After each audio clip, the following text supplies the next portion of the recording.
flow. We'll grow a little closer. We water, we flow. All of us together, we're good, we flow. Nothing is the same, but I won't hold back. I won't hold back. I won't hold back. 'Cause we're better together. Better as one. Better together. Better as one.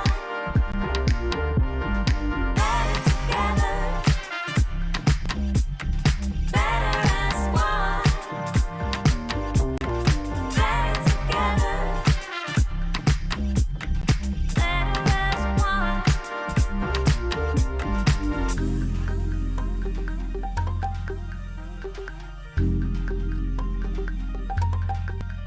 Do you mind we were forced to be alone?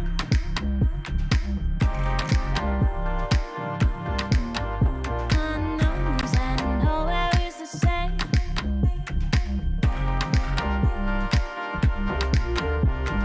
Grow a little closer, we're water, we flow. All of us together, we're good, we flow. Nothing is the same, but I won't hold back. I won't hold back. I won't hold back.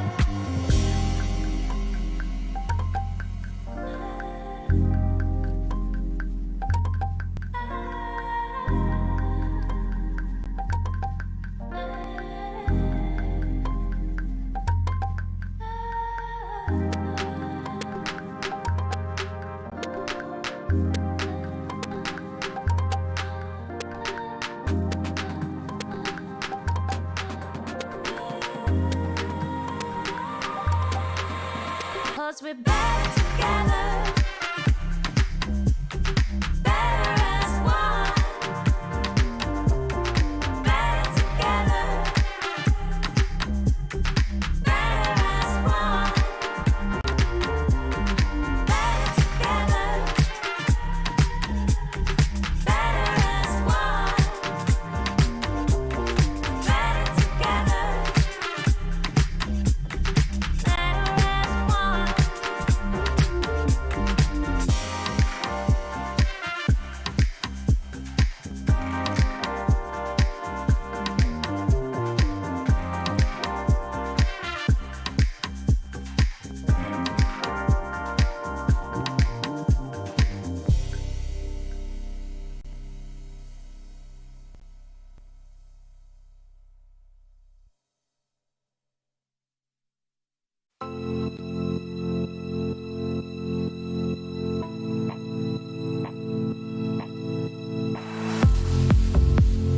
How can I save you when you're tangled in your lies? Caught up in the middle, I can see it in your eyes. Lonely in the corner, waiting for somebody to come and save you from the cold of night. Easily, we've been falling in disbelief. I think I'm ready for another try, but this feels like the last time. So why did you say goodbye?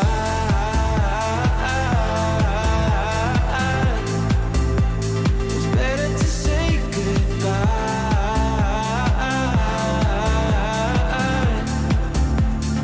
Why did you say goodbye?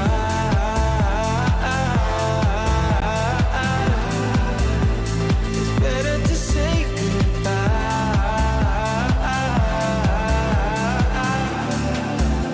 So why did you say goodbye?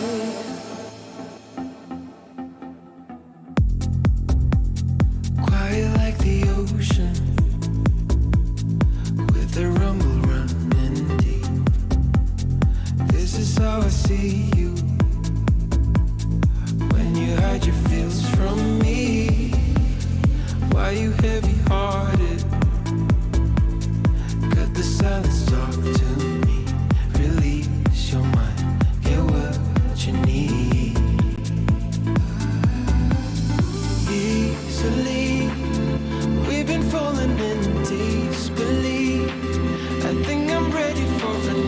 another try, but this feels like the last time. So why did you say goodbye?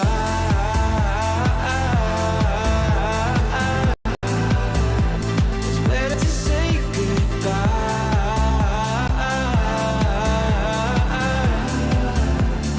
Why did you say goodbye?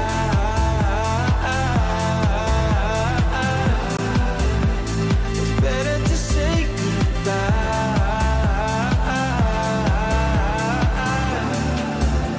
So why did you say goodbye?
Ain't nothing stopping us now. Keep running, we coming. We got nothing stopping us now. Keep running, we coming. Ain't nothing stopping us now. Keep running, we coming. We got nothing stopping us now.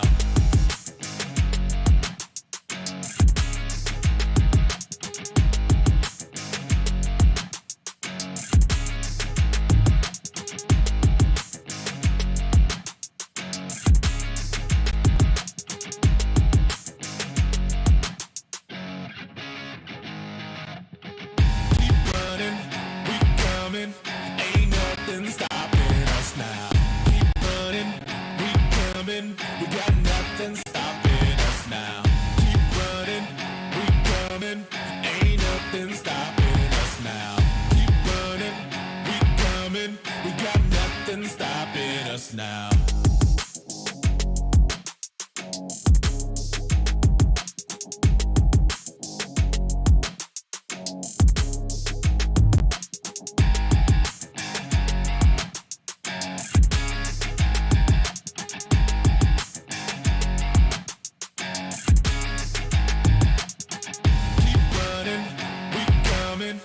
Ain't nothing stopping us now. Keep running, we coming. We got nothing stopping us now. Keep running, we coming. Ain't nothing stopping us now. Keep running, we coming. We got nothing stopping us now.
there for you whenever you need me.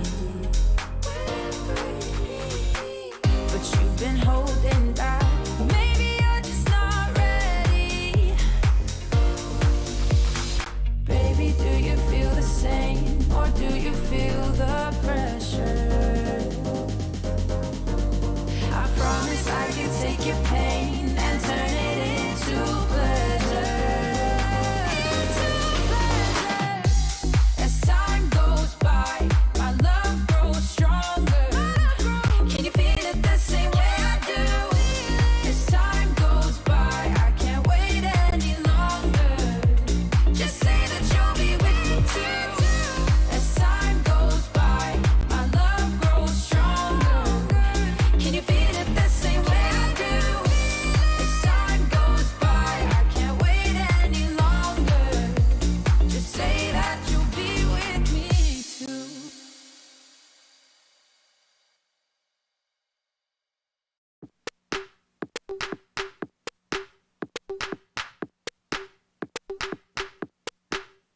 Deep minds, we were forced to be alone.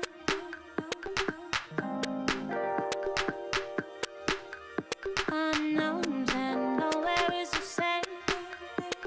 And even when it seems like there's no way out, we'll grow a little closer. We water, we flow. All of us together, we're good, we flow. Nothing is the same, but I won't hold back.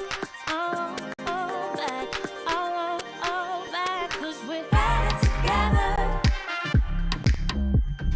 Better as one. Better together. Better as one. Better together. Better as one. Better together. Better as one.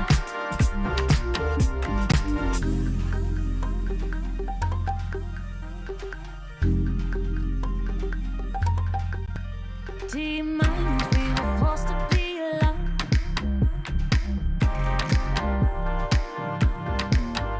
Unknowns and nowhere is the same.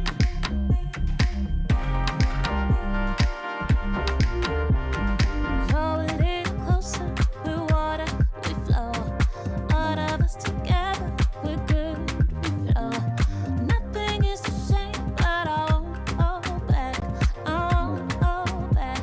I won't hold back.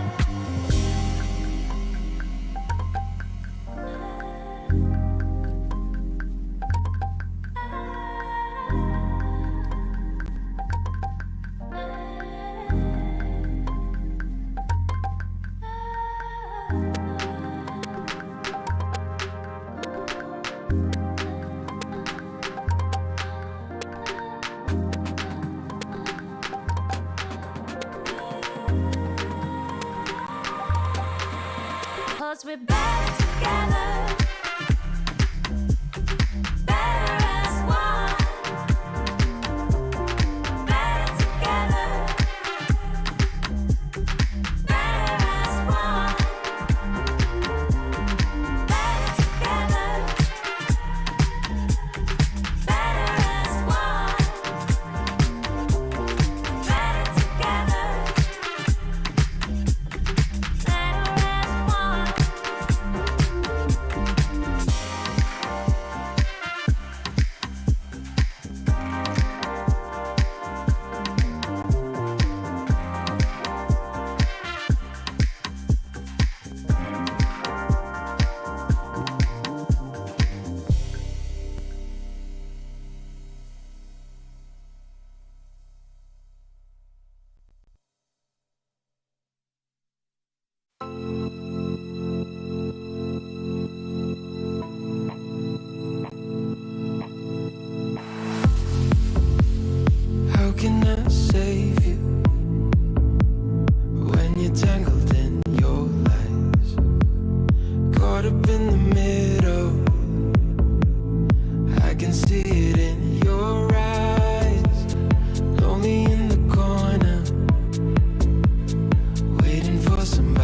to come and save you from the cold of night.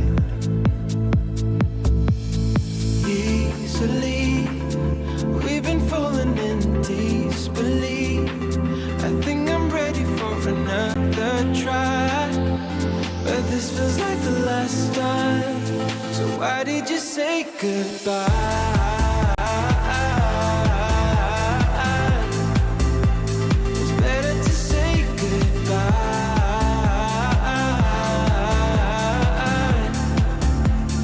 Why did you say goodbye?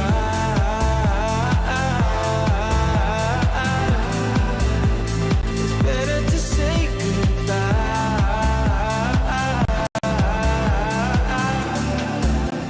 So why did you say goodbye?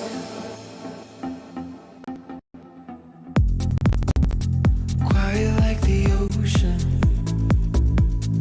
with the rumble running deep. This is how I see you, when you hide your feels from me. Why you heavy-hearted? Cut the silence, talk to me. Release your mind, get what you need. Easily, we've been falling in disbelief. I think I'm ready for another try, but this feels like the last time. So why did you say goodbye?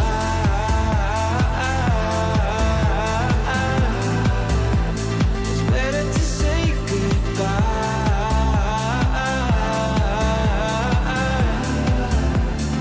Why did you say goodbye?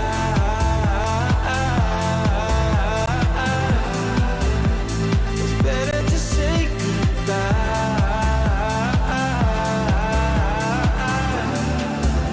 So why did you say goodbye?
nothing stopping us now.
الفيجياس ممكن يفعلها اللاعب الاخير امام اللاعبين كثار يعملها مؤمن ولا ما يعملهاش هي اليمين ولا مين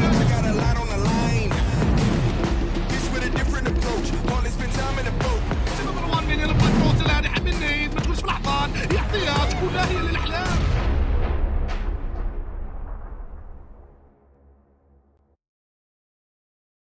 Hello and welcome back to the PUBG Mobile PMPL Africa Fall season for 2022. This has been an absolutely amazing week of action we've had so far. Of course, we are on our final day of our very first phase, very first week of action, and we're all going to be looking to see what action the African region has to offer. Now, yesterday we saw the players there from Triple Esports stepping up, stealing the show once again, locking in 2 winner chicken dinners, and they did so over on Erangel as well as on Miramar. So quite an exciting day of action, but we also then saw Teak from Titans being our MVP for the day, taking the lead there with 15 eliminations that they were able to find throughout the entirety of the day, proving to be quite a force of aggression out on the battlefield. Now, today we'll get to see how far everyone is going to be going and which teams will be gracing us with their talents as we move into Livik at the very end of the day. My name is DK, and with me is the one and only Esports. Now, as I said, right, last day of the first week is finally here. Absolutely. And the teams have really been pushing it right up until the end. We saw quite a resurgence of that energy coming through yesterday. And it was a very contentious day. I mean, if we were taking a look at the top teams from yesterday's league results, only a measly 4 to 3 points really separating them in a single day's worth of play. And of course, on the overall rankings, those gaps have been closing and getting closer and closer as we move into the potential Livik map at the end of the day. And we'll see who those top 12s are actually going to be. Yeah, so there's going to be quite a bit of excitement as the teams make their way through these first initial 5 games to see who those top 12 will be. But of course, I'd also like to take the moment and remind our viewers of our socials so they can be sure to head on through and give us a follow. Also, while you're there, let us know what you're most excited about seeing in this season and also which teams you are supporting. Be sure to include the hashtag PMPL Africa when making those posts. You can hit us up on Facebook, YouTube, as well as on TikTok. So several points of contact that can be established right there. But we've been seeing teams really rising to the occasion time and time again, right? We saw, as you said, that resurgence of the players from Titans coming through yesterday with super aggressive plays across the board. Now, we want to see how all of that kind of then accumulates into today's performances. And I think there's quite a bit that we could be expecting to see as the teams are stepping up to the final day, right? As we said yesterday, yesterday at least, we were looking to see a lot more calculated and strategic performances coming through from the teams. They delivered on that front. I think today we're going to be having a continuation on that as well.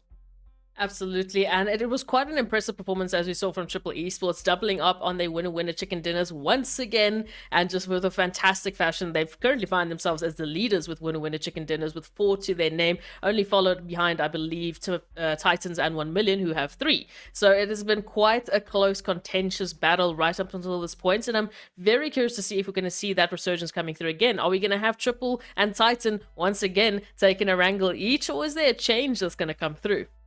Well, while we're speaking about all these things, let's take a quick look at that format to see where the teams are. We are going to be just moving in, showing that we are, of course, having done away with those super weekends. We should know this by now, seeing that we're on the final day, and we're not calling it the final day of the first super weekend, right? This is the final day of the first week of action. Of course, concluding our 5 days with the 20 teams participating to see which will be those last few teams, the top 12 teams to move through in towards Livik. And then, of course, we know, right, it's going to be the bonus points up for grabs. The placement the teams find themselves in at the end of this week will determine how many points they acquire. And the team sitting at the top of the list is going to be walking away with those 20 bonus points that will be counting towards their starting place in the finals, or the amount of points, rather, that they start with in the finals itself. And it then trickles all the way down to the team sitting up in 20th position, being awarded that 1 bonus point. So quite a bit to be working for here, and also that extra little bit of bragging rights, right? Alongside the fact, knowing that we're only going to be having 12 teams moving into that Livik action. Yeah, 12 teams going to have the opportunity just to bolster their standings a tiny bit to get further up on that top 20 list, and obviously give themselves the best possible running to get the most amount of points in the first bonus week that we actually have. So moving into the next phase, I'm curious to see who those teams are actually going to be picking up the most amount of points. And even after today's 5 games that we have before that Livik, I feel like there's still a lot of shifting that could be happening on the overall leaderboard. Yeah, well, let's take a quick look at that calendar just to remind the viewers where we are, where we have been, and what is coming up next. So we are obviously on Sunday the 4th, looking at our last day for this very first week. But what's going to be exciting, aside from the map rotations we have changing up once again today, right? Coming into Tuesday, the entire group order is going to be changing up as well. So we'll have different shuffles coming through for the teams. Again, going through those map rotations, looking to see how the teams are going to be adapting to the pressures coming through from this season of the PMPL Africa. Yeah, it's a very interesting change that we've already seen just after that Thursday break. We already had the teams coming back on Friday with a crazy resurgence in energy. Obviously, the map rotations also helped that a little bit. We had a little bit more of that green action on Sanhok and Erangel coming through, so that a little bit more of a fast pace moving into the final moments of Miramar. But so far, the team's definitely pushing and pushing right up until the last second, because of course they want to get as high as they possibly can and get themselves as many bonus points for those finals weekend. Well, aside from the bonus points, right, they are also playing for their share of the prize pool. So let's take a look at the breakdown for this season. As we know, all our teams participating are going to be walking away with at least $2,500 in the bank. But the goal here is going to be to reach to the finals, right? Where we can see the team taking pole position, walking away with an additional $10,000, and then it trickles all the way down where the team in 16th place is going to be awarded $1,000 on top of what they were already able to secure coming through in the league stage. So there's quite a bit to be played for here. Absolutely. A little bit of a bonus into the prize pool. And of course, the teams know that and are absolutely appreciative of that. And they're going to be pushing to get as much as they possibly can. We also have those MVPs getting an extra, well, the MVP of the finals of PMPL 4 will be getting that extra $1,000 in the back pocket alongside, of course, the allocation for the winner chicken dinners in that finals weekend. So a lot to play for, as you've mentioned. And a big boost is obviously going to help the region itself, the teams who are playing and putting in the time and efforts to get to the stage in the first place. It's going to be a nice little bit of a surprise right at the end. Yeah, it is definitely going to be a nice one. And now let's take a look and see how the teams are going to be able to secure themselves those positionings on the overall leaderboards. Of course, they're going to be utilizing the point structure. So let's take a look at that. Our large maps is going to be worth 15 points when the teams lock in that winner chicken dinner. Over on Livik, we're going to be seeing our winning team walking away with those 10 points to their name. And the ever-essential 1 point per elimination still being in play. And I think this is absolutely essential for teams to try and utilize. We've seen several teams actually just honing in the aggression and really being in a position where they just absolutely capitalize on that level of aggression that they're able to show. Yeah, I mean, we can take a look at, teams like, for example, 1 Million and Titans, who have been absolutely rolling in those eliminations, currently sitting on at least 100 plus eliminations on the overall standings. And of course, teams like Slime 4KT have been our placement winners. They have been the team that's really been capitalizing on those placement points, staying consistent with that as well, managing to either get into the top 3, top 2, whatever they can find themselves, and really bolstering their overall position. Well, speaking about that, let's take a look at our teams just to see who our teams are broken down, or rather, which groups our teams are broken down into. We've got our group A, B, C, D, and E. Now, we've seen quite a bit of a dominant performance coming through from the players of Titan, as we said just yesterday. So we are seeing a nice, aggressive push, at least coming through from 2 of the players situated in that group, right? Looking at the general kind of situation, which we'll be taking a little bit of a glance at our overall standings in a short few moments. But Titans, Virtual Gaming, really keeping the pressure pretty high. But we also see the players from Super Young Stars just trying to get themselves ahead and a little bit closer to making up into towards the top 12. But as we look across the board, right, we got Slime 4KT also being one of our super strong contenders coming through for this season so far. We've got a strong contender lying in Group D, there being 1 Million. We've got the players from Leaders Esports then coming over from Group E, as well as Triple Esports. But we are yet to see who's going to be that strong pushing team, right? Seoul Esports over in Group B is out of the group the team that is the highest situated on the overall standings. Yeah, I mean, in terms of the changes we've seen just in the last few days, as you mentioned, Super Young Stars, I mean, yesterday alone, they finally showed those improvements they've been working on, finally finding the answer to virtual gaming's aggression, which has been one of their greatest obstacles, especially towards Savernia on Erangel. So they finally overcame that yesterday, and they're showing that improvement already. Obviously, the new teams we saw coming on through, VST, I feel like has had a little bit of a tough time in the last few days, but they really just jumped into this first phase with an absolutely running start. And again, opportunity today for them to showcase that sort of aggression once again and bring that performance back as they make the final push, as all of these teams make the final push into the top 12. And it's going to be a very, very close day, right? As we take a look at our overall rankings, looking at that very first page to see where the teams are going to be starting it off with. My Titans sitting right up in pole position, 220 points, 4 points ahead of Slime 4KT. A little bit further away, 20 points away, we see the players there from 1 Million, followed closely by Leaders Esports, as well as Triple Esports. But this is that kind of breakdown that we were referring to yesterday, right? Our top 5 teams, the gap between 5th and 6th place, there is somewhat of a separation there. We're sitting currently on 43 points between that 5th and 6th position. But we see the trend not only continuing on this page, but also moving through on towards that 2nd page as well. And we see that slight bit of a drop off. But now, today, we're going to be looking to see whether or not the teams situated currently on this first page, right? Seoul Esports, VST Gaming, as well as Wave Esports, will be able to double down on their efforts and potentially catch up in towards that top 5. We definitely saw a step up from Seoul Esports yesterday. Just when I was begging for a Seoul Esports game, they stepped up in beautiful fashion, got that winner chicken dinner on Erangel, and they brought really, after that, just good, consistent efforts. They even picked up, or got very close to picking up a winner chicken dinner there towards Miramar. But we can take a look at the 2nd page just to see how close it was for the rest of the teams, who also had to put in some really consistent efforts, like Team Myth, who constantly find themselves there towards those final battles alongside teams like Virtual Gaming in one round, and Blackjack Esports as well, picking up that pacing and really showcasing to be a true competitor, especially there towards Sanhok. Yeah, the team's definitely keeping the contention as high as they can have it, right? But again, that separation that we were talking about, we can see that drop off coming from 14th to 15th place.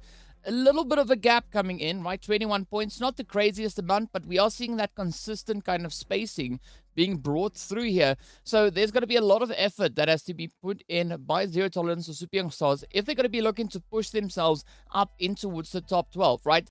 13th, 14th place is not going to be too much of a challenge for them to really reach and get themselves up in towards that top 12 potentially, but it is still going to take a little bit of work. But now, as we take a look at our final page to see who our teams are sitting at the lower end of the standings, it is still very, very close, right? Very contentious positions coming through. We did see coming in yesterday that the Legends of War really stepping up their performance, and they were able to secure at least a total of 49 points after the first few days of play.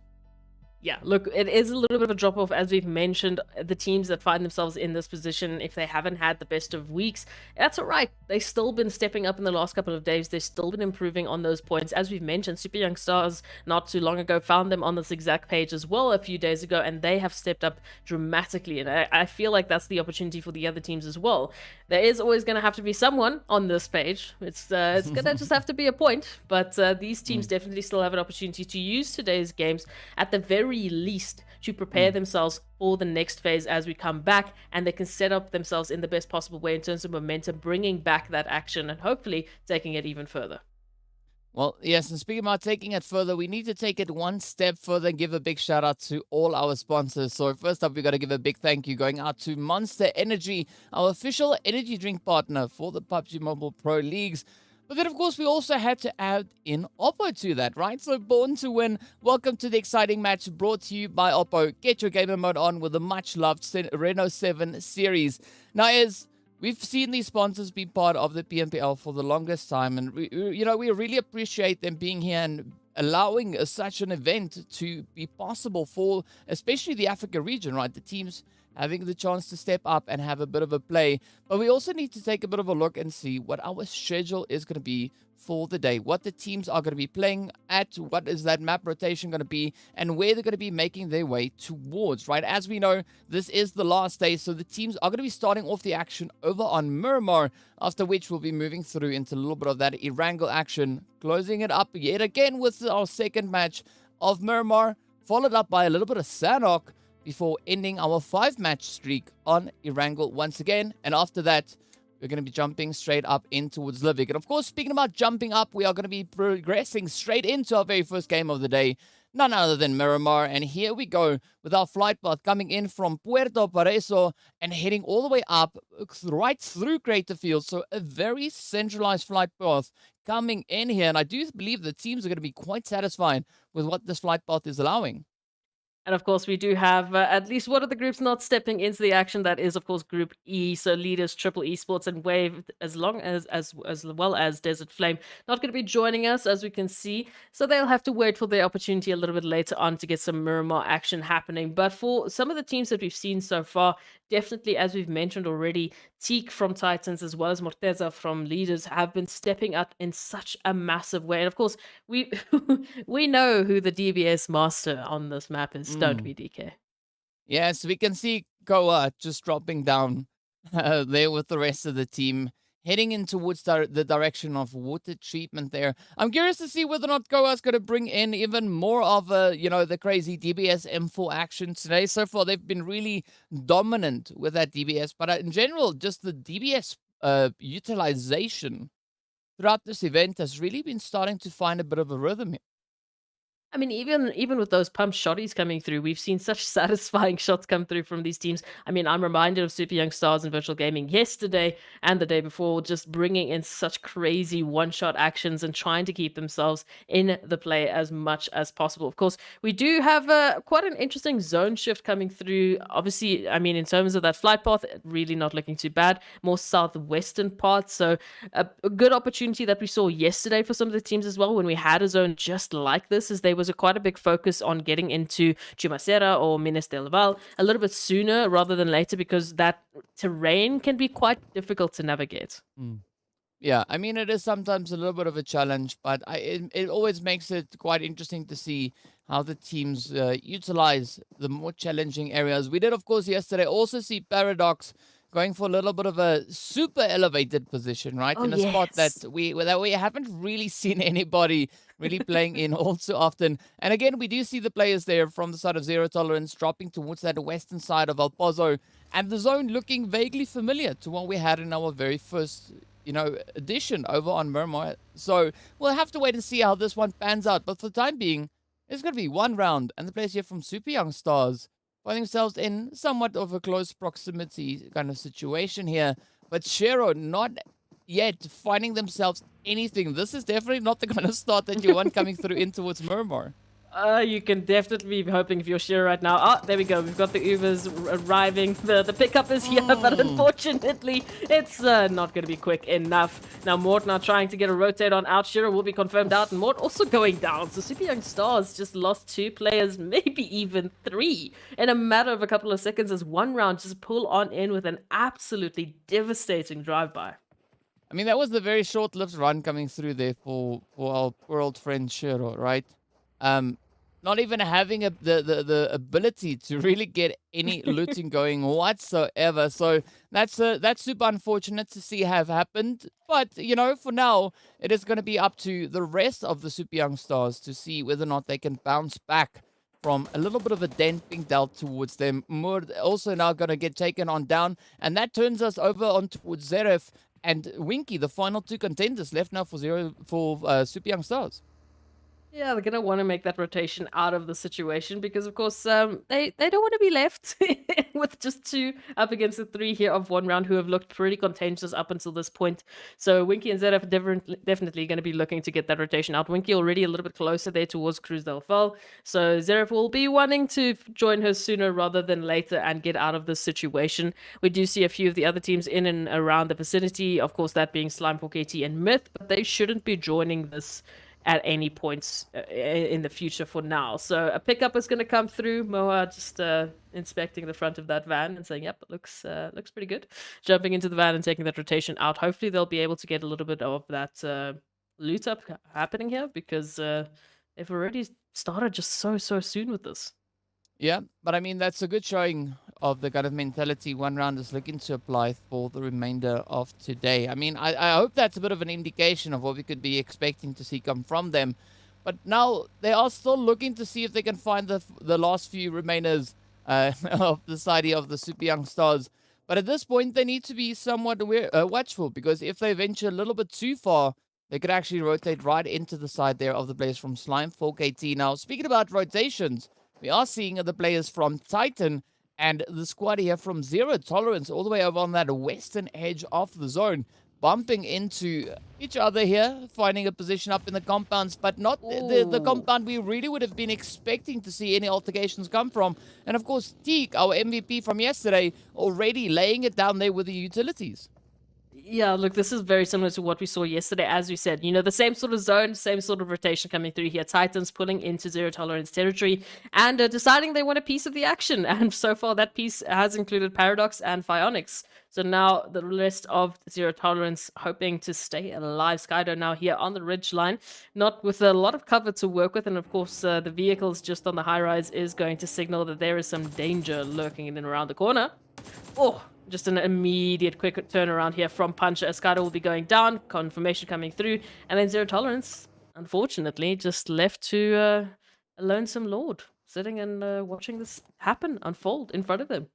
Yeah, it's gonna be a tough play here for Lord to try and have anything happen at this point. Very, very close to that exact position where we saw Mr. Paradox getting positioned in just yesterday. So, you know, it does seem like a little bit of that deja vu coming through here, but it does seem like Lord is not going to be opting for any such strange kind of rotations to come through, at least not in this first Miramar of the day. But again, right, as we were talking about Teak there, really showing up with the aggression, and Teak definitely being in the running there, a strong contender for the MVP slot, at least for this very first week, right? Cow, as we saw in the previous days, just being absolutely insane with those gun skills. And of course, speaking about gun skills, we are seeing that now playing out once again as the players here from Lag are focusing down on towards Mad Knight with the Beast getting traded off and sent away. A little bit of a change coming through here. So it hurts to not have the Beast, as we know what they've been capable of in the last few days. But Mad Knight's still very capable as the 3 coming through into this contention against Lag. Of course, A9Q holding the first line of defense here for like getting that information while the rest of the team make that rotation in with a little bit of a flanking position. And we can see they're trying to really pin some Mad Knight, get them stuck into this compound, and then systematically try and take them out as safely as possible because they're looking for some of those early eliminations. Yeah, there's nothing wrong with those early eliminations, right? That definitely does alleviate a lot of the pressure and tension coming into those later few stages. But we've seen these teams being pretty reluctant to go out, right? They want to make it all the way to those last few stages, but that always then results in an absolutely action-packed few games to see who's going to be the one to actually pick up that winner chicken dinner, who will be the team to reign supreme. But I'm liking this position coming through from Lag. Beautiful, decent spread that we've got. Good coverage. Gaga obviously quickly just popping out that quick smoke grenade there to ensure that they can loot in relative safety. But I think that is going to be challenged pretty soon, as we do see the players there from Arab Golden Slime, 1 round. Potentially Super Young Stars, Blackjack, Darkness, everyone still having to kind of rotate up in towards the zone, get themselves situated, find some good positions. But of course, that blue zone is going to be taking a little bit of a swing, and now we're just waiting to see where it goes, and it centers up towards Chumacera. Now, we know Virtual Gaming, a team that actually likes to frequent that kind of Chumacera position, right, are now going to be finding themselves having to share the area, while Lag now looks to descend down upon Mad Knight. They do succeed, though, in finding Kingerman. Oh, this is the trigger Lag we're looking for, and the jump in is just there for Mad Knight. Tyson steps up alongside the rest of their company as they move on through trying to defend against Lag. Here, A9Q and Fantasy now left alive to try and recover the pieces that have been left alone here by Lag. But already these confirmations are coming through, and already Mad Knight seem to be stepping it up. Yeah, they definitely do. It looks like they're looking to make a little bit of a, a little bit of a comeback here, waiting for those opportunities to have them over on Lag. But now it's looking like it's not going to be too much of a walkthrough here. Mad Knight still having to put in quite a bit of work to find those positions, to get them secured, to lock them in. But Fantasy does get hit by that nade. Tyson, Agent 47, still being kind of blessed by the zone shifting in their favor here, and they can actually afford to now continue this altercation without having to worry too much rather about where they're going to be rotating up towards next. Oh, the nades are just flying on by Mad Knight, really trying to stop Lag in their tracks, at least, as they move up these stairs. And Lag, for the time being, of course, they do have the numbers advantage, so now all the eyes turn to Mad Knight to see how they're going to get themselves out of this situation, because, of course, the longer this drags on, the more potential, prying eyes might join this faction. Yes, and they have to act relatively quickly. The teams I mentioned before are still going to be moving further and further forward, and the more noise they make, the more attention they attract. But it does seem like Tyson and Agent 47 will be looking to just keep a steady angle here. Instead, going to be waiting to see what Lag will be doing and whether or not they're going to be trying to push up aggressively. Of course, now it is going to be Lag doing their due diligence, sending those utilities out to everywhere they can find. But I'm liking this kind of waiting position we see being held here by Tyson, just waiting in ambush. Oh, but they need to be quick on the trigger, otherwise that's not going to serve them very well. As we can see, A9Q now rushes on forward, picks up the trade. Now all the pressure comes down to Agent 47. Oh, just around the corner. This push is going to be coming through here from Lag. They're looking to try and clean this up as soon as possible. Agent 47 looking for that escape, looking for a better angle here to work with. Tyson is down. And as you mentioned, all the pressure's on them. So even though Lag pushes up, Agent 47 has done the turnaround there right behind them, looking for an angle to get back into this. Yeah, Agent 47 being pretty agile at this point in time. But we'll see whether or not agility is going to be, well, favorable for them, as it is going to be Agent 47 now trying to get that push in, but it is going to be the players from LAG to lock it down. A9Q securing that elimination, and with that, it is the end of the road for Mad Knight. Still, we have 15 teams left that are going to be looking to get themselves crammed through in towards the zone. One round, and Slime 4KT now rotating up alongside from this northern position. You can see up ahead, they could potentially find the players there from Arab Golden, also relatively well situated. And it could be a slight bit of an ambush setup, but I'm liking the rest of the positions further down south, right? 1 Million, Darkness, Soul Esports, all already getting themselves established in position towards the south, but that is now all for naught, as the zone has taken a swing over to the more northeastern side. Oh, favoring the players here from Myth, Virtual Gaming, Blackjack, Esports, and Legends of War, who have been slowly but surely definitely stepping up their game and looking to make today an absolute splash, as we know where they're currently sitting on those standings, a little bit closer to our bottom four, so they really want to make a push through today. And I mean, a threatening idea is, of course, the fact that Myth and Soul Esports have also just been bringing such beautiful momentum, but right behind them, who's going to be looking to pick up some of that positional advantage is going to be 1 Million, who's going to step in, and we know what 1 Million has been capable of in the past. Yeah, we definitely do know what they have been capable of.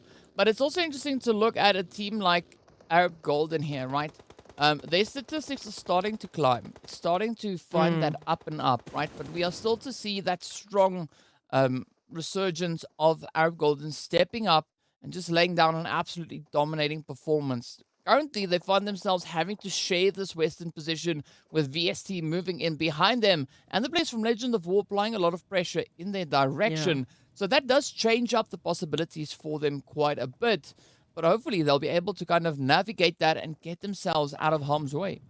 Arab Golden, they've been teasing that winner chicken dinner to us, right? They've been saying, hey, look, hey, we're getting close, we're getting into the top 3, top 4. And then those final moments, we just don't get that confirmation coming on through. And now VST's already started to pick up some of those Arab Golden numbers, but there's a good turnaround, there's good trading coming back. So Zuxi, of course, finding Angelo, and I mean, immediately the turnaround from Arab Golden, they should be able to get those numbers back up, and we'll keep an eye out to see if they can recover the situation.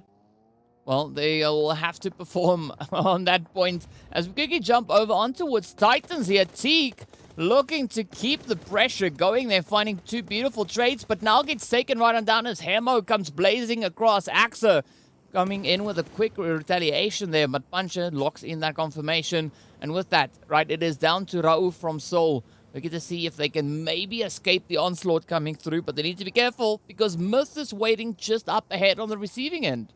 Oh, so I mean, we've already got a few teams that are down to a few stragglers looking to keep themselves in this and contend as much as possible. Of course, Darkness here's just here on the high rise might have seen that vehicle rotation coming on through, of course, from Raouf, so they have an idea exactly where Raouf is sitting and trying to hide it out. As we see the rest of the teams as well moving in on this territory right now. I mean, I'm taking a look just at that western part of the zone. Slime 4KT, VST, 1 Million. I mean, Legends of War, take your pick. A lot of the teams finding themselves in that position. Yeah, and it is going to be a super contentious play to be had there. But, I mean, hopefully that does kind of spread out a little bit more as we're waiting to see where this next phase is going to be going. But there's no stop coming through with the aggression, though, as it is going to be Venom from 1 Million to get taken on down. Senke and Marshall rotating up from that southern edge with Lazy Boy just gaining entry in towards the zone, looking to get themselves positioned. But then we see that zone taking a slight move over towards the western side. And this is actually going to be allowing a lot of opportunities coming through, particularly now for Virtual Gaming and the team coming there from VST as well. Yeah, VST definitely looking out for their position and how they're going to handle the situation. Of course, Legends of War right up ahead of them. They did get a little bit of a tag with Arab Golden as well. So some information regarding those positions. But now look at this. Titans pulling up here on 1 Million, who are currently very, very contentious on the overall standings. It's basically our first and our third best teams on the overall standings for this first phase going head to head right now. Yeah, and definitely Titan is a force to be reckoned with, as they were pretty evident with that just yesterday. But let's see whether or not Marshall can find that nade as it gets sent out. Ooh, doesn't reach all the way across, but gets really close to finding those points on towards Titan. But Titan, they're really keeping themselves a slight bit separated here. Not going to be looking to push up and put themselves in a disadvantaged angle here. But Marshall keeping a very steady angle there. Waiting to see if they can find P6. But I'm liking the scouting angle being played.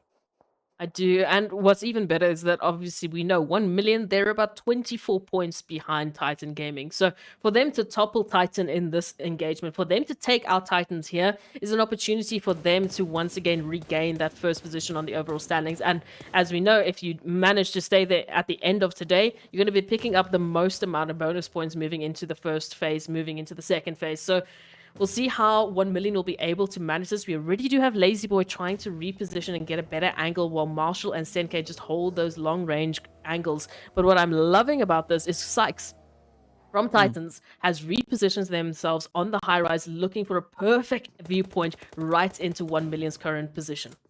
You know, P6 definitely in a position where they could look to capitalize at quite a considerable amount. Of course, sending a lot of information down to the rest of the team, having a really good lay of the land here. But up comes Marshall now, jumping at the opportunity to land a few hits over towards Puncher. But unfortunately, Marshall is a little bit too slow to react there, right? We can see instead Marshall finds a few shots in response. But up comes the nades here from Axa, trying to create a few openings for the rest of the team to potentially come rushing straight on forward.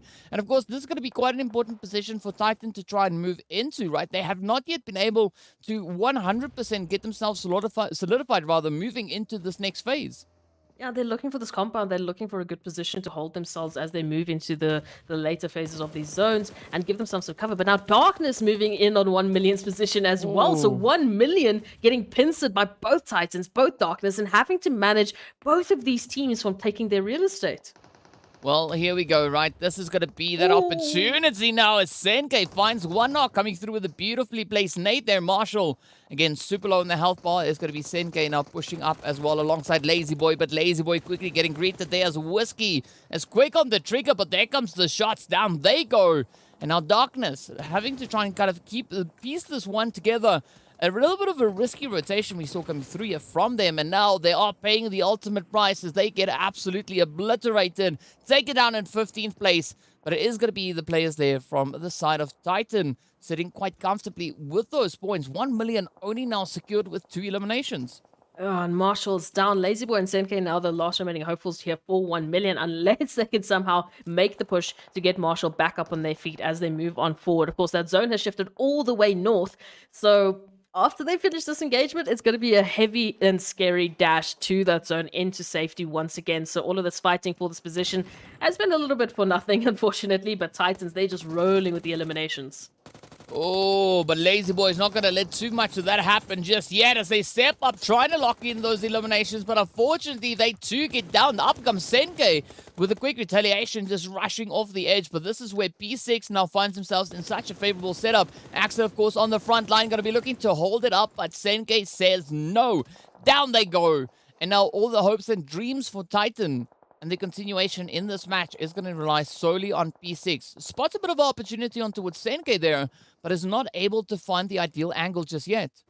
Yeah, that zone is obviously going to be moving in, forcing the hands of both of these teams, both of these last remaining hopefuls, as the rest of the teams, of course, are starting to make their positions known in that final zone. We do see Blackjack also taking a little bit of that damage, now with 2 members still up and a third, unfortunately, knocked, and a few more teams moving into the zone. Lag and Blackjack fighting for position of that eastern edge of the zone. And of course, on the west, we've got Slimefork AT and Arab Golden. And here towards the south, not even barely into the zone, it's 1 million and Titans just doing a little bit of a staring contest. Waiting to see who's going to be making their first move. Well, they need to keep their eyes open, right? Staring contest, requires that. But look at the sprays, though. It is going to be a successful spray down coming in there. And with that, Senke also gets taken out by the blue. We do have Rauf just on the opposite end, also now moving through for the side of Seoul. But Virtual Gaming turning all their focus and attention down onto the players here from Legends of War. Legends of War already well situated on that very western edge of the zone. But look at Raouf now trying to just sneak around the edge, coming up alongside the players from Virtual Gaming. And that is literally like poking a bear with a very short stick. And unfortunately, as the last remaining hope, well, you kind of want to be laying low. You want to be, just keeping things as quiet as you possibly can. But Roof, with very little opportunity right into mid territory, just an inch, I'd say, away from taking down Moment as well. Nade's going to be sent out. Raouf, unfortunately, going to be confirmed out. And now Virtual Gaming, they've got Myth, they've got Blackjack, they've got so many teams to deal with right up on this first cross line. Yeah, so many contenders now looking to rise to the occasion, but here we go. Alpha Luigi cooking up that nade, looking to send it in, finds a little bit of damage on towards Myth, but nothing enough to really get substantial damage dealt to them. Moment Ramsey now going to be continued to be bombarded. Up comes the hits, the sprays, and that will be it as they get sent away. I mean, if at first you don't succeed, send out 7 other nades, right? Just keep on trying. Eventually, it will come through. And speaking about the consistency, though, right? We can see the players here from Legends of War showing some good consistency, already being able to make it up in towards our top 10 teams. But now they have to try and work through the VST squad situated just in front of them. It is going to be Fivo keeping up that contentious angle and making it quite difficult now for Legends to get a good entry point. Oh, just holding the line for a moment. They were on equal footing, but Legends of War is going to be pushing on into VST territory and saying, no, thank you. We want this position. We want these eliminations. And the confirmation is there. VST gets sent back into the lobby, and Legends of War have an opportunity now to head into the zone from the southwestern position. However, Virtual Gaming moving on in. Slimehawk AT already holding the western line. Zero Tolerance, at least the straggler from Zero Tolerance in the form of Lord, still heading into this western line of the zone. So Legends of War, they still got a lot of work to make it into safety. Well, looking at where the zone is situated, right, this is going to be quite a bit of a challenging terrain for teams to get any good positions locked in. It's going to be Alpha Luigi now just inching that vehicle a little bit further forward while we see the players from Zero Tolerance, Lord, getting taken on down, but up comes a quick response right back down towards the Legends. As they get hit, Boy trying to capitalize on the hard cover being provided by that vehicle, but Gaddafi knows a little bit better, right? They're going to try and sneak in a quick few cheeky hits there. Big reposition coming through as they now move forward, but actually moving even closer to the aggression coming through from Gaddafi, and Virtual Gaming beautifully lined up on the edge of the zone. Oh, let's take a little bit of cognizance of what's happening here. Virtual Gaming, as you said, moving in from that southern part of the zone, but they've got the height advantage. They've got a lot of opportunities to take out some of the stragglers that are moving into these last final phases. As you can see, a beautiful nade just placed right on Powerboy's face. And of course, lag here towards this bottom ridge line, out in the open, unfortunately open for anyone to take a few of those pick'ems. Well, let's see where this is going to be going now. Slime trying to keep up that defensive position here, up high. But now, this is where they are going to be put to the test, though, trying to lock in that western side. Meanwhile, TEAMLAG is going to be falling to a very unfortunate position. Super Young Stars also managing to survive quite a long time. But here we go. Final 3 teams. Angelo, the final hope for left for Ab Golden. Going to be inching their way towards the north, already being spotted. All those smokes works in disguising the exact position of the player, but does give the surrounding teams a pretty good idea of where to focus their efforts next. And Virtual Gaming in a position here to make the first descent down into the zone. Of course, we know they have at least a little bit of a scouting position. They have the best numbers, and now they've just managed to loot themselves up. We did see quite a bit of a focus there on Slimehawk AT's position coming through from them, because they know that is going to be their next competitor. That is going to be their next obstacle to manage. Storm, of course, just trying to apply some of that pressure as they make their rotation in. Alpha Luigi, the first from Virtual Gaming to make just a step, just a foothold in the zone. Well, let's see how far this one is going to be going. As you can see already, right? Slime sitting on those 7 eliminations to their name. Virtual also not being in a position where they've been able to really secure a good kind of anchor point moving in. But Angelo could find quite a challenging play to be had here, as the only way forward is going to be to come out from behind that rock, move out into the open. Oh, but in the meantime, we are going to be seeing the shots connecting up on towards Pronto, as Virtual look to capitalize on their slightly lower position, as Slime now needs to come over the crest there and push themselves forward into that zone. And this is just the advantage that, better numbers are going to have for virtual gaming. They have enough numbers to at least keep Zeus up in this high rise position while the rest rotate into the zone to get into a more safer position. But Zeus just looking to do everything themselves, taking out Storm now, looking for their next possible angle on towards Plaza. Of course, Gaddafi and One Shot are going to be joining. The cavalry has arrived, and Plaza now up against a wall of virtual gaming, who just instantly also take out Angelo. So never mind. Sorry, DK. I built all that up for nothing. Virtual gaming just came through and slapped the winner chicken dinner on the table. I mean, it's that resurgence that we've been waiting to see. Virtual gaming stepping to the plate, coming in with those 15 eliminations alongside the winner chicken dinner, blessing us with a very glorious and exceptional 30 bomber right there in the very first game. And this is kind of the trend we've been seeing coming through our previous 4 days of performances. So great to see Virtual Gaming returning to some glimmer of glory here once again. I'm so excited to finally see our former champions stepping up to the plate with a massive, massive game right on the first map of the last day of the first week that we've been seeing. Obviously trying to make that push for those final top 12s to see how far it's going to be getting them as we take a look at those match rankings. But what a massive, massive game to start us off with on a Miramar of all maps.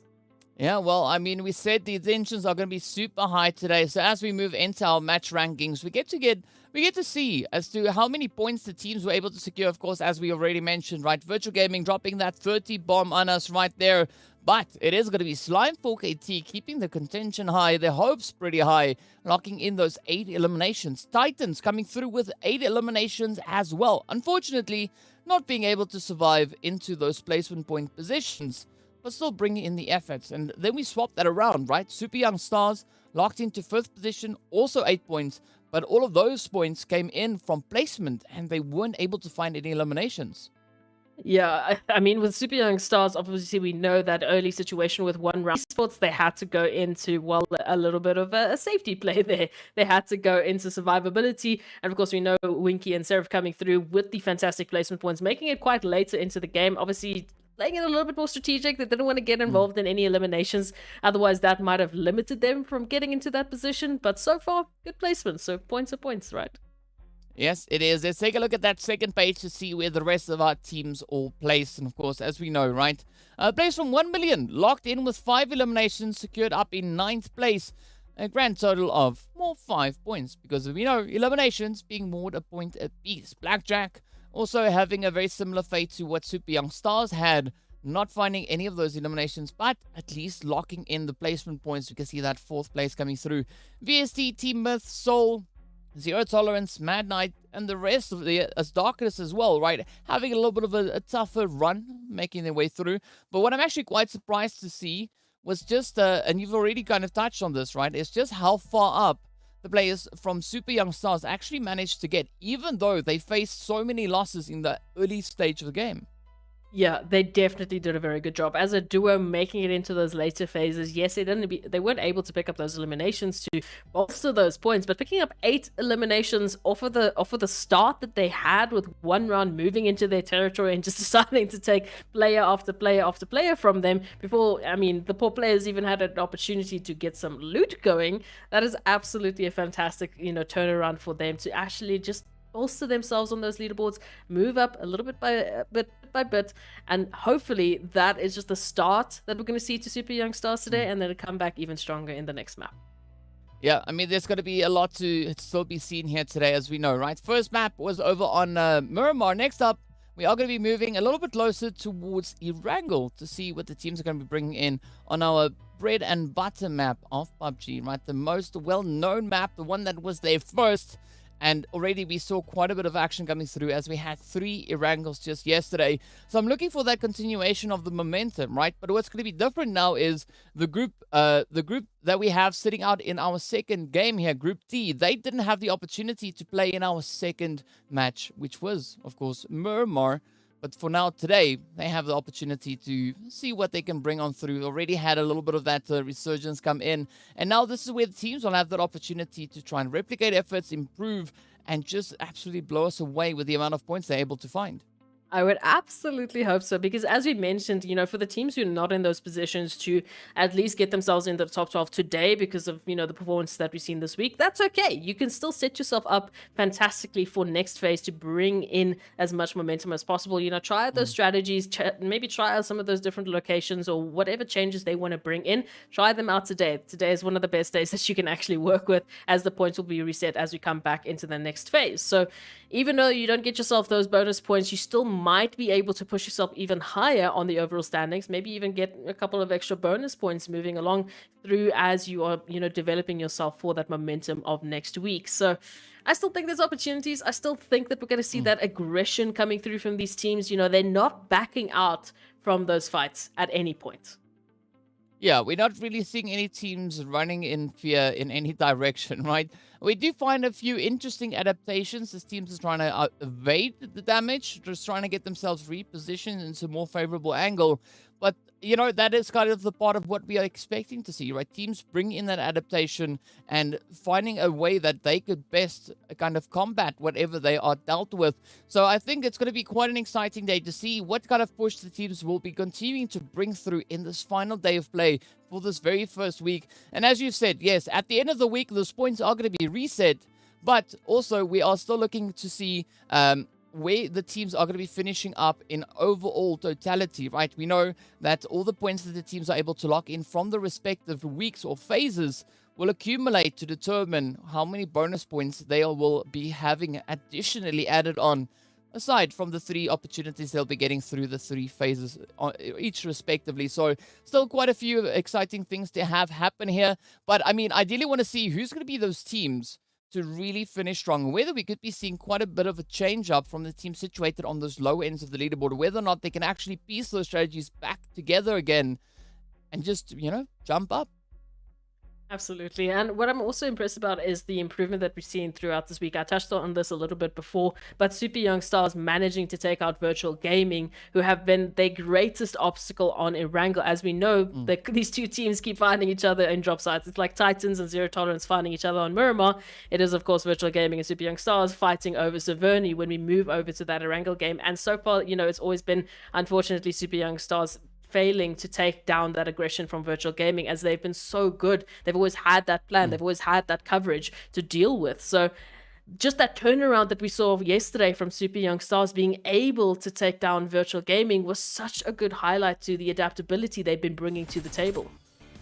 Yeah, speaking of which, we are going to be taking a look at a few of our highlights from this last match. But, this is what I like to see. Teams coming in with such a strong footing in this very first match of the day. I think that does set the bar quite high, as, they need to then try and replicate those efforts. But we've seen them actually being capable of accomplishing that and not having a quick moment to shine, and they're not really being able to double down on those performances. So I'm really loving the mentality the teams are starting to develop here. Yeah, definitely. Bringing that aggression, bringing that energy, even Legends of War that we saw there in those final phases, making at least somewhat of a statement and a presence being known to the rest of the teams. And they're getting into those final phases quite well. I believe they've had that, set up from these last couple of days. They've definitely improved on those placements. It's just those eliminations that might still be falling a little bit short, but they still have a lot to deal with, and we constantly keep finding them in almost a rush of like 10 or 5 teams moving into the zone. So it's understandable that is a lot to deal with. And PUBG is PUBG. We never know where those zones are going to go. And sometimes, unfortunately, you are the position that we have to move through. So the rest of the teams will just have to do what they can. But moving on to Sanhok, I feel like I'm very excited to see, obviously, a little bit of that DBS action. But of course, the teams managing those third parties that we saw happening yesterday. I mean, for Sanhok, we're going to be having to wait a little while longer, right? Because next up, we are going to be moving over into Erangel. Now, seeing that you just spoke about, the zones being so unpredictable, what is your prediction as to where we could be seeing our very first zones forming? I feel like we've already had some Southwestern action, so I'm hoping. I don't think it's going to happen, because if I say it, it's definitely not going to happen. But I'm hoping for some northern, maybe northeastern options there for Erangel, maybe a little bit closer towards Stolber. Just something that we haven't seen before. I mean, we had the bunkers the other day, so I feel like asking for Stolber is not too far off. Well, let's take a look and see where the action is going to be unfolding as we are moving into our match here. I mean, the best way is to get what you want is you're going to say, I don't want the zone to go north. Oh, okay. I don't Right. want Stolber.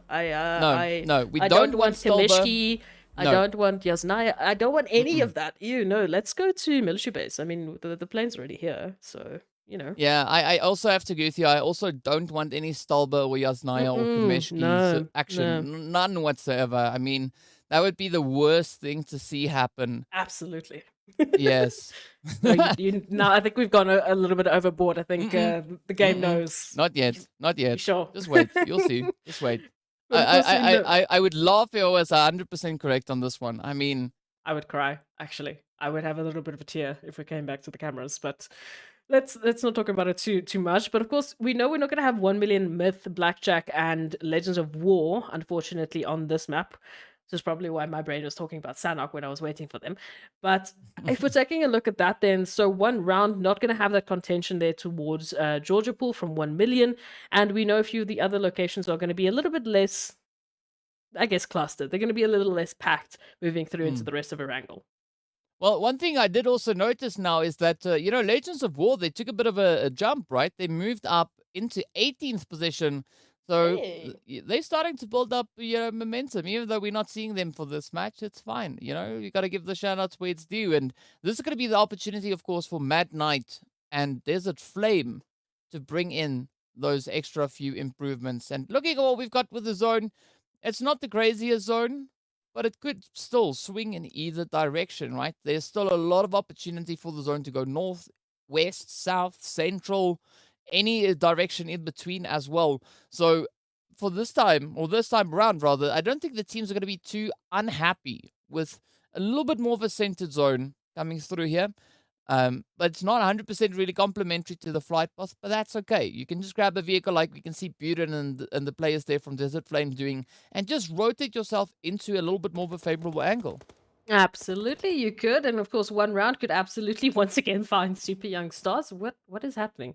I feel like we're building these rivalries between these two teams. First it was super young stars virtual gaming. Now it's super young stars in 1 round. It's like why? What is happening here? These teams are just picking a team and deciding, cool, you shall be my nemesis moving into PMPL fall. Maybe the nemesis are going to change as we move into the rest of the phases, but for today, it's definitely super young stars in 1 round. Yeah, well, I mean, there's nothing wrong with it, right? They're showing great consistency. They are always able to find, a few altercations along the way. Fortunately, it's not going to be virtual gaming and the super young stars getting into that trade like we've been seeing. But it is going to be super young stars, though, committing to that northern position. Come whatever zone, that is where they're going to be looking to get themselves situated and positioned. So, you got to give kudos to them because they are pretty persistent. They will not fall from looting up in towards Savoni. But speaking about positions elsewhere, we do see the players here from leaders now getting themselves occupied up in towards School Morteza right here to give us a quick little bit of a lecture. While the players from Virtual Gaming actually turn their focus down on towards that prison position. Yeah, they're trying to take a little bit of a page out of Leaders' textbook. Already, Leaders running away with 1 elimination thanks to Wasted. So, One Shot said, you know what, I can also do that. And I'm going to choose Darkness as my example for today's class in how to pick up early eliminations. Unfortunately, a little bit of an escape will be occurring. Although we do have at least some stragglers still here within prison. I'm not sure if Zeus is aware of it. We'll see how they manage that. Oh, a lot of damage being dealt, though. Look at that. Whiskey's HP is just not looking healthy. Well, I mean, let's see where this is going to be going. It's not the end of the road. There's still a lot of, recovery that can be had here. As we can see, Whiskey and Tornado are just making a mad dash, trying to get themselves situated further on towards that western position. And I think that's a good rotation being had here. Right? They've got a few compounds to choose from. Can get a little bit of a point established here. And, of course, grab a few vehicles along the way. You know what I mentioned about super young stars in virtual gaming yesterday? I've now noticed we saw towards the last Erangel, I believe, yesterday that virtual gaming switched up their drop spot, and once again we see that happen again. They've obviously prioritized Lipovka because it's closer to the flight path, but I'm wondering if that's going to be a consistent change going in, or are they going to go back for one of those duels with super young stars, maybe? Well, I mean, we'll have to wait and see how that one goes, right? Because maybe the duels will come through. Only time will reveal what the teams have in store for us. So we can't tell you when exactly that's going to happen, but it will I do probably want it though. possibly Come on. happen at some point. The payback has to be there, right? Virtual Gaming comes back to Savannah and say, you know what? We've done training in Lipovka. It's time to take you out. We'll see. Maybe that's going to be a change up. I've got Triple Esports have at least listened to me in some cases. They're a little bit closer towards Stolber and Kameshki get busy getting their loot up. And obviously, massive focus on them as well as Titans, who we know are reigning Erangel champions from the last 2 days in a row. So curious to see if they're going to be able to replicate that performance moving in, or will someone else be stepping up to the plate and taking a winner chicken dinner? Is there any other team that you're specifically hoping is going to, break that chain, break that record? Ooh, now you asking me a really challenging question. I mean, I wouldn't mind if it was Seoul to pick up a Erangel chicken, right? I want to see more chickens come through from Seoul. We were asking for that yesterday, and that is exactly what we got. We did have the players there from Seoul stepping up to the challenge, coming through with an absolutely glorious, glorious play. But, today's a new day. Maybe they can just look to replicate those efforts once again. Already they did bring in that chicken Danone Erangel yesterday, so there's nothing that's going to stop them from accomplishing that once more in this round of Erangel. I would like a little bit more of that soul domination that we started to see yesterday. Once again, I mean, they've pushed themselves up to the top 6, as we can see there with our overall standings to the top of the screen. So it would be nice if they could just continue that and still bring that same aggression through, because it's just so good to watch it from them. They've been so consistent with those executions in the last phases that we've been able to see that come through. I believe yesterday it was their last Erangel and Miramar of the day, that they just brought in such a good, consistent effort, either landing in first with that winner chicken dinner or in second. Literally, that was the fall off for them. They went from first to second. I mean, that like, if you want to talk about improvement, that's kind of the pinnacle of improvement, right?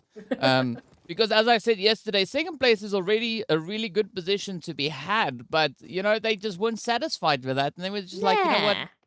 That's fine. Second place is one thing, but chicken dinner is even better. So maybe we could see those efforts being brought in here by the players from Triple Esports once again. That would be quite nice to have it happen once more. But only time, as I've said, will reveal all. We have to keep our eyes absolutely glued to the action. For the time being, Triple all the way up towards that far northeastern territory, similar to where the players from 1 million usually like to drop down, but we're not really seeing them there because, they're sitting 1 out. million's not in this match.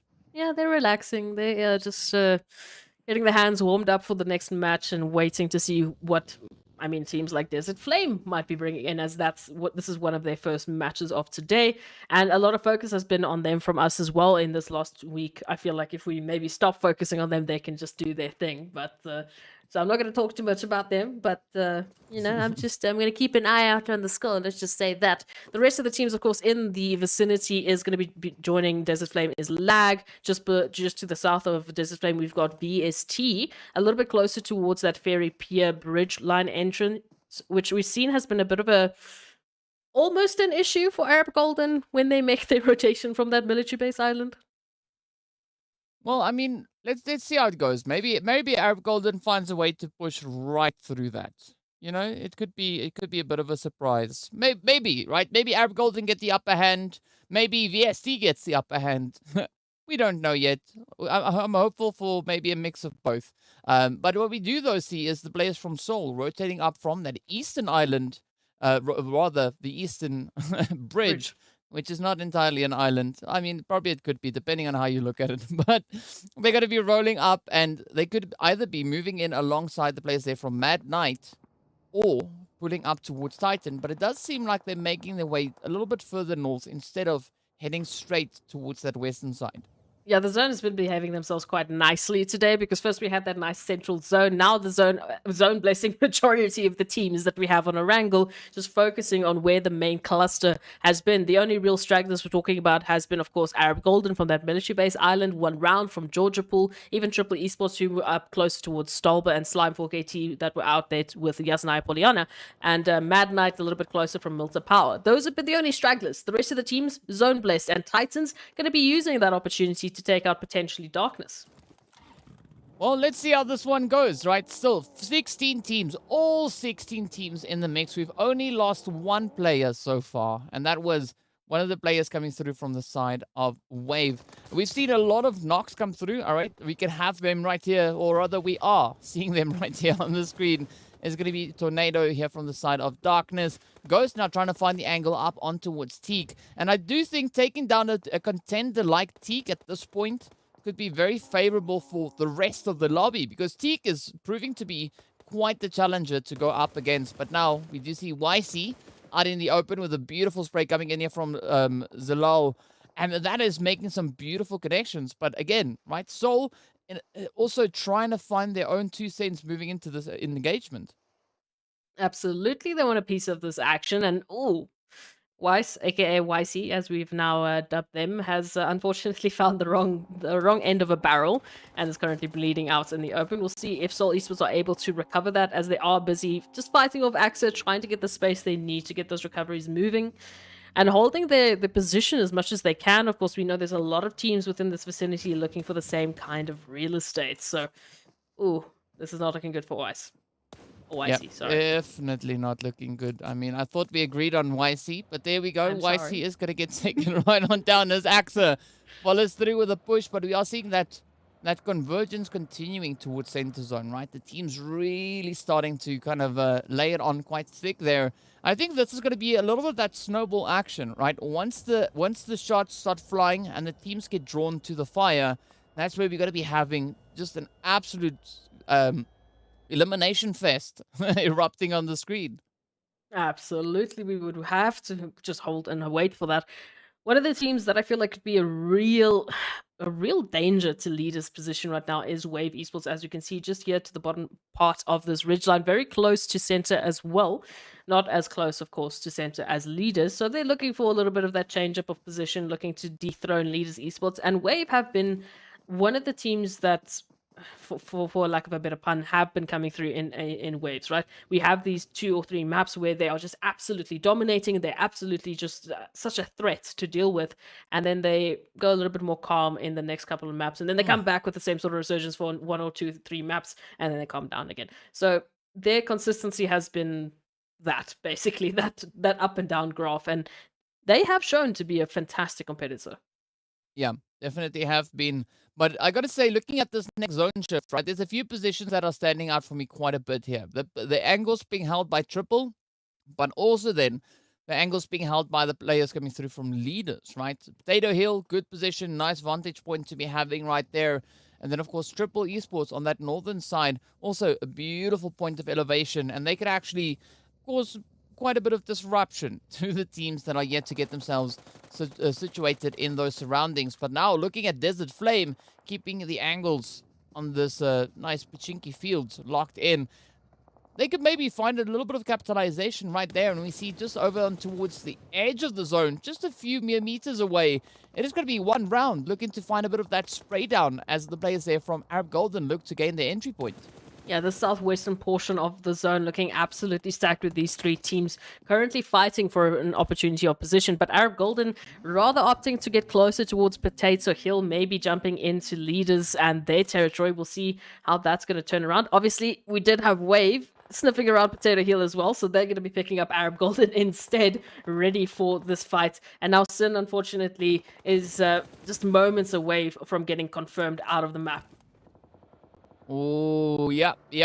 I mean, okay, so Potato Hill's a little bit further up north, but sure, let's go with that. It is going to be Arab Golden now feeling the pressure as they are situated just on the very edges alongside the players here from Zero Tolerance. But again, I'm feeling a little bit sorry there for Angelo as Paradox sends out such a beautiful nade. But, I mean, Arab Golden very, very spread out at this point on the map. Yeah, absolutely. They obviously made that rotation coming through from that southern part, went past Potato Hill, went past leaders and said, okay, no, we don't want to jump into that. But unfortunately, jumped straight into Wave territory, who were setting themselves up nicely. Triple Esports just behind them as well. Zero Tolerance still moving in from that northwestern position, just to basically the west of school. We'll see if they move in closer and jump into this action. But the Ooh. nades from Morteza are just on fire. And again, leaders, they're sitting on 2 eliminations, but they've been dealing the damage. But I mean, Morteza did this yesterday as well, right? The moment you see Morteza with the nate in hand, run. Just run. Because Leave. Morteza It's not worth it. is gonna find something there. You can see Wasted already sending out a little bit of a smoke there, trying to just pick up a quick rescue on that vehicle.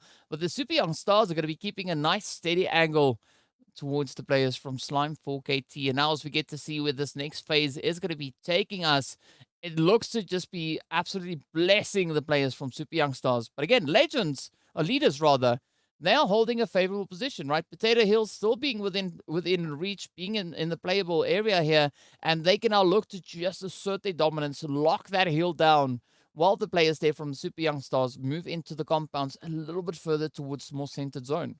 Yeah, P6 is looking to take a little bit of that blessing from Super Young Stars, has already started being a little bit of a scouting position here for Titans, moving into the zone and looking just for an angle that they could work with. In the meanwhile, one round looking to potentially scout out this position here of leaders to take it away from them, because as we know, prime real estate moving into this next phase of the zone, and the prime positions that we have available are starting to just really limit themselves to availability for these teams.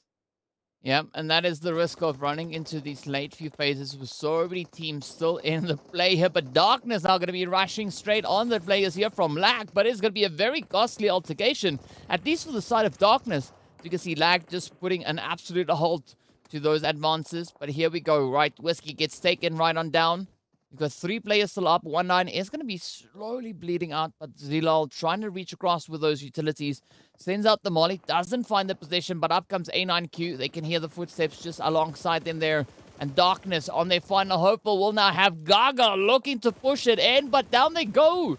Beautiful defense is coming in, gets the confirmation secured. Up comes A9Q, and it is going to be the end of the road for Darkness as Fantasy secures the hit there with that UMP. But now we see the players here from VST position just north. So Lag need to be super careful with how they rotate away from this one. Yeah, and if just north of you, having a competitor wasn't worrisome enough, just a little bit more of that northeastern position, we have Mad Knights sitting ready and waiting to potentially get involved as well. Of course, Seoul Esports still yet to join the fray alongside Virtual Gaming coming through from that eastern point of the map. And the meanwhile, Triple Esports and Wave have moved in on each other's territory as they try and fight shoulder to shoulder for some space in the zone. Well, let's see where this one is going to unfold towards. So which way it will unravel, right? As Wave Rhino trying to find a little bit of a spray. They're not finding the easiest angles to be had. But, oh, look at this. It is going to be Vibes now pushing in with the hits. Up comes Zero Tolerance from behind. And it is going to be Triple Esports now trying to decide which altercation do they want to take, right? Are they going to focus on Wave or are they going to focus on Zero? Because they have to be super decisive at this point, right? Trying to take on both of those altercations is going to be proving to be quite a bit of a challenge. Absolutely. So much to work with as we move into these later phases. Those nades just barely missing Triple Esports and their current position. It's Black 7 and Vibe 7 now to hold the line here for Triple Esports as Zero Tolerance tries to move in on the same territory. Paradox just around the corner, taking a little bit of a drive-by literally past Rhino. And Rhino now exposing themselves, trying to beat back Zero Tolerance. Oh, but Rhino rather keep making sure that they don't charge in unnecessarily. And Zero Tolerance keeping the tension up as we can see them now just trying to get themselves even more secured moving through here. But that blue zone is going to be forcing the hand, at least for Triple, as they now have to move forward, looking for a bit of an opening onto the players here from Wave. But up comes the hits to the sprays. There's going to be Black to find that knock onto with Zakaria. Up comes the rest of the hits, and down they go. Wave getting absolutely blown to smithereens. And off they go, joining the players from Lag back up in the lobby. Triple Esports now in a position where they quickly need to get themselves reset because we have Titans and Zero Tolerance just creeping ever closer. But of course, the zone has taken a swing all the way down towards that southeastern side. And Mad Knight, in that exact moment, made sure that they at least took riddance of lag. But of course, Triple Esports now trying to do the same here. Titans moving in on the territory as they take down Triple Esports, who have been confirmed back into the lobby. And now the next on the plate is, of course, Zero Tolerance, who are fighting back a little bit more with these nades going back and forth. Well, Titans trying to set up a bit of a leapfrog position here. We see Puncher making that push towards the zone. Axon, P6 yet to rotate up, but they're looking for any additional opportunities. A few of those stragglers to rotate up in towards and potentially lay waste to them. As we now quickly jump back, you can see Puncher coming through with that hit on towards Buden, but look at this now. Leaders, Morteza, trying to keep it up. They have to go up against Society of One Round, who's looking for that entry point, not yet being able to secure themselves a good play to make here. But here we go, right? Oh, this is Morteza just looking absolutely golden. Absolutely. As they move on forward, I mean, the opposition that they have to work with here is just to be leaders. And then once they get rid of leaders' position, once they move past, they have a clean line of sight into the zone. Just Desert Flame up ahead as well. So a little bit more challenge to work with here, but they've got some numbers to work into this position. Of course, leaders holding that advantage, getting a beautiful angle onto E-Flex and turning around right onto Chico, but the spray is not going to be quick enough. Yeah, Shadow, we're not finding a good angle on that one, but Chico just capitalizing on that fact. But now it's going to be up to the rest of leaders to see. Are they going to try and keep up the pressure, or are they going to look to rotate and leave their fallen player behind? As the Shadow Win is really in such a risky position, and it could be a great opportunity here for one round to just rush on forward. The other risk is, of course, that one round are going to be looking to capitalize on this opportunity to get themselves a quick little bit of a reset to happen. But that zone is, of course, still occupied with several teams, right? We've got 8 squads to spread throughout. There's the Flame trying to push in from the north. They are running into a little bit of an obstruction. As you can see, those knocks just up ahead. Slime facing a very similar fate here, but Soul holding a steady angle towards that eastern side. And this is where we get to see how the teams are going to look to get themselves situated in this next phase. Absolutely, as they move on through, as they fight their way into safety, it is not without its own challenges. Of course, Seoul Esports facing off against Slime 4KT, but who's just behind Slime 4KT? It is Titans, it's Desert Flame, who currently holds center zone of this new phase. And moving into this action right now, Slime 4KT have all eyes on them as Seoul Esports can actually descend upon their position here. Oh, but up it comes now. It's going to be Raouf looking to bring in a little bit of a revengeful play. One round in the meanwhile will get taken right on down to 7 teams we go. But it's going to be Slime 4KT also still looking to make some magic happen here as they push on forward. Spots an angle on towards Hemo. But down goes Koa. Get taken right on down. Oh, Soul coming in with so many beautiful sprays here. But now they quickly need to get themselves patched up before rotating back. And with that, we should see Omar coming back into contention any second now. As we do see that res being attempted coming through there from Hemo. But maybe this could be that turning point, right? We could see another winner chicken dinner maybe on the board here for Soul. But first, they need to position themselves beautifully in that zone.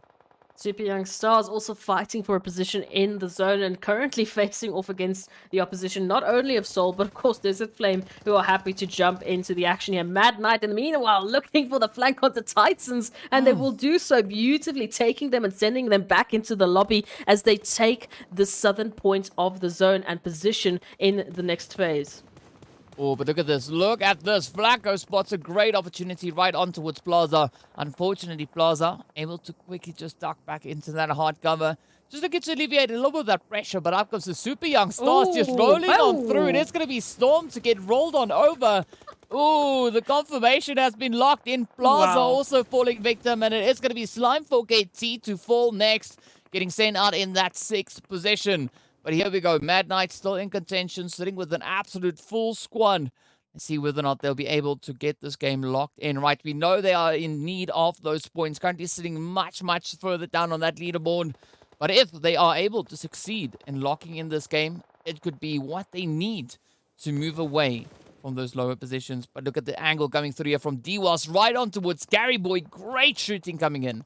And this is a very important engagement for them to take because Leaders Esports, they were holding that high-rise position and they had fantastic control. Unfortunately, Super Young Stars did get confirmed out thanks to Seoul Esports, who have been an absolute teardowns. But still, Leaders leading in terms of those eliminations, currently sitting on 10 as they move down this northern position into the zone, still holding a very good angle on the remainder of the teams still set within the vicinity.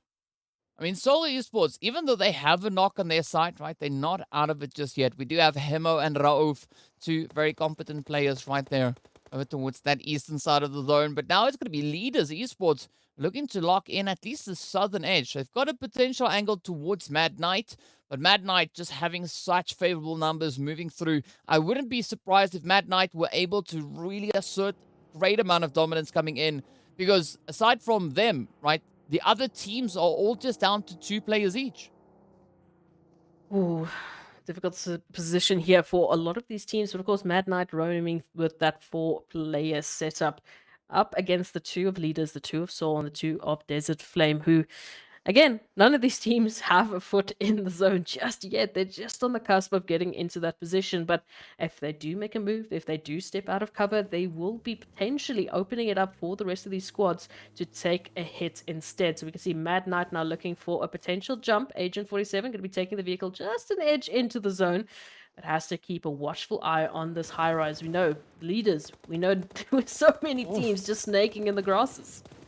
Well, I mean, it is going to be Morteza to get traded on down, as it is Tyson to step up and just lay waste. But now it is Leaders down to only Wasted. Final hope for left here. We can see Mad Knight feeling a little bit of that pressure come through as Agent 47 does get knocked down, but they are right on that very edge of the zone. Soul now having quite a bit of pressure sent in their direction as Hemo gets picked up and Raouf left to try and reposition themselves back into the safety. Look at Desert Flame here, is really looking pretty amazing at this point. Absolutely. Moving in for that northwestern opportunity. This is so good from Desert Flame. I would argue one of the better performances we've seen from them. They just need to hold on to this position and make it work in their favor. Well, that's what they got to do, right? But let's see, will they succeed in doing exactly that? Flacco is slight tad, but exposed on that position alongside the buggy. But we can see the confirmation coming through as Hemo does bleed out. Raouf not able to secure their teammate there. Wasted also then on the opposite end on that elevated angle. But it is going to be not as sufficient as they get traded on down to the final 3 we go. Mad Knight, Desert Flame, and Soul inching the way further and further forward. But the zone does move in favor of Raouf, even just the slightest tad bit. But let's see whether or not this could be on the books now for Mad Knight to grab that and win a chicken dinner. The numbers advantage that Mad Knight really do hold. They can leverage either a few numbers towards Soul, a few numbers towards Desert Flame. They can manage these expectations so beautifully. The smokes are going to get popped. An opportunity for Desert Flame to move in closer to the zone. But of course, the Beast holding that crosshair trained, as well as Soul trained on Desert Flame's position. So unfortunately, they do have the opposition stacked up against them to make this rotation. Yeah, but I gotta say, I'm actually loving this quite a bit for Mad Knight and Desert Flame, right? I think this is the closest both of these teams have come to potentially grabbing a winner chicken dinner. This will, of course, be their first winner chicken dinner. But now Tyson pops in a few shots in the direction there of DWAS. Fortunately, not pulling enough attention to themselves. Raouf still in it here for the side of Soul, creeping a little bit closer. Oh, up comes an nade. Quite a bit of damage being dealt. But not enough. Well, the shots then double it up. It is going to be Soul on down. Oh, and there we go. It is Mad Knight stepping up, claiming themselves victorious, doing so in beautiful fashion. As you can see, of course, 11 eliminations there to their name. Absolutely glorious play. But their first winner chicken dinner, and they do that on the last day right here of the PMPL Africa for this first week. Absolutely beautiful performance. I mean, first winner chicken dinner with, 11 eliminations just slapped on top. What a way to carry on through. And fantastic performance. Just that final push that we needed from them. As you mentioned, the team's really stepping up on today's games because they're trying to get themselves as close as possible to the top 12, as further up in the top 20, of course, so that they can get the most amount of bonus points.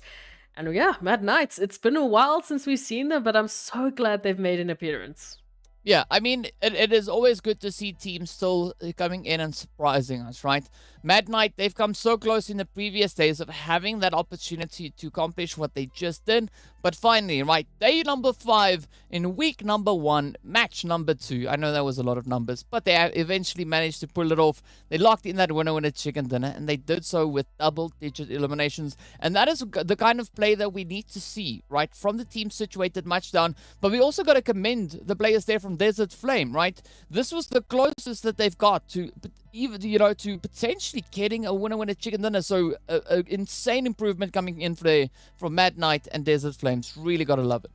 I did say I'm going to stop talking about them during Erangel and just let them play their game out, because then maybe we might be seeing the performance we've been waiting for. So fantastic work from Desert Flame. Moving on into this Erangel, it's finally time that we see Desert Flame really showcasing that performance. They had a very tough final zone there, as we mentioned, and Mad Knight just bringing in those superior numbers. They kind of had it in the bag since the beginning, but they really made a good effort to at least give them that opposition. Well, speaking about the opportunities, let's take a look at at how many points the teams were able to secure coming in at the back of this match. Of course, Mad Knight sitting on 26 points with their 11 eliminations. Alongside that, winner chicken dinner. Leaders Esports, even though they went out in 4th place, are still able to secure themselves a 2nd position there with 18 points on the board alongside those 10 eliminations. So a really favorable play. But of course, right, another team that needs those points is going to be Desert Flame, securing themselves 15 with the 3 eliminations alongside 2nd place finish. And Seoul Esports also stepping it up, locking in 15.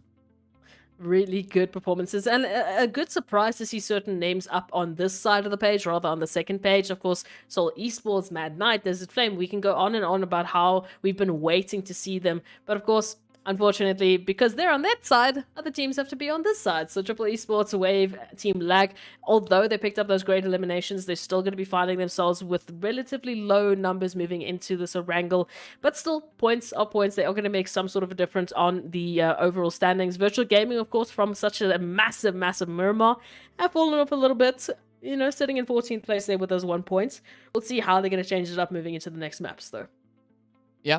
They're still going to be, as we know, right? Virtual Gaming, a team that is pretty competent. They are. I'm not worried about them at all at this point, right? We know that they've already been proving themselves not only in this season but also in the previous season. So they possess more than the required capabilities to get themselves onto the higher end of that leaderboard. So we'll see whether or not they're going to be looking to rise to the occasion. But of course, a very, very exciting bit of action coming through on our first Erangel of the day. So that only means that next up we are going to be moving ever closer to that match number 3, which of course will be seeing us returning over on towards Miramar for our 2nd run. But that is also going to be the opportunity now for the teams from Group C to sit out on one match. Yeah, so they're going to have to take a little bit of a break. So we're not really going to be seeing, the likes of who we're talking about. Arab Golden, we're talking about Darkness, also talking about Slime 4KT, and the last one I am finding is Mad Knight. So they won't be able to actually make an appearance on this map after the impressive, sort of energy we saw them brought into Erangel. They're going to have to just step back now and, take a look at the rest of the teams making their fantastic highlights, as you can see on your screens right now. Yeah, well, some pretty amazing players that began coming in. I mean, Titans, even though they weren't able to secure strong placement points, as we are accustomed to be seeing coming through from the Titan squad, right? They still stepped it up with the aggression as we had those 6 coming through from them. But definitely the rotational plays that we had from the players of Desert Flame, especially moving into these later few phases, it was a lot more calculated, right? It was almost that return of the Desert Flame of old, right? The Desert Flame that we've seen before, the team that we know should be sitting much further up on the leaderboard. It seems like they're slowly starting to get themselves into that rhythm once again. And speaking about rhythm, right, we are going to be jumping into a very quick break while we get our next match locked and ready to roll. So be sure to stay tuned, and we'll see you guys right back after the break.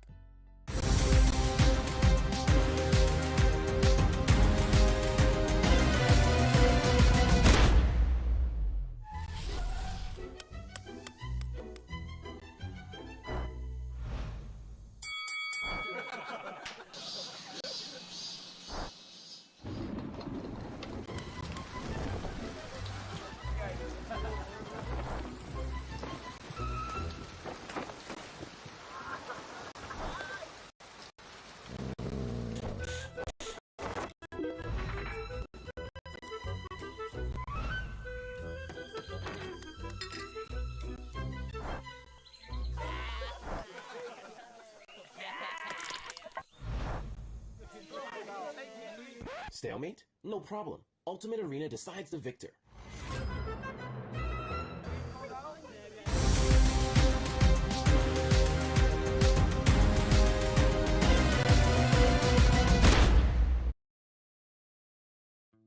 Hello and welcome back to the PUBG Mobile Pro League Africa fall season here for 2022. Of course, already quite a bit of action coming through in our first two matches of the day. For number 3, we are going to be heading straight over in towards Miramar once again to continue with the action to see what the teams are going to be bringing through as they progress themselves back into the desert for a little bit of those sandy dunes. But of course, speaking about sandy dunes, not that it has anything to do with that. We need to give a big shout out to our sponsors as well. So much love going out there to Monster Energy, our official energy drink partner for the PUBG Mobile Pro Leagues. But also, we got to give a big shout out to Oppo. So with Born to Win, welcome to the exciting match brought to you by Oppo. Get your gamer mode on with the much loved Reno 7 series. And thank you so much, Ez, for pointing out them there. I mean, they look so nice in the black and orange. Which one of those two would you take if you had a choice? I don't. Is that orange or yellow? I feel like that's like a gold. I'll say orange. I mean, it's orange because it's orange. I'm a big fan of the black phones. You know, I feel like they're a little bit more sleek. They're a little bit more, you know, sort of just like under the cover. But I do kind of like that color. If it's orange or if it's yellow, I like it. It's colorful. Yeah, it's quite an actually. Yeah, I mean, I'm also a fan of the darker phones usually, as you can do, which is pretty evident, right? But yeah, you know, I wouldn't mind maybe that orange one. But of course, speaking about orange, right, we need to go to the map now that looks very similar in color, right? Also orange over on towards Miramar as we move on through. Of course, we are going to be looking to see where that flight path is coming in. It's all the way up north. As you can see, the lovely La Cobreria position down below. Our lovely mountains also there alongside Crater Field. And it is heading all the way down towards Los Higos on that far southern edge. So definitely quite a bit of a change up, especially in direction of where this flight path is going, but also a lot more towards that western side. So I'm going to be feeling quite sorry for the teams that are that thought of, you know, potentially moving towards El Azahar, Junkyard, La Bendita, Minas Generales, Los Leones, Impala, Puerto, you know, like I can just read all the names. But it's likely, you know, the teams that like to focus a little bit more towards those eastern sides, they're going to be having a little bit more of a challenging play. But again, as we know, and as I've said quite a few times, nothing that a vehicle rotation can't sort out. No, absolutely. Still plenty of opportunities for some of these teams. I am curious to see if Zero Tolerance is maybe going to shake things up a little bit and avoid the side of what we saw on that previous Miramar. It does look like they're a little bit more centered towards the northern positions currently. So, going to be jumping into a little bit of that Oasis action. 1 million closer towards El Pozo, and the zone taking a very uncomplimentary shift away from that flight path all the way to that southeastern position. So the teams that were going to jump straight into those vehicle rotations, this would be where they're really going to be favored. Oh yes. I mean, but you gotta love the brutality of these zone shifts, right? Oh, yeah. They don't happen too often, like when they this brutal. But when they do happen, it is so satisfying to see. At least for us, I'm pretty sure the teams are not at all happy with the hand that they've been dealt. But of course, speaking about hands being dealt, it is going to be Lag and Leaders of War getting into a potential early game altercation right there up in towards La Cobreria. But another interesting thing that I'm noting is that Zero Tolerance also always like to go for those very extreme kind of positions, right? Always either far to the west or like we can see them now, and as you've pointed out, also all the way up towards the north, up in towards that Oasis position. Yeah, they're sort of just keeping to the edges. We also see a team like Titans. They also love to do that. I mean, they love to go into that trailer park position, as you see them going time and time again. And now we're finding them there all the way over to Valle de Mar or even Los Higos, which is quite bizarre for some of the teams. We don't really see a lot of the teams favoring these positions. So it's nice that we now do have some sort of just occupancy coming through from these teams. But the focus, as we can see right up on our screens, is Legends of War and Lag. Of course, Legends of War, they stepped up in the beginning, right? They started to show that glimmer of hope, and now they do have the obstacle in the form of Lag, who I feel like have been pretty good. Like, I mean, they're sitting in 14th position, obviously pushing for that top 12 climb, but they've been pretty consistent up until this point. Well, not only that, right? They're 6 points away from hitting 100 points. So, you know, maybe this is going to be the match in which we see them pull that move. Based on their performance that we've been seeing so far in our previous games, I do think that could potentially be on the cards for them. As I have to agree with what you've been saying, they're looking really good, right? They're starting to find that rhythm, starting to find that flow, and this is what makes me so excited for not only the continuation of today's matches, but what is going to be happening moving through into that second week, because the teams have already learned a considerable amount about each other, right? Participating for 5 days on 4 games against the other groups. There's a lot of information that they can gather here, kind of feel out where to expect the rotations to go and all that. So I think the second week, that's going to be quite a climactical week. Absolutely, because those pushes are going to come through. Obviously, the moments and knowledge that they've built from this first week is all going to filter into that as well. And for some of the teams, I feel like they've already made huge shifts in their playstyle, even their drop locations, as we've seen. So some of these teams already changing up where we would normally find them, just to try and adapt to the competition that's been coming through. And that's once again gonna throw them for a little bit of a loop when the groups start changing and these maps start rotating again. So a lot of obstacles, as we've been talking about, for the teams to deal with, and it is expected at this point in time that, well, they certainly say, okay, it's fine, we can deal with this as well. And they've been taking all of these changes in such a beautiful stride, especially up until this point as we lead into our last few maps. So let's just see what else they have in store for us, especially Desert Flame after that very good start on Erangel. I'll put it that way. Yeah, I mean, this match is marking the halfway point for us for today in our 6 games of the day, as we are going to be moving into that extra little bit of Livik action, which I'm actually quite excited about to see, what the teams are going to be bringing through. We know Livik has a few special weapons that are pretty unique to the map itself. Also, as you said yesterday, it is a 2x2, so it's much, and then some smaller than what the teams have been playing it out across here. But also we've got some beautiful, fields filled with stuffs, The stuff and flowers and things. such. Yes, and snow and, heated pools and whatever you can think of, it's pretty much there. So it's going to be quite an exciting one, but I'm also curious to see if we're going to be having any teams with any of those monster trucks racing around like we see Alpha Luigi here now trying to climb this beautiful hillside with a party bus. Yeah, I mean, after this last Miramar of the day, we are going to have a very green day. So, I mean, jumping straight into, after this, we're going to look at that Sanhok action, then to Erangel, then to Livik. So the teams are going to be looking at a lot more fast pace. This is going to be the last map that they really do have that space to kind of work around and use to their advantage. As we can see, Leaders, Esports, and Virtual Gaming now finding each other once again. So it's going to be the last time, at least for today, that I feel like they're going to have that forced cooldown period, that forced time where they just need to focus on looting, focus on rotations. Yeah, but also keep their focus on this big map, because this is our last big map of the day, right? Yes, I know Erangel is also, well, It is square-wise not as the big. same size, but the playable area on Erangel is not as excessive, right? As we can see right here on Miramar. But for the time being, it is going to be a continuation on this play between Virtual Gaming and the players from Leaders.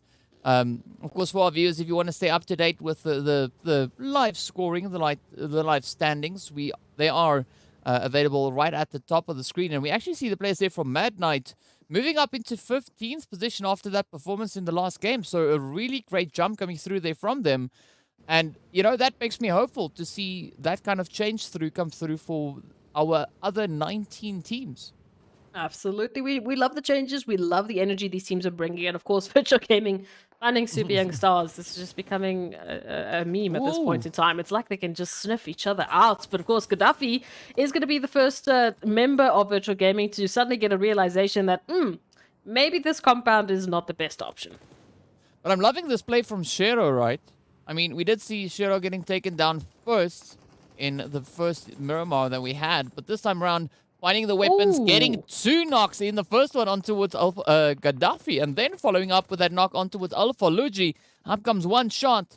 This could be that play now for Shero to be the hero in this play. Oh, but vaults out the window. One shot connects up beautifully. Gets the knock secured, and up comes Murd now also trying to close it up, but they too fall. Oh, that is super unfortunate, but they are not out of the woods just yet, right? You could still see that play coming through here from Winky pushing up on the edge, and this could still be a bit of a potential gain for the Super Young Stars. Absolutely. Winky just in a prime position right now to hold the flank and to force the hand of Virtual Gaming, who are trying to go for those reses. Of course, Gaddafi moved in the prime position and angle that Winky has to hold. And now the turnaround here onto Alpha Luigi. Beautiful. Now Zeus obviously still left alive alongside One Shot. The confirmation onto Winky. This is massive. Super Young Stars still in this. They are not out by any means necessary with that turnaround from Winky. I'm loving this play, right? Super Young Stars keeping the pressure up. Winky, ZF not backing out of this opportunity, keeping the pressure up, even though they are going up quite a formidable force, right? The Virtual Gaming squad, they are not backing down. They are not letting that get to them. They want to keep the pressure up, and we can see, of course, it is going to be Shero to get raised up as well. So with that, Super Young Stars return back to 3 players, and this could be that opportunity. One Shot and Zeus going to be the 2 contenders just held up alongside them here, and this could be one that is on the books, right? They've gone from a 2v2 to a 3v2 in favor of the Super Young Stars. They've already had to face this obstacle for Severny on Erangel. They've already had to go up against Virtual Gaming before and overcome that to move forward with their momentum. And now, this point, if they can actually take control of this and eliminate Virtual Gaming, this is going to be massive for them. Not just in terms of, obviously, on the scoreboards, you know, getting closer and closer to the gap, etc., etc., but just the sheer momentum that they get from facing off against their so-called nemesis and actually winning one over on them. Yeah, I mean, this is not exactly Severny. This is not exactly Erangel, but you know what? This will do. This will definitely do. And up comes ZF with a bit of a push. Oh, just evades the shots, but a One Shot follows through, gets the knock in. Some beautiful strafing coming through here. Let's see whether or not Shero will be able to get those shots and get the knock in. Now, just trying to play on the wall. The confirmation is locked in as ZF gets taken down. Up comes the rush. Oh, but a One Shot just dealing absolute devastation. Now it's going to be an opportunity for Winky to try and secure the play, but down they go. Virtual Gaming just wiping them off of the face of Miramar. Well, I would say One Shot did, yes, because One Shot running around with all 4 of those kills. Obviously, thanks to some assistance from the team, of course. You know, it's not a solo game here, but my goodness, One Shot just absolutely dominating that building play there and obviously taking out their so-called nemesis, as I'm going to call it. But Legends of War now making rotations past Team Myth territory, and unfortunately Ramsey is going to be holding a nice position onto Irving, who is immediately going to be taken out and easily confirmed right in the clutches of Myth territory, as we mentioned, just taking the wrong corner. Unfortunately, it does happen, 50-50, and they just chose wrong in this case, you know? That was great teamwork coming through from Myth, right? We did see Momin just capitalizing on that opportunity alongside Ramsey, and with that, they made that vehicle go boom. Gotta love it when that happens. But, yeah, that was just insane to see. But speaking about that, right, we are going to be looking to see where our remaining teams are going to be rolling up towards, right? It's going to be the players here from 1 million. Now, having Lazy Boy knocked on down, Marshall coming in for the rescue. It's going to be Buden and Dewas just sliding down the side here. I mean, Dewas, who needs to have the vehicle with all 4 wheels connected to the ground, right? You can just slide on the door, looking to make a bit of an entry. And here we go as Desert Flame steps up and Marshall finds 2, trading them down near instantly. As Klasa and Flacco gets knocked out, it is going to be Klasa and Flacco confirmed up as well. Absolutely insane play here from Marshall. Oh, and Desert Flame not in a position to get the trade onto Marshall. Now Venom going to be making that rotational play to try and wrap around Desert Flame's position, corralling them in this compound, and now for the pincer to come through as well. The nade's going to be prepped and sent on through. The connections just need to be there.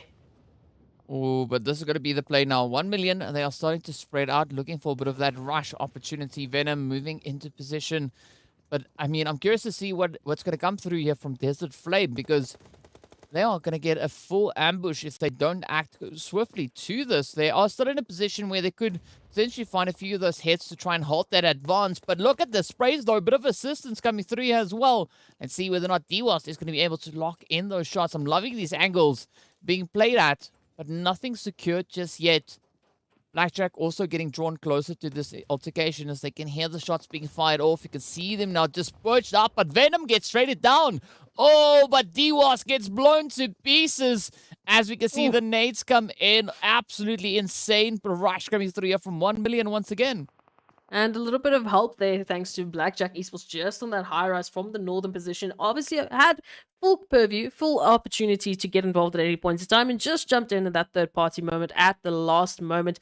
As we take a look at the rotations, of course, centered a little bit closer to that western part, just off of Chumasera, we do see quite a few rotations now occurring, and Legends of War finding Myth once again. A little bit of revenge for Irving, you know, your fallen comrade. We want to make sure those rotations and eliminations are going to come through, but they're still taking this engagement, at least, out in the blue zone.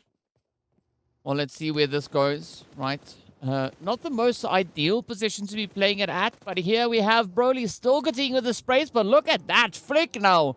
Keeping their head on a swivel, turning around very quickly, finding the opportunity there. But now this is going to be up to the players here from Legends of War to get themselves back into the zone. And Flick going to be rushing, or rather rotating pretty close to Ramsey. And Ramsey just beautifully set up with a bit of a gatekeep, right? They've got their back to the zone, and they know that Legends of War will have to rotate in this direction to get past them. Absolutely. This is that gatekeep opportunity here. Moment from the back line, and of course, Broly to back them up as they make that rotation on through. Ramsey just up ahead of them, really forcing the hand of Legends of War to make a longer rotation around La Bendita into the zone. And unfortunately, that's just wasting their time and prolonging this potential of jumping into that zone with so many more teams set up and waiting for this position. And now it's just a dash to safety as all of these teams heading closer and closer to this position between Los Leones and Chumasera. As we know, a lot of terrain that they need to handle here, and it's going to get a bit awkward. It's what it is, but it is going to make for such a fantastic play as these teams have to manage it.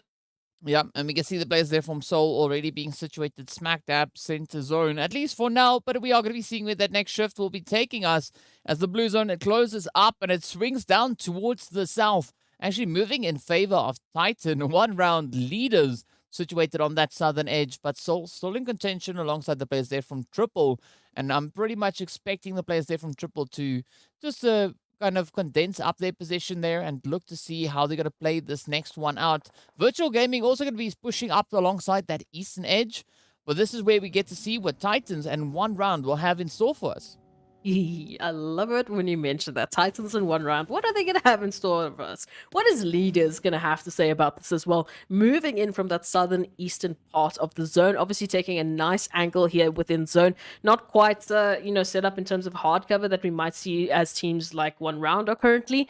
But definitely with an opposition that is going to rival the rest. Of course, Seoul Esports here just towards the outskirts of the zone. Fighting for position in towards this northern part of the zone, actually, pardon my mistake here, and they're currently fighting for supremacy of this northern part of the zone before teams like 1 Million and VST look to take it away from them. It's going to be a pretty tall order to come through, but, the players here from Triple, they looking at the map, they look pretty close together, but as we know, this is Miramar, right? Objects are, in fact, much further away than what they appear. But that's not going to be the situation here for Virtual, right? Ooh. Wave is right on top of them, as we can see Ivar now trying to move on in. Myth coming with a little bit of that drive-by action, but it will be Moment to get ripped right out of the buggy. And now it is going to be Wave to continue the efforts down on towards Virtual Gaming with a little bit of damage being dealt on towards Zeus. 1 shot still in somewhat of a safe position here. But that blue zone has caught up, and this is where things are going to get risky. Fortunately, it's still 4th phase, not as deadly, but wow, vehicles getting flung all over the place. Yeah, the nades absolutely on point here from Wave, and especially Rhino to manage all of these 180s that they constantly have to jump into, with all of the teams making a dash for the zone. As we can see, now that race is on, Rhino and 1 shot just heading into the zone. Ivar is all have met and are trying to, just catch up with their teammate who are headed into the zone. Blackjack just off to the side. Leaders just up ahead as well. So unfortunately, Virtual Gaming not going to be finding an easy way out of this one. Yeah, but I'm loving that ranged assault coming through from Wasted. The consistency there. I mean, connecting those hits up we did see what a challenge it was locking in a spray at that distance, right? You can see the shots just flying past their heads. But essentially, they did connect on up and the knock came through, but one shot is not going to be left behind as Zeus continues to roll on forward, almost completely unfazed. Well, not unscathed though, right? But we'll see where they'll be able to find a position as they are putting up alongside the players there from Myth and the rest of the teams. Titus also down south. You're seeing shots coming through in pretty close succession here. But look at the sneaky play coming through here from Raouf. Right, they know that there's someone alongside them. Well, essentially, it is going to be virtual gaming to get taken right on down. But Triple now trying to lock in this northern position as Legends are yet to rotate into zone. Triple and Soul did disengage from one another and have focused on other competitors moving into the zone. Of course, Triple Esports now looking to take out Legends of War, with Flick being the lonesome out in the blue zone. 1 HP down, and boom goes the car. Boom goes Legends of War's chances, unfortunately, on Miramar. And meanwhile, that zone centering a little bit closer to that western position. And Titans, what is happening here? Wow, that was quite the bold push coming through there from Gaga. Beautiful opportunity being presented right there, and unfortunately they get taken down. But now A9Q still in contention. Gaga might be bleeding out up ahead, but not all hope is lost. Teak and Axa now having a quick opportunity to get themselves reset as they now look to avenge the play that Gaga had on them. The shots connect in. Oh, A9Q just narrowly escaping that one. But whichever way this is going to be going, VST are stepping into that engagement as well. Could come through with a bit of that third-party action. So A9Q's time might be numbered here. As you can see, Puncher keeping a steady angle, but Teak and Axa right there on the front line. But so far, it does seem like A9Q is able to survive, at least for now. Yeah, trying to get those mids up, but constantly just having the pressure either from Titans or from VST or from, as we just saw, potentially even Triple Esports, who might move into this territory as well. So it was, as you mentioned, their days were numbered, and unfortunately they will be confirmed out alongside the rest of Lag back into the lobby. Titan Esports taking control of this western point of the zone, with Triple Esports to the north and VST right bang smack center zone. Wow, but that is quite the position now for Triple Esports. I mean, they looked so favorable up in towards the north, but instead they're not yet satisfied with their setup as they look to push onto the place here from VST. They have found a little bit of a spray there, but Fivo now hunkered up into that little shack compound there. And we're looking to see if they can hold up the defensive line. But I think at this point, Triple and VST could be pretty isolated in their engagement. I don't really see Soul reaching in and participating in this exchange, but we could see a little bit of a change-up coming through there from leaders, as they are also now starting to creep ever closer. And we can see, of course, Morteza for the time being is going to be focused on towards Soul. I am loving this position that Triple Esports are finding themselves in, that 2-2 split coming through with Moment and, of course, Vibe 7 up towards that high-rise position, M7MD, holding a very good opportunity to get some of that long-range, just backup for the rest of their teammates as we move on closer and closer into this next phase of the zone. Holding a great position, but so much damage moving on through from Titans, who are reaching across from that western point. Wow, there we go, right? The heads have been delivered. Absolutely phenomenal sprays coming through, but it's going to be M7 to get down there as Carry Boy reaches on through. Black 7 now quickly looking to just patch up that play, while 7 Reef in the meantime gets absolutely taken down. Axa, beautiful capitalization of those third-party angles, but there we have it. Wave also now being eliminated. Blackjack still in contention, trying to get themselves secured over on towards that northeastern side of the zone. As you can see, this playable area, what's left of this phase, is going to be so challenging to get a good secured position, because wherever you are, the opposing teams can still see you, unless, of course, you're like VSC, right? Which is in a position where they are able to capitalize on these little compounds. Oh, definitely. VST in a prime position as well. As you mentioned earlier, they were smack bam center zone, and now they've been zone blessed once again, now sitting on the more western point of the zone as the rest of the teams are moving in. Titan making a dash right past their territory to try and just squeeze in potentially towards the southwestern point, as we can see, but they're cautiously approaching. As we know, there's a lot of teams within the vicinity that are able to take them out. Still 20 players in contention here, as we can see. Gary Boy just perched on a slight bit of an elevated position. I gotta say, leaders looking pretty phenomenal at this point. Still rocking that full squad alongside One Round and VST. Blackjack managing to patch up. They knocked player there. Titan also sitting on 3.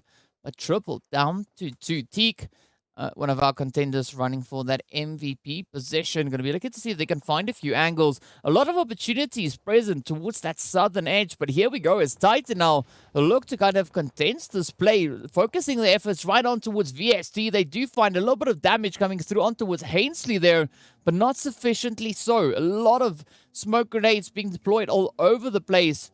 Even though we see all these smokes, right? Titan don't have a clear rotational path back into the zone. Yeah, we're trying to cut the information here, and that's exactly the plan coming through from VST. But one round said, you know what? We're all the way at the southern point of this zone. We're all the way over here, but we're still going to be trying to take up some of those eliminations. And now Titan's hands have been forced. They have to get closer to VST because where else can they go at this point? Yeah, they don't have many options left to play out of here, but it's going to be Zuxi now looking to just cook up a few nades to get them marinated as well. Teak in a position where they are able to run from the one side to the other side to just stay out of reach of those utilities. But up comes Punch now taking the plunge, moving right in front of Zuxi. And of course, Zuxi jumps at the opportunity alongside It's a Bood. But Teak still holding strong. Axa also still in play here.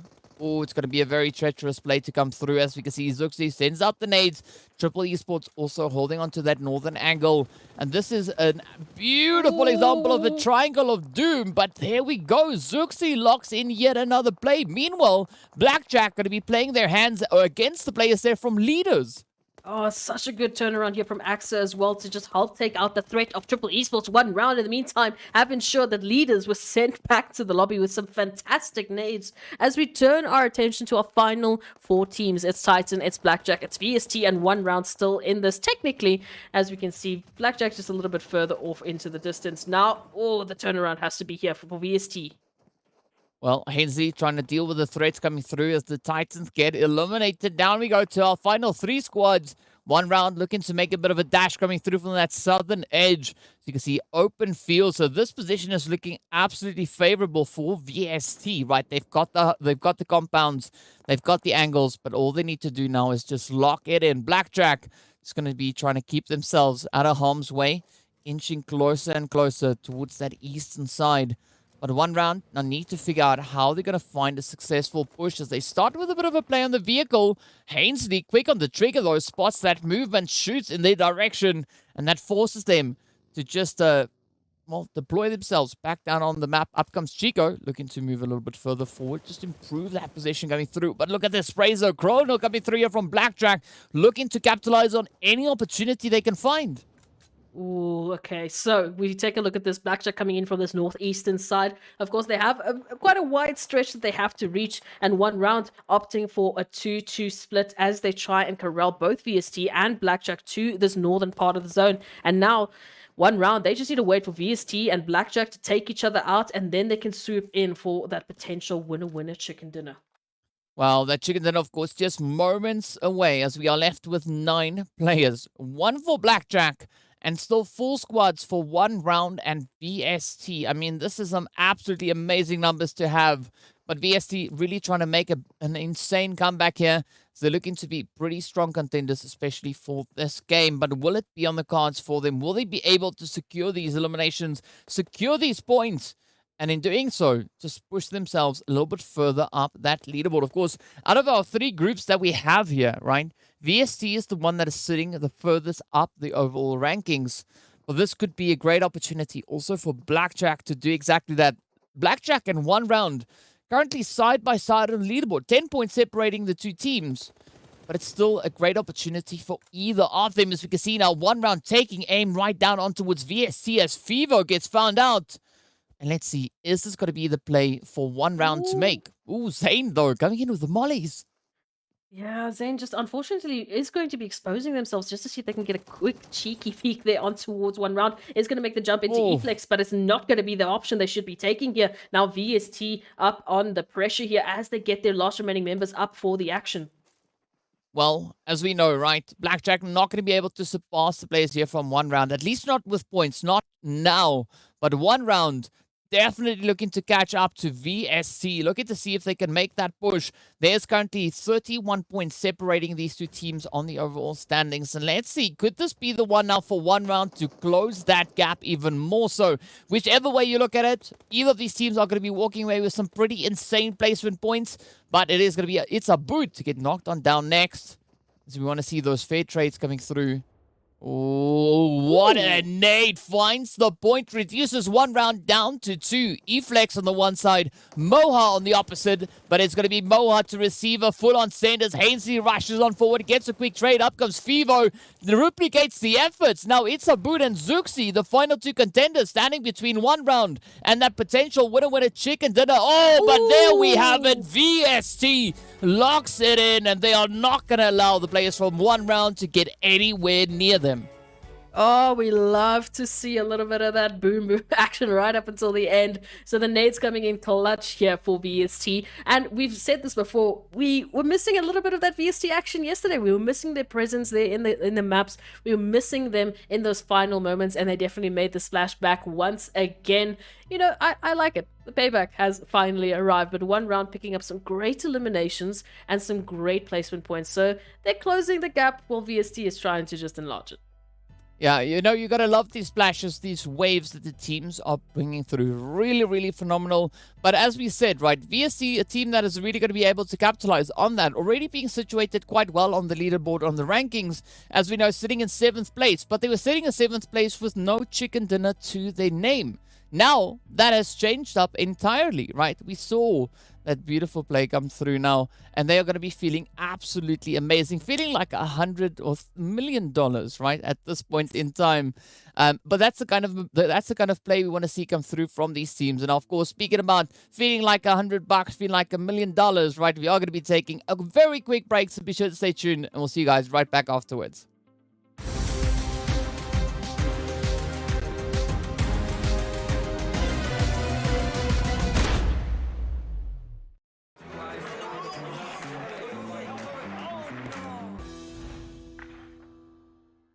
If only I had a weapon, I would take over the punching kick.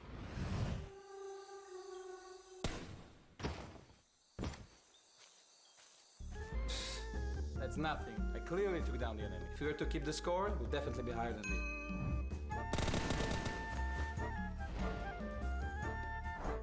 If I hadn't thrown the wrong grenade, I'd be eating chicken dinner for sure.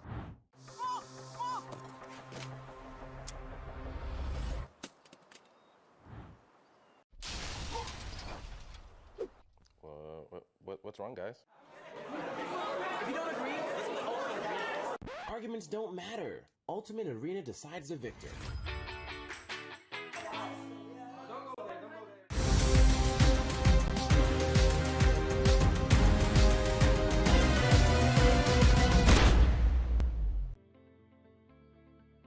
Hello and back to the PUBG Mobile Pro League Africa fall season here for 2022. Already a very exciting conclusion coming through in our third match of the day. We saw the players there from VST rise to the occasion, picking up their first winner chicken dinner, doing so in style and securing themselves an absolutely glorious play. But of course, that is what we were hoping to see, right? The team stepping up, rising to the occasion, and I mean, VST absolutely knocking that one out of the park.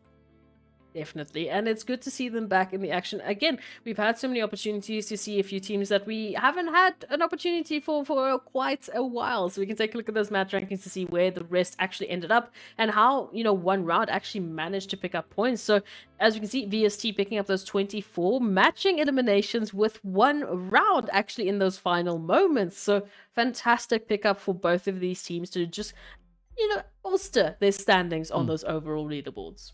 Yeah, and that's what we want to see. We want to see teams bring in the effort, bring in the results. And, you know, we were talking about it a little bit before. You know, it's interesting to see teams situated on that first page, holding their position there with not a single winner chicken dinner. But VSC, they weren't satisfied with that, right? They want those chickens. They stepped up, they claimed it, and they did so with a beautiful play. Of course, Blackjack also stepping up their performance, locking in those 7 eliminations alongside the third place finish. resulting in 17 points on the board. Titans, surprisingly, only managing to get themselves at least into 4th place. So Titans still keeping it very, very contentious here. But, 13 points is nothing to be scoffed at, as we already know they already had an insane amount of points coming into this match, sitting on 236 points. Second place on the board. So we'll have to see what those 13 points result in for them. But of course, leaders also keeping the pressure pretty high. Our insane team from yesterday, they triple, locking in those 8 points, and 1 million virtual gaming also still showing that they are teams to be keeping an eye on. Absolutely. There's no points at all in this week that I've thought, okay, no, we've got at least 1 or 2 teams that are just running away, and there's no points that anyone's going to be catching up to them. We've already had that resurgence. We've already had that adaptation. As you mentioned, the top 3 you were talking about in the beginning of this week is not the top 3 we're talking about necessarily today. We take a look at those second pages. Of course, some of the teams didn't have quite the success that we were talking about for those previous teams. But, some sort of success is something. We at least had all of the teams pick up at least a measly 1 point. There's some sort of change on the scoreboard one way or another. Yeah, I mean, points are points. And of course, while I'm trying to make a point here, we're going to be taking a quick look at our upper moments from this last match. I mean, I was loving this defensive play coming through here from the players of the super young stars, right? A really strong effort being brought in while they were going at virtual gaming. But then, as we know, right, one shot stepped up and just ran away with the rest of the players from the side of Super Young Stars. But still, a valiant effort being brought in. And, Ramsey and Moment in that moment right there, just, lighting those vehicles ablaze. Gotta love it. Always great action to see how all the insanity coming through over on towards Miramar. But that means now, right, seeing that we've just wrapped up our Miramar map, our last Miramar map of the day, our next map is going to be taking a little bit of a change, right? We're going to be heading straight over into the jungle to see what the team is going to be bringing through as they step over in towards Sanhok. Now, before we get anywhere near that, let's take a look and see what our overall situation is, where those movers and shakers are going towards, and what the point situation is. Of course, Titans now regaining that pole position, just jumping ahead there of Slime 4KT, but doing so with only 5 points more. And of course, those 3 winner chicken dinner. Slime 4KT being moved then down in towards that second position. Leaders really also just shaking things up, right? They've been bringing in such a strong effort, and it's really starting to pay off for them. Absolutely, and I like that we are seeing these teams at least jumping into a bit of a better stance. So even though we are seeing these teams really step forward, we're seeing at least some consistency coming through from the likes of Titans, Slime 4KT, Leaders Esports. We are still seeing such a heavy contentious point for, some swapping going on here on the overall leaderboard. We're still seeing, potentially the teams making that final dash, trying to change up the points and get themselves the best possible bonus points on the first week. Yeah, and of course, speaking about bonus points, we are going to be moving into our second page to see what the point situation is looking like at this point.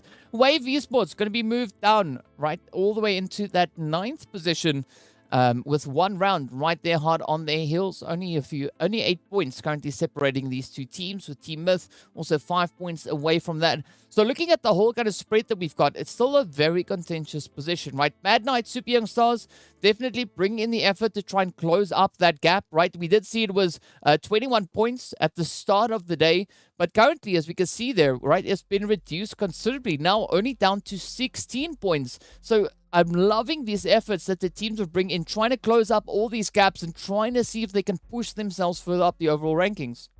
Yeah, Blackjack Esports still holding just that bar, just the points at which we're going to see the teams going through into Livik. So anyone that can catch up at this point in time in the next 2 maps will be very, very happy with themselves as we move into Livik, of course. But let's take a look at the last page of the overall standings just to remind ourselves how our bottom 4 teams have been performing. Desert Flame Esports, hello, making a little bit of a shift here, DK. Oh, yes. I'm loving this continuous back and forth that we are seeing between these teams, right? Desert Flame, Darkness, Legend, Zero Tolerance, continuously shuffling those positions, right? We had leaders sitting up in a 17th position at some point. So I'm loving the fact that the teams are still able to make these moves and changes, these shaking plays. But what's quite interesting to see is even though Zero Tolerance has had an opportunity to pick up a winner chicken dinner, they've not yet been able to replicate those exact same efforts on a more consistent basis. So I'm hoping to see that improvement still come through in what we have left for this day, right? As we know, it is going to be a little bit of that Sanhok action up next, and after which we're going to be closing it off with Erangel. Absolutely. So these teams definitely have a very green opportunity to bring forth as many points as they possibly can for these last two maps. Yes, some of the groups are going to have to sit out, as we know, but they know hopefully by then have already put all of their cards on the table and pushed as much as they possibly could for today.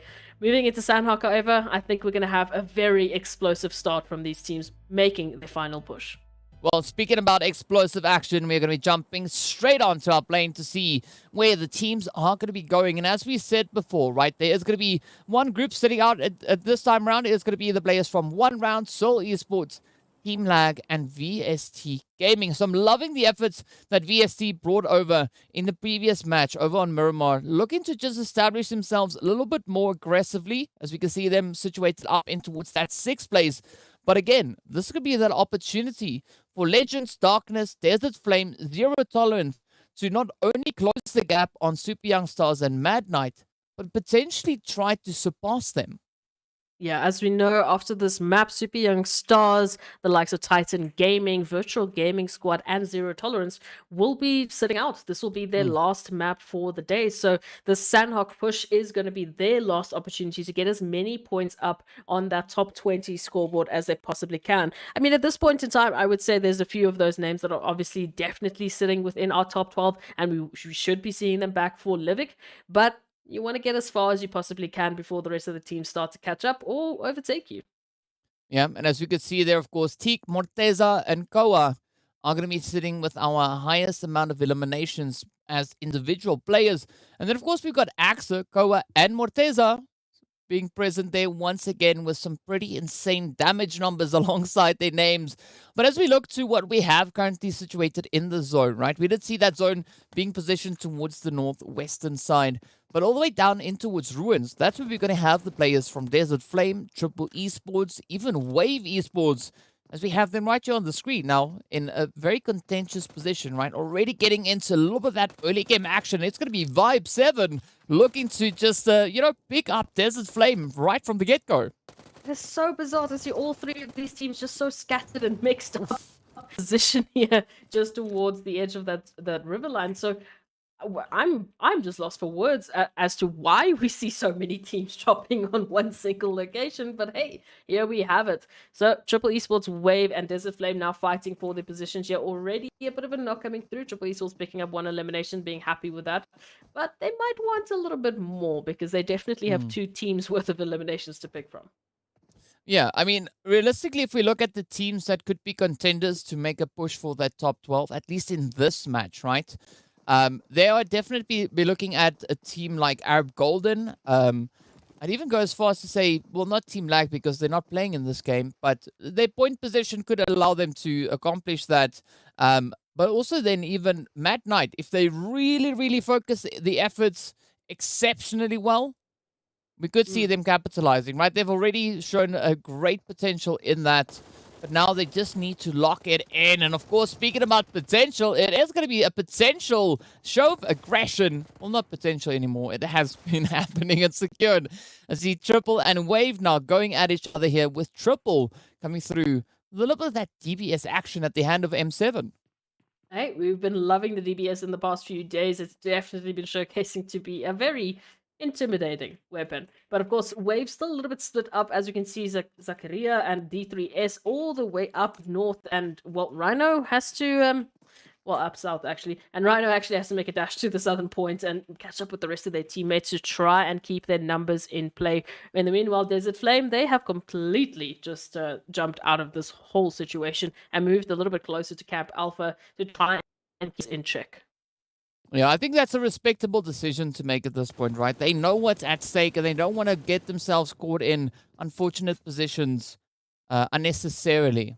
But as we look on towards Triple and Wave, they do look to try and kind of close this one up.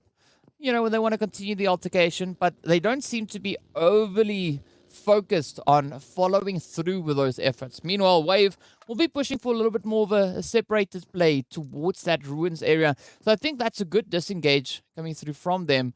But as we look to the rest of the zone, right, aside from the 3 teams that we've got situated right here, the rest of the lobby, they're all pretty much respecting the space, right? No one pushing up super or overly aggressive on each other. I mean, saying that, we are seeing the players from Leaders and Legends of War still in pretty close proximity. They might get even closer, but aside from that, no one else really going out of their way to cause any major disruptions. No, and what I would be worried about is Flacco just out in the water, swimming across in a sea of triple esports. We'll see if they'll be able to get out of that situation. Of course, Leaders and Legends of War have found one another. We do like to swap these 2 names out quite a bit, so this is now going to be a very fun one for us, DK. It's Legends and it's the Leaders. Yeah. Some LOL, right? Leaders on Legends action. That's what we want to see. As we can see, Morteza, who's already been pretty aggressive, especially looking at today's performances, trying to find a few of those sprays down on towards the Legends, but Flick right there on the front line, a little bit of an exposed angle. I mean, I'm liking the position where they're situated in, but they need to be careful and not get found out. But to bring in a bit of a helping hand, it's going to be none other than the players there from Mad Knight, right? Just trying to ride over this ridge line, putting the sprays through on towards Leaders, and that is kind of forcing Leaders Esports here to lose a little bit of that focus down on towards Legends. And of course, Legends, they're just going to be capitalizing on this effect. Oh, just dealing the damage, looking for any and every opportunity to just take a piece away from Leaders Esports. Of course, very long-range engagements for them to deal with as they are holding this position very close to the trifecta, and which is very, very, very close to the perfect center of zone. I mean, only really rivaled by the position, I guess, that Mad Knight and Slime4KT are holding. But hey, 7 Reef trying to take a page out of Flacco's book, and Buren here to back them up, now looking for, well, the elimination. Yeah, it's quite interesting to see players spending so much time out in the water. As we know, there's not much to be had at that point. But it's going to be DWAS to find a knock all the way across, though. And Buren still keeping a very, very watchful eye here. But Black 7 also not just waiting for Buren to re-peek that rock and bring in a little bit of a cover play there for 7 Reef to get themselves situated on towards that northwestern island. A very, very ranged attack, a strong attempt being put in, but the M4 at times could be quite challenging to land shots at that range. Yeah, it definitely can be. So both of these teams reaching across, trying to pick up as many eliminations that they possibly can. We did see Desert Flame make the first rotation, and this has given them that opportunity to do a little bit of bridge camping, hold the line, maybe hold Triple Esports in their rotation out of the potential next phase. We'll have to wait and see how Wave Esports might actually affect it as they've moved back from Ruins into this bridge line, and they can get in between both Triple and Desert Flame. Yeah. But, there's going to be a bit of a position to be played out here as we do see Triple sending those shots, setting their sights on towards Buren. Meanwhile, Wave, as you've mentioned, can be looking to just squeeze themselves into this opportunity. But Myth also making a bit of a move, coming up the rear. And up comes Zakaria, finds the shot right down on towards Black as they now get taken down. And M7 and 7 Reef, the only 2 hopefuls now left for the side of Triple. Yeah, it's turned around not the way that they would have wanted. I mean, the way that we started this engagement with them picking up at least a few eliminations towards Wave or turning it around wasn't the way that they thought this would turn out. But of course, the early rotation from Desert Flame, the disengage from Wave, now the return from both of these teams to get a little bit of that revenge, and Flacco reaching across to find 7 Reef is going to put this pressure onto M7M, and D3S is going to be making that choice for them as they move up closer and closer, might be forcing the issue at any point in time. But I'm liking the aggression being showed over on towards the southwestern side, right? As we now wait to see where this next zone is going to be taking us. Mad Knight playing a very relaxed position up in towards Hatin. Mad Knight just holding strong there. But of course, the players from 1 billion, they're going to be rolling through from that northern position, just rotating away there from Cow and Tatmok, heading a slight bit further on towards that western side. But with the zone now just centering up on itself, it's going to be allowing these teams to continue with their momentum, right? Continue with these rotations. And I'm curious to see what's going to happen between Super Young Stars and Darkness, situated all the way down in towards Painan.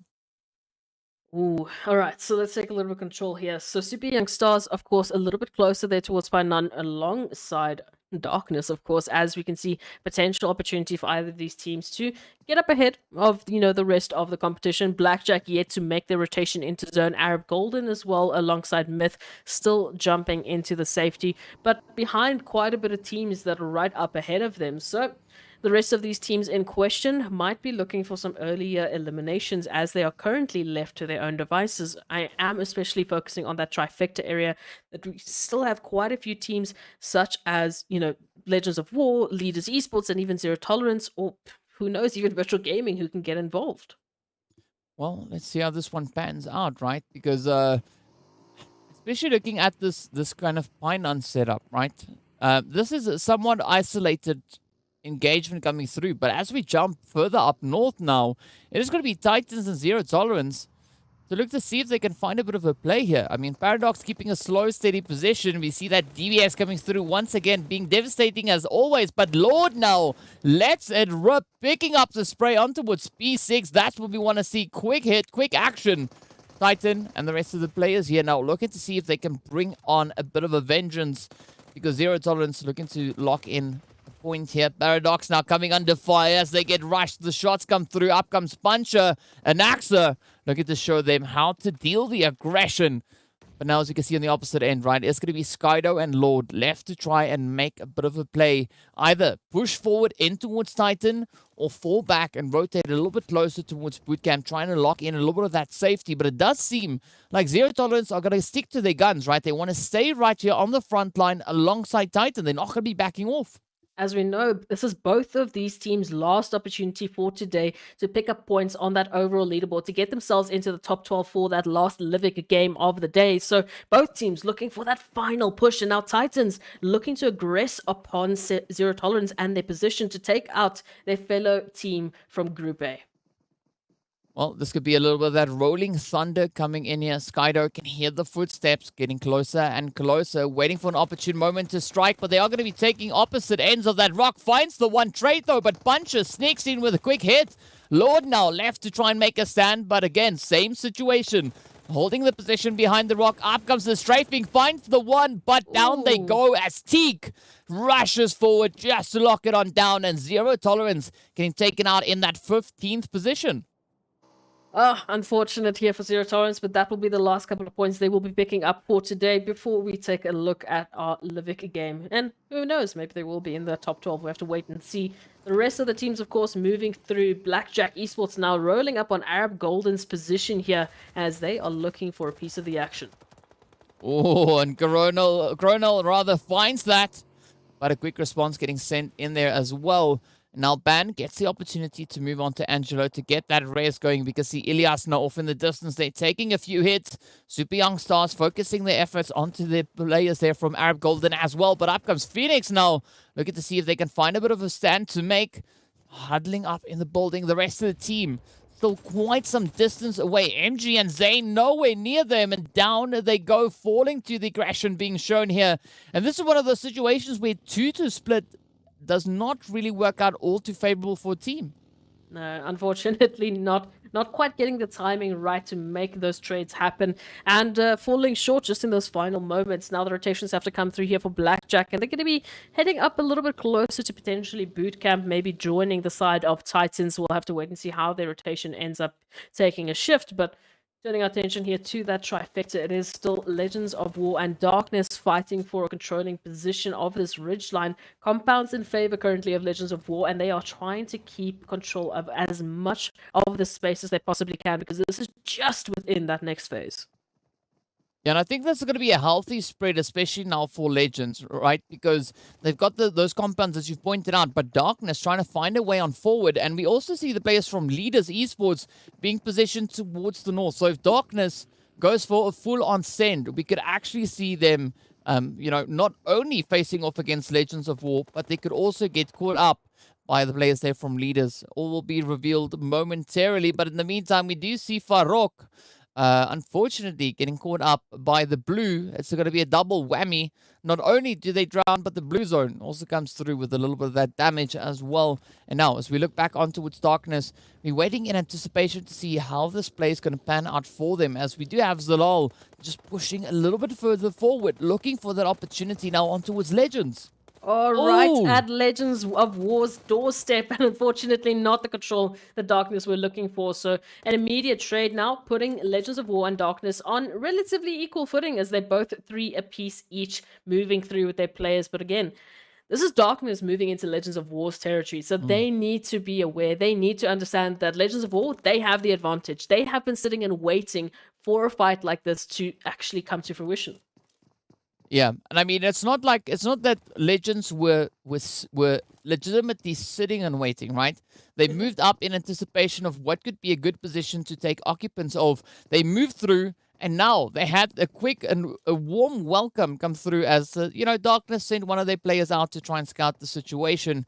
But again, now Darkness left to try and figure out how they want to play this position, because we know Blue Zone is going to be closing on forward. And if the zone moves to a less favorable position, especially for Darkness, that's where things are going to get super challenging, right? Because they could either get picked up by either Legends or Leaders. So again, they need to be super careful and calculated with how they rotate on through. But now as we look back over on towards our southeastern side, we can see the super young stars, Arab Golden, the players there from Titan, as well as Blackjack, just holding on to the very edge here of bootcamp. And right across from them, of course, we're taking a look at Slimepool KT Leaders, Mad Knight, Legends of War, and Darkness still trying to, confirm what's going to happen here. But unfortunately, all of these teams that we've just mentioned are going to have to take a little bit move towards that northern shift of the zone. 1 million in a very controlling angle, holding both some part of Hatin and that island just off of Tatmok. So they've got some good control, some good split control. I'm just not sure how they're going to be able to manage this, as they are currently just 1 player down. So that 2-1 split may work for them. It may not. We'll have to wait and see how they're going to manage the situation. Yeah, I don't think that 1 million is too worried at this point in time, right? They got Senkai sitting towards that western side, and the reinforcements are on their way. But I think that's quite a favorable position, especially trying to kind of focus their efforts a little bit more on towards Hatin. Meanwhile, it is going to be Darkness and Legends getting into that altercation. But up comes Leaders, as I pointed out before, with those third-party angles, finding the hits, finding the sprays.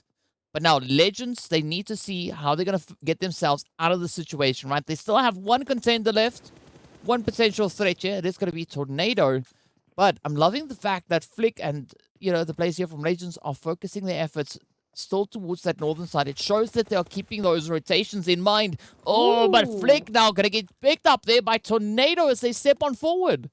And Wave jumping in just to get those confirmations going. Of course, I mean, the lone hopeful here for Darkness, Tornado, left out in the blue zone. Legends of War now hunkering down, trying to control the remaining space here, as Wave is still moving up on their territory. They've got Darkness putting down some of that pressure. So there is a lot for them to manage in this point in time. And if they fall behind, well, they'll also have to deal with Leaders right up ahead of their rotation into the zone. So very crucial moment for Legends of War to get a move on and hopefully find a position in zone. Well, now we got to wait and see how Legends are going to be trying to get themselves out of this position. But it is going to be shadowing, keeping the pressure up, holding on that just slight offside, right? Keeping a bit of a back foot locked in here. But now Tornado still waiting to find that opening. Wave, meanwhile, will be moving up, trying to get at least 1 player situated towards the zone, as we can see D through S taking that play. But now Zakaria on the front line, waiting for a few trades. It's not going to be too easy to get the angles onto the players here from Legends of War. But that's not going to stop them from accomplishing that, as we now are nearing the end of our fourth phase. The moment we kick into that 5th phase, the damage these players will be receiving from the blue zone is just going to be going so much higher, as we know. Oh, but look at that Tornado trying to make a successful push. Does succeed, at least in getting much closer, but nowhere near getting out of harm's way as the nades come through, and that will be the end of the road. So we turn our attention now to Wave and Legends of War for the answer to this finale. Because, of course, we know Zakaria only really remember applying pressure from Wave's side to Legends of War. So now, in a matter of seconds, both Zakaria and Legends of War will be confirmed out. In the meanwhile, we're taking a look at a bit of a swimming action happening here with Arab Golden, with Virtual Gaming raining hellfire down in the form of those nades right from atop. Oh, let's see. This is going to be on the books for Gaddafi. Marinating it a little bit. Off it goes. Oh, there we have it. It is going to be Bad and Sin getting absolutely just ticked on down. Angelo now still just going to be trying to push a little bit further forward. Look at the sprays that are coming in here from Virtual Gaming. Right behind the players here from Titans, trying to capitalize on the fact that the team is situated out in the drink. Meanwhile, Desert Flame will be snuffed out in 11th. But up comes the push now as the zone swoops on forward. The teams are running out of time. They're running out of space. And pretty soon they're going to be running out of health. As we can see Zeus taking a deep plunge with that health bar. But nowhere near safety just yet. No, absolutely not. Leaders also just barely on an edge there with Wasted still alive, crawling on into the zone as Slimefork AT right up ahead are dealing such beautiful damage and just an absolute blow to the side of Leaders. Mad Knight just far off as well. Looking at Leaders at Slimefork AT's position here and wondering how they might be able to manage it for the time being. At least they are within zone. This next shift, though, might force their hand as they just barely make a step into the zone. Yeah, and of course that blue zone reigning supreme right here on Sanhok, as we can see several players now just getting absolutely devoured. As the blue zone is super relentless, it takes down the entirety of the Virtual Gaming squad. I mean, I'd love to see what the KD is coming through for that blue zone. I think it could be the craziest thing that we've ever seen. But looking at positions, Slime 4KT look absolutely amazing at this point, right? They've got that elevated angle to hold. They've got the players here from Mad Knight on the opposite end that are yet to find a good footing moving into this phase. But for the time being, they're going to be turning their attention right on towards the players here from Titan Gaming. Oh, absolutely. A good opponent to try and take out earlier rather than later. Such a competitive streak that Titan Gaming have been showing. So Mad Knight now looking to just ease up the pressure that will be applied coming through from this northern phase of the zone shift. 1 million, of course, left out in the blue zone, currently taking hit after hit from Slime 4KT and their prime positioning. Well, let's see whether or not they're going to get themselves in a little bit more of a favorable play here, right? Oh, Buncher is going to be taking a little bit of the damage. We got Teak also just there alongside them, but up comes that blue zone once again. Look at the health bar dropping for Teak, quickly managing to patch it up with a med, but it's not going to be enough as they will need to replicate that effort once again, seeing that the blue zone is so relentless. Kingman trying to contribute a little bit of the damage there, looking to steal a quick potential elimination along the way. But now, Mad Knight need to prioritize their position coming into the zone. You can see them on the very edge of it, but the phase takes a shift now once again in favor of Slime 4KT. And this could be the end of Teak. Yes, indeed, they fall, and Agent 47 misses out on the opportunity to pick up an easy elimination as the Titans get sent away in that 6th position. Oh, moving into this one, it is going to be a tough fight now for Slime 4KT to hold this position because, as we know, prime position for them, they want to take this winner chicken dinner, as well as Leaders Esports just slinking on by with Wasted, but it's going to be the competition from Mad Knight to be the prime focus here for Slime 4KT. Well, let's see now, right? This could be the opportunity for Slime to pick up their 2nd winner chicken dinner, right? I mean, Blackjack, it's taken on down. But this is now going to be Mad Knight's dash to move on forward as well. They've already had a taste at victory, and now they're going to be looking to double down on those attempts. It's going to be Wasted to keep a steady position there as well, right? Not going to be looking to get themselves pushed out just yet, but the blue zone is going to catch up, and their health bar will start to drop as they're sneaking a little bit further forward. Slime not entirely distracted as they spot out a Wasted, lock in that elimination, and now push themselves up to 8 in total. Quickly and swiftly, now taking aim on towards the place here coming through from Mad Knight, but we still have 1 million in place. We saw off in the distance, Senke holding strong. Up comes the jump, Storm locks it in as Koa sends out such an amazing nade to just assist with dealing the devastation. Of course, there we go. Senke falling to the blue as well. That is what we love to see. Now Slime 4KT moving on in with a fantastic winner chicken dinner. And they're going to be quite happy with that one. right? This is kind of the start that they were hoping for. So moving into the rest of today's games, I'm pretty sure that their focus is going to be on just trying to just continue this absolute fantastic showing that they've started. Yeah, I mean, Slime 4KT looking absolutely amazing in this last match, right? Stepping up, holding on to that elevated position, capitalizing on it as long as they could manage it. And of course, as we know, it resulted in a glorious winner-winner chicken dinner. That is only the second chicken dinner for Slime 4KT. I mean, not that they really need points at this time, right? They have already been showing such a phenomenal and quite an aggressive performance. But of course, before we get into those match rankings, we are going to be taking a very quick break. So be sure to stay tuned and we'll be back right in a short few moments.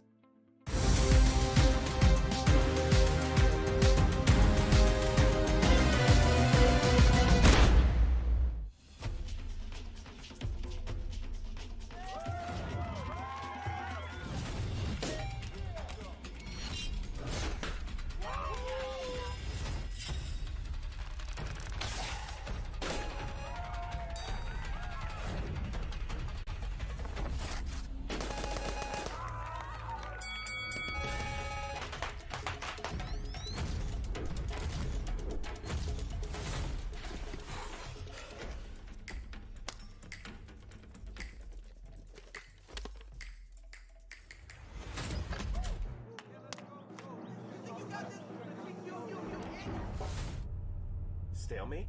No problem. Ultimate Arena decides the victor.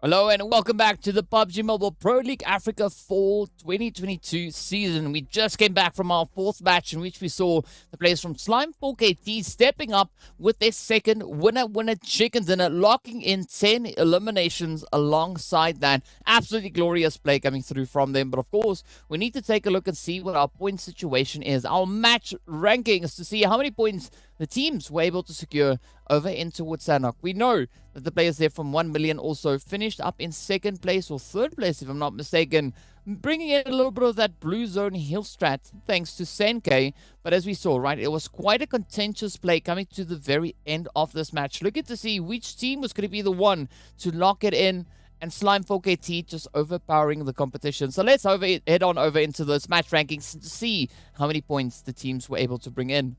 Hey, running around with 25 total points thanks to Slime 4KT and their fantastic winner-winner chicken dinner. Just, coupling that fantastic elimination point of 10. So, again, a beautiful start for them, but it is a bizarre thought that we don't often see them in the winner-winner chicken dinners, but they've definitely made a showing today. So Mad Knight, unfortunately, falling a little bit short, picking up those 16 points, however, 1 million or so, just jumping in with 14. And again, we know this is the last game for the teams from Group A. So, of course, Titan Gaming, we're looking at Virtual Gaming Squad, Zero Tolerance, and Super Young Stars. This is going to be their last opportunity to pick up points. So Titans picking up those 10, definitely just going to help for that last little bit right up until the overall rankings. Yeah, it's definitely going to be doing some favorable things for the teams. But of course, that was our first page, right? The teams that had a little bit more of a successful run coming through. Let's take a look and see what the situation is over on that second page. Legends of War still at least locking in those 4 points. Triple Esports also sitting quite comfortably on 4 points apiece there. Desert Flame, Super Young Stars, not having the hottest game this time around, right? Only 3 points apiece, 2 eliminations each, as well as locking in those 1 placement points. But, Darkness having a less than favorable turn of events. Absolutely. It always has to be someone right at the bottom. So unfortunately, in this case, it was Darkness moving on in to that altercation they took with Legends of War. Really didn't go in their favor. They were knocking on Legends of War's door, and they didn't quite like the surprise that they found on the other end. They still have an opportunity to come back with some games. As we know, they're not actually included in Group A, so they still have at least that one last map to bring a little bit of those extra points. Yeah, and it's going to be none other than Erangel for the teams to bring in that last effort, that last final push to see where they can find themselves situated at the end of today's proceedings. And of course, we know, right, the top 12 teams are going to be moving through in towards Livik to have a bit of a crack at it and see where they're going to be able to find themselves. But of course, in the meantime, we are going to be jumping into a few of our highlights from our past match over on Sanhok. Quite the exciting match that we did have here, but we did see that the position over towards the southwestern side of zone being held for the longest time, right? That was between Desert Flame, Triple, and Wave, and neither of these teams really wanting to be the one to get caught out and, you know, move on forward just yet.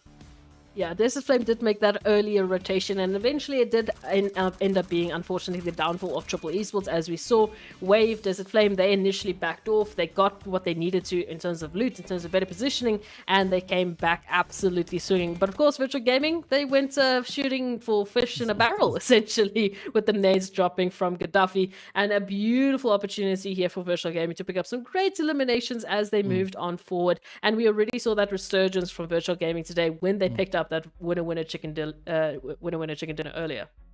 Yeah, winner chicken dilla. Yes, 100% agree with you on that one. But of course, speaking about dillas, right, we need to take a look at our overall rankings to see what the point situation is. I gotta tease you a little bit every now and again. Of course, I don't know, that's what you said. It's not what I said. But as you can see, Slime 4KT need no introduction whatsoever, as they sit at the top of the leaderboard, 2 winner chicken dinners under their belt, and 296 points secured, 10 points ahead of Titan Gaming, who are done for the day. Ooh, yeah, no, they are enjoying the points that they currently have, but Titan Gaming still making a good splash up in second place, followed by Leaders Esports and 1 million. As we trickle down the scoreboard, of course, we've reached the 200s clubs, and all of these teams are really enjoying the success that they have at least garnered up until this point. So I'm pretty impressed with the teams to pick up such a huge last little splash of points as we move into the last map as well. Titan, of course, being one of the only from Group A really on this first page, making a bigger statement than most. Yes, definitely making quite a bit of a statement. But as we are getting ready to take a look at our second page, right, we know that the teams are at this point playing to get themselves into the top 12. Blackjack, they've been the gatekeepers of the top 12 for the longest time. And at this point in time, they are at least 20 points ahead of the players hot on their heels, right? That's going to be none other than Arab Golden. As you can see, we could maybe still see a bit of a change-up coming through there, right? Virtual Gaming, they've concluded their games for the day. They're sitting on 20. So it could be that opportunity still for one round. Myth, Blackjack, Arab Golden, Mad Knight, and TEAMLAG to make a rush and see whether or not they can get themselves even further and more secured into that top 12. Yeah, just get themselves that Livik action. Unfortunately, Super Young Stars, Zero Tolerance, and the like won't necessarily be joining the rest of their Group A teams, but they've at least put in a very good showing, and they find themselves in a good position. I would say 16th for Super Young Stars, so currently they're picking up at least a few bonus points. Might actually even change that up depending on how the last page obviously is going to change with this Erangel game. And I am impressed with, obviously, Zero Tolerance just picking up some of those eliminations towards the end. But, of course, Desert Flame have made one of the biggest changes leading into today's games. Not only that, right, but the teams that we are seeing on this final page, these are the teams that had a little bit of a slower start to their proceedings, right? But they've definitely been able to find a little bit more of the rhythm. As we've been progressing towards today, that's where we saw these 4 teams really starting to up the plays, right? Zero Tolerance finding a winner with a chicken dinner, but early on in the start of this week. And as I said before, right, not really being able to replicate this effort successfully. But again, I'm quite hopeful for these teams moving into our next week, because they've already been showing a beautiful amount of growth coming in. We see them really starting to hone in their focus even more so. And I do believe once we step into our second week, back on Tuesday, right, we are going to be blown away by the pushes coming through from our players in those teams. Well, and of course, speaking about, some beautiful things, we also have to give a big shout out going to our sponsors there.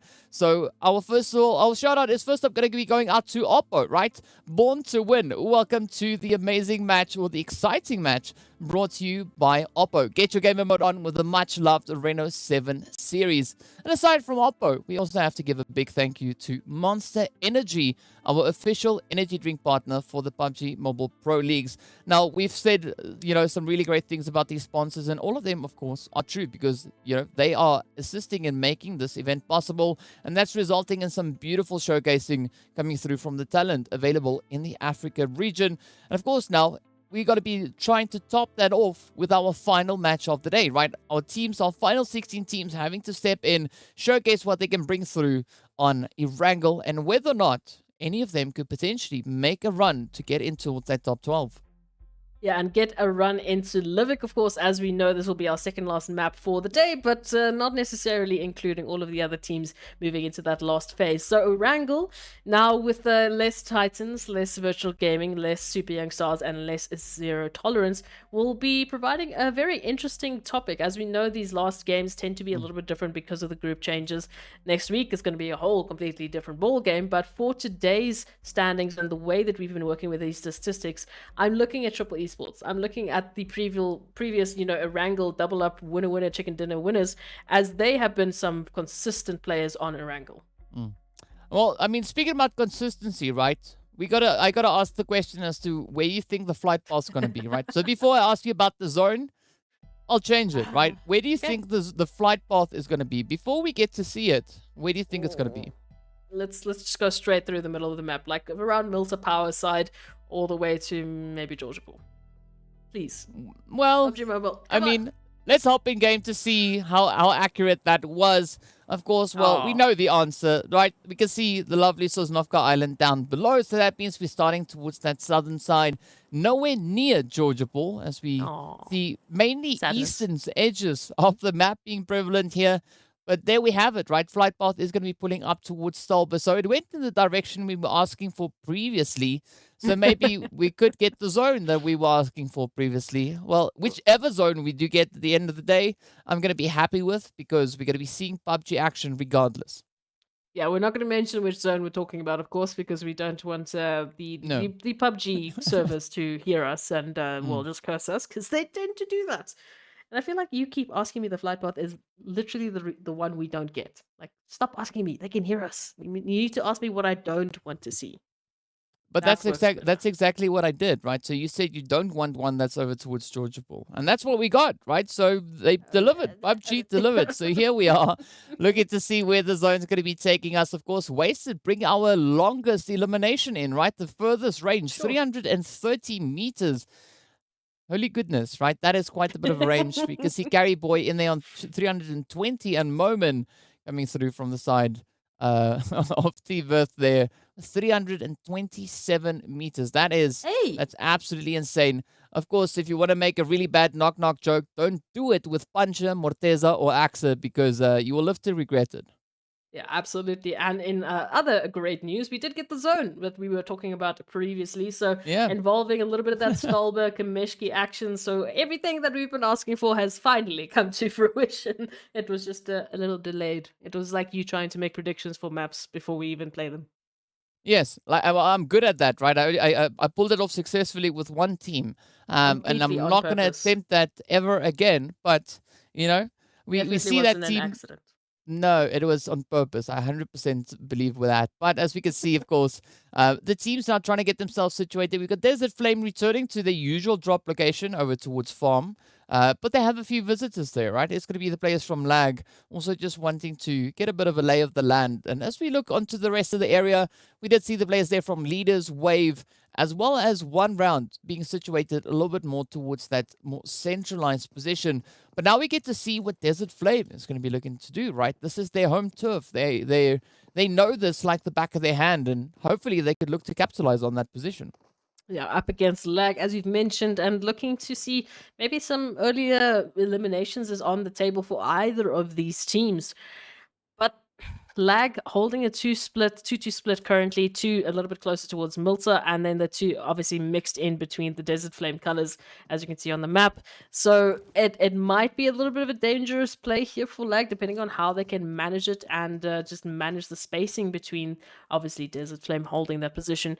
The rest of the sides of the teams, of course, I am looking towards, Wave closer towards Rozok, and just Leaders Esports a little bit south of their position as well. So other than this contention we see right here, those are some of the teams that I am going to be looking out for. And of course, depending on how long they take this, Mad Knight might actually be joining in from Milta Power. Well, they could, right? They could definitely be joining up from that multi-power position.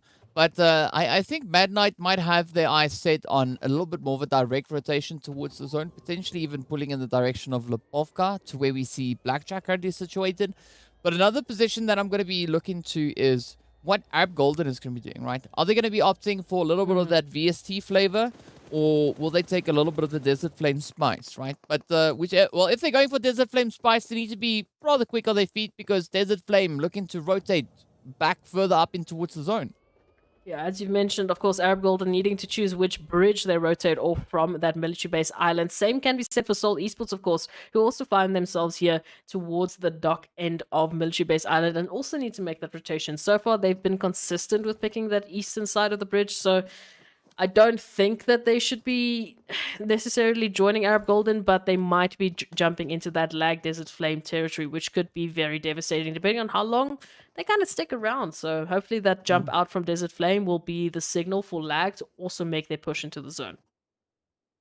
Yeah, I mean, it could be a bit of a prompt there to get those rotations coming through. But I mean, one team that is not two-faced about rotations at all at this point, from what we can see at least, it's going to be the players here from Arab Golden, right? Moving all the way, or starting all the way down on that Sosnovka Island.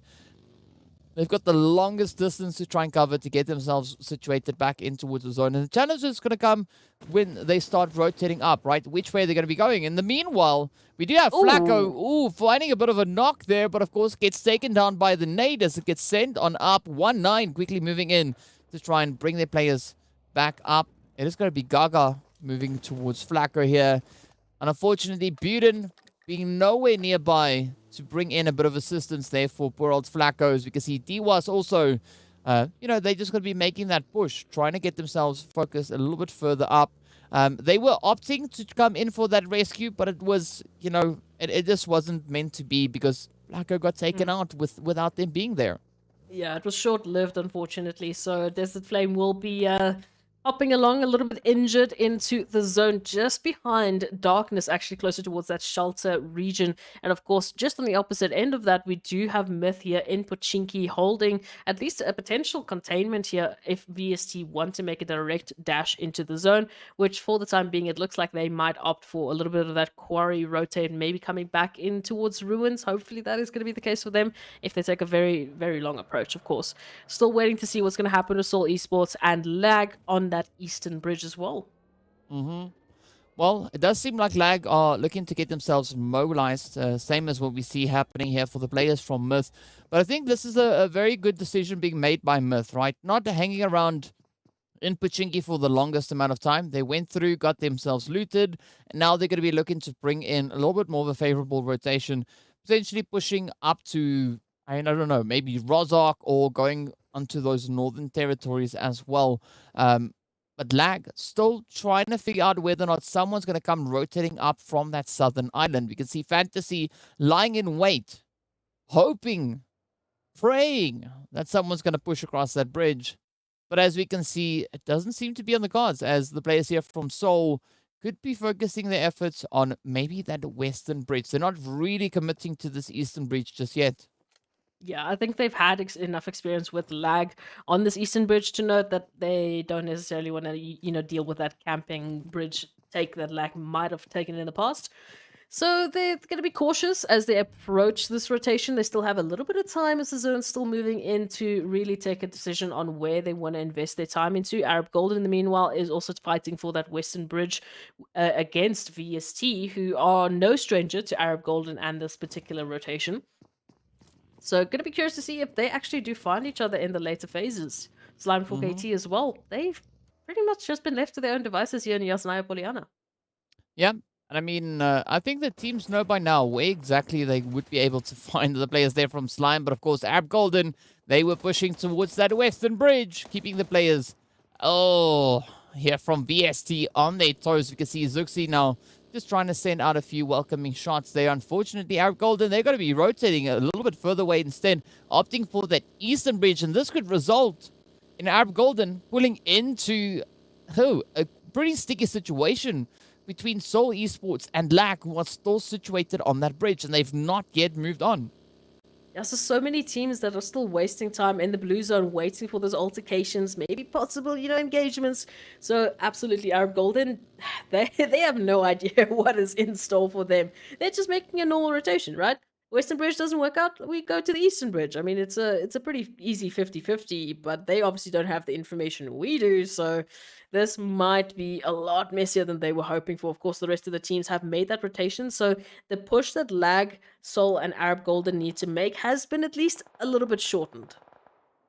Yeah, let's see. Oh, there we go. Sin getting picked up as a Soul now, just looking to capitalize on their 2-2 split coming through here. That blue zone is going to be quite in play. We can see at this point, there's still a minute and a bit of change left before that zone starts closing up once again. And that's more than ample opportunity for the players here from App Golden to try and get themselves off of the southern island. And there we go. It is going to be at least one player, Ilias, to make that dash. Oh, up comes Angelo, also successful in pushing across at least the entry point. But now, YC and the rest of the team here from Seoul going to be continuing on with the barrage of shots. And Angelo really feeling the sting come through now. Oh, in the zone as well, so trying to get those HP bars up quick as possible. But Ilias also now managing to take down Hemo, looking for that angle, just that final shot that needs to connect. And then they've managed to take down 2 from Seoul Esports. So this is the space they need. They can then just focus on the dash into the zone. Well, let's see whether or not they're going to be able to pull this one off. So far, looking pretty dreadful here. Oh, Angelo trying to bring in that response. Not finding the necessary hits. But this could be the confirmation on Hemo, and it is indeed, as the players here from Arab Golden are just looking to alleviate enough of the pressure so they can get that rotation sorted, right? So they can continue to push further. They're not really intending on staying on this bridge, but Seoul not having much of a choice in this matter, as we can see. They're now having to try and patch their players back up. They've lost one player, and Rauf still, in a position where they could get saved. But there's going to be a long play now for Mad Knight, or rather Seoul, to get themselves repositioned as we jump over to Mad Knight and the players here from Lag, getting into a bit of an altercation on that very edge of zone. And it was a saving grace for those two teams, Seoul and Arab, that Lag actually made the rotation into zone. They made that dash, but straight into Mad Knight's locations. So Mad Knight now down with 2 players left alive to try and fight up against Lag Esports and their superior numbers, holding that ridgeline and looking to potentially send Mad Knight back into the lobby. Oh, here we go, right? Here we go. We got Lag now holding strong, but Agent 47 got those nades in hands. They want to reach across the ridge, and there we go. Finding a bit of a position beast. Not taking too much damage, but, damage is damage at the end of the day. But Gaga trying to sneak on through, sends the nade out, doesn't find the position. Dyson, though, is going to go down. Fantasy gets traded as the shot gets found. But here we go. Mad Knight will continue with their reign of terror as they're trying to reach across with these utilities. Gaga, slow, steady push on towards Agent 47. Not finding the opportune angle just yet, but 1-9 now opting into the vehicle, looking to get themselves resituated. Up comes the Rash, now moving it behind 47. The shots connect on up, and that is it. Lag finding that opening that they've been waiting for. But are they going to look to continue with the aggression and close up this entire altercation? Well, that's going to depend on what's going to be lying up ahead of them as well, because the Beast now left to their lonesome, trying to take a rotation into the... Ooh, a bit of a ridgeline. Has a drop on A9Q, but no! Gaga is there to get the return, so they will clear up Mad Knight, and Lag will be able to move on even further. In the meanwhile, Legends of War, now they're facing up against Leaders Esports and a barrage of nades to deal with. That's that lull again, right? That we were talking about, or that I was talking about before, right? Legends and leaders going at each other here. Morteza taking a little bit of damage, but, managing to light the roof on fire as one does when in Erangel, positioned up in the fuel station here. But let's see where this play is going to be going as Powerboy tries to send out a few nades, trying to fend off the advances coming through from leaders. But Carryboy is going to be holding a beautiful off angle, and that could be quite favorable, especially looking at this play. But they need to make a decisive play here because it is going to be Blackjack hard on their heels, just landing those hits up into towards Carryboy, and this could be that pincer play that could actually be saving grace rather for the players here from Leaders of War. Absolutely. Just the spacing that they need to work with to recover their numbers, to recover their losses, get themselves back on their feet and move on forward even further into the zone. Of course, still having that time, that spacing to work with, as zone blessed they are. But they are one down, so any sort of spacing, any sort of saving grace at this point in time will be welcome. Blackjack Esports, of course, still hot on their heels. Darkness looking but teetering, but not quite yet investing in this. They don't want to give up any sort of prime position they might have. They don't want to give up their chances of moving further in this wrangle, as we still have 15 teams left moving into this third phase. Everyone is vying for an opportunity at that winner chicken dinner. Well, let's see where they're going to be going, right? This is where it's at least for now, over on the east. And, oh, Blackjack taking a swing at everything that moves, right? Turning their attention over on towards Darkness there for a brief moment as well. But I think at this point, leaders trying to decide where they want to go with this, right? Because they're in a position where they can actually, still take a controlling position wherever they go. Should they push towards that water's edge? Should they stay where they are right now? They have the luxury of making that decision. But as we look over on towards the western side, right? Triple and Myth, not really in the exact same kind of setup here, right? Even though Myth is moving further towards the eastern edge, Triple, they could find a little bit of tranquility on this side. Absolutely, and I do like the position that we currently find Slime 4KT and 1 million in, just vying for the edge of Yasnaya Poliana here towards the eastern point of that zone. I feel like that could be a very interesting engagement should they actually take that. Of course, Seoul Esports still out in the zone, have picked up at least, I believe, one of Slime 4KT's members there as they move into that eastern point as well. Lag now joining Slime 4KT, so a lot of action might be occurring on that eastern side. Yeah, I'm liking the push going through there from Lag, but it does seem like they are trying to just keep their distance somewhat. But you can see also Blackjack trying to anticipate a bit of a play here as we got MG moving a little bit further afield, but that zone is going to be centering up right on one round as they now look absolutely sealed into the slot here. But all right, we still have Triple Esports to move through on that western side alongside Myth. Wave coming in from the south, Leaders pushing in from the south as well. And of course, our team there, Legends of War, are going to be put to the test as Blackjack are still to decide how they want to play this one out. But Seoul caught in a very, very challenging position. Yeah, moving in from this eastern side. As we said, there was a lot of teams, and now the first of which they need to face is going to be Slime 4KT, who are in their home turf. This is Yasnaya Poliana, this is Slime 4KT territory. Wave Esports, in the meantime, has spotted out or snuffed out some Leaders action here. Morteza confirmed out for the count as well. So Leaders now down to 2, fighting for this position in the southern reaches of the zone. And 1 million taking a very slow northern approach into safety. So a lot of teams are in and around the vicinity that might be a serious competitor here. Yeah, but it does seem like Blackjack are going to be keeping the pressure on, at least on that southeastern side. As they do find a few opportunities on towards Lag, but Lag is going to be making that plunge for the bridge. Wave now also trying to deal with all the threats, the pressures coming through, as we can see the players from Triple and VST trying to get themselves established, moving in on this western side. But look at this, it's a boot. Got a little bit of a favorable position to play at here. Let's see how this one goes. The M7, meanwhile, will get traded down as Fivo finds the sprays. Up comes Hainsley trying to close it up. There we go. It is going to be a signed, sealed, deliver situation. Of course, Black 7 now for the side here of Triple. Going to be looking to just get themselves slightly situated up on that elevated position while the rest of the team are still facing the onslaught coming through here from VSC. Yeah, smokes being popped. VST trying to recover their numbers as much as they possibly can, especially given the time that they have to deal with. Wave now jumping into the action as well. So VST on a bit of an opportunity here for, well, a potential disengage. All they need to fight up against Triple Esports and Wave, who are trying to apply as much pressure as possible to them.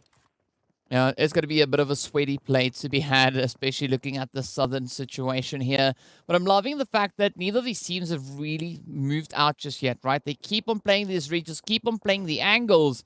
And that is going to be allowing a lot of calculations to be made by these teams involved. But as we look over towards that southeastern side, right, we can see the players from Darkness creeping a little bit closer, trying to get themselves much more into that area of where Desert Flame and Blackjack currently are situated. Blackjack, of course, just dealing the damage here to Desert Flame. Buden getting confirmed out. Darkness just on the high rise as well. They can jump into the action whenever they would want to. DWAS now with the last member of Desert Flame being the confirmation for them to get sent back. Thanks to Slime4KT, who just seem to keep finding Desert Flame. But moving on to Darkness's location, they're coming up behind Blackjack. Right in front of them, it's Legends of War. Right to the side of them, it is Slime4KT. So it's quite a push should they want to venture a little bit a little bit more north into the zone. Yeah, but Slime taking a lot more of a calculated approach coming through here, right? Not going to get themselves caught in any altercations unnecessarily, but we can see the place there from one round.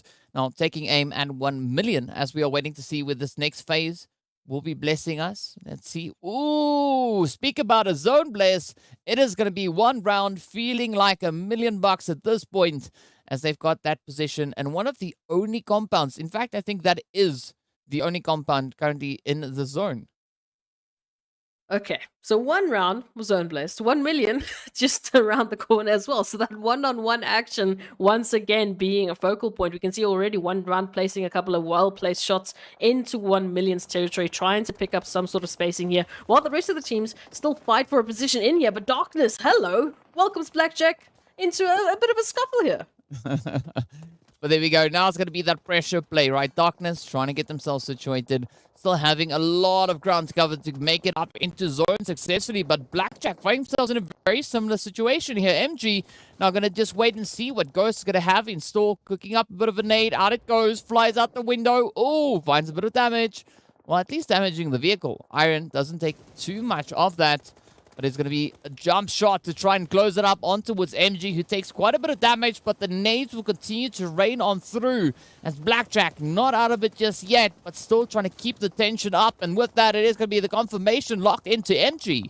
Yeah, MJ getting sent back into the lobby alongside the rest of Blackjack Esports, but it is still not over. Darkness now taking a couple of hits here from Legends of War, and Soul being sent back as well, coming through from that eastern side rotation against Slime4KT. Unfortunately, they did manage to take it down 1 or 2, but it wasn't quite enough to push on through into that zone. Of course, Lag and Leaders here on that bridge line, just vying for an opportunity to get into the zone. Again, Lag, Slime4KT, Legends of War, Darkness, not in zone just yet.